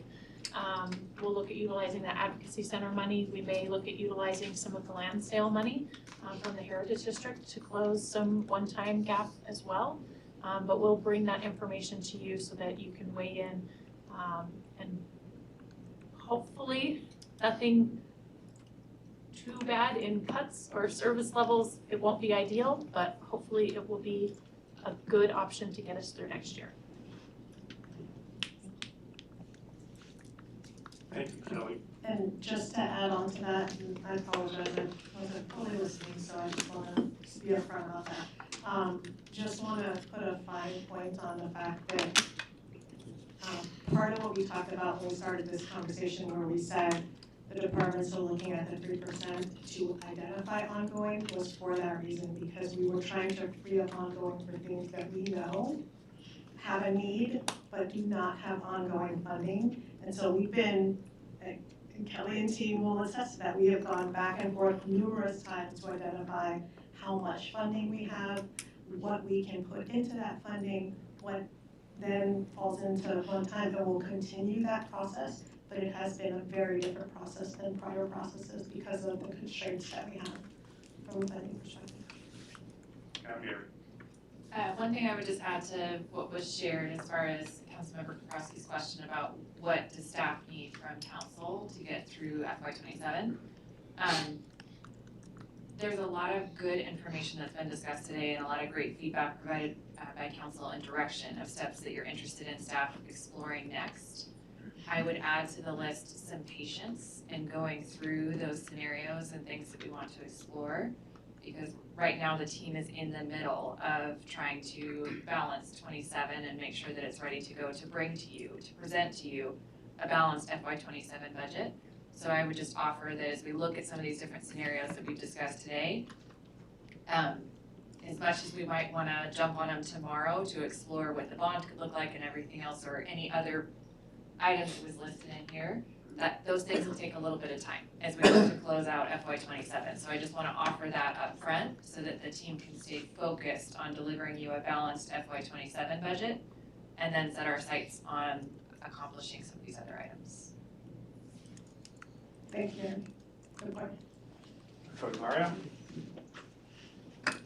Thank you, and I guess I would just add one more thing to that discussion, which is to acknowledge that, we have to bring forward a balanced budget to you to consider for fiscal year 27. However, there are, and Kelly mentioned this earlier in her presentation, there are a significant amount of needs that will need to be unaddressed in bringing forward that balanced budget. So that there's a case of last year, in last year's budget, that was the case where there was a significant amount of needs that went unfunded that compounded in this year's budget. And as we bring something forward, I think the idea is to present that to the council so that you can at least see the needs and what the impacts are, but just want to make sure that we remind you that there's a significant amount of needs that will not be able to be funded to bring you a balanced budget.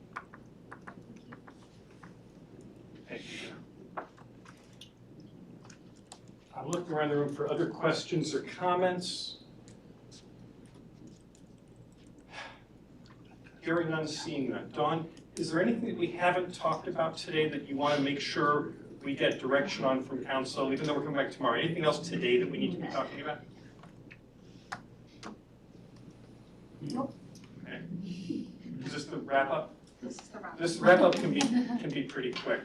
Monty, go ahead. Just a couple things. Go ahead. First of all, with Patrick leaving, Dawn and the team have stepped up very nicely. Appreciate the effort you guys have done, and it is demonstrated in the presentation that you did today, the level of competence and diligence that you're doing. And I really appreciate that. And Dawn, it speaks to your leadership, but as far as the ATMs as well, thank you very much. Job well done. And the rest of the staff has filled the gaps while they've had to step up, so I think that's important. Wait, that's worth a little applause, don't you think?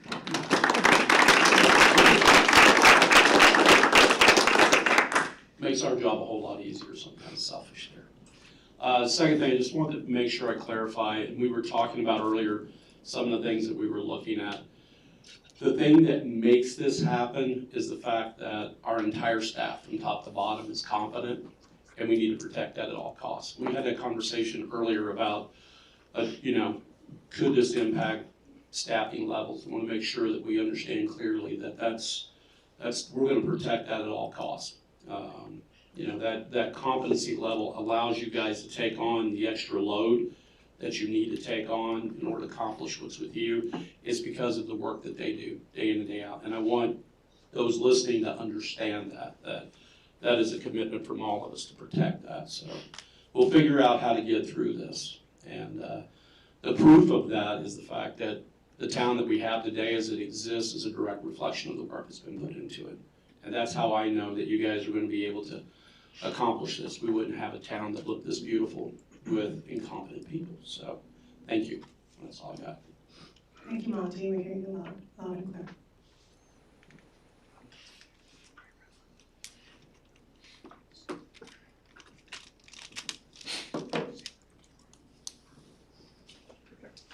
Any other council members want to say a wrap-up word before I give you the final word? No one else? Jim, you don't want to say something?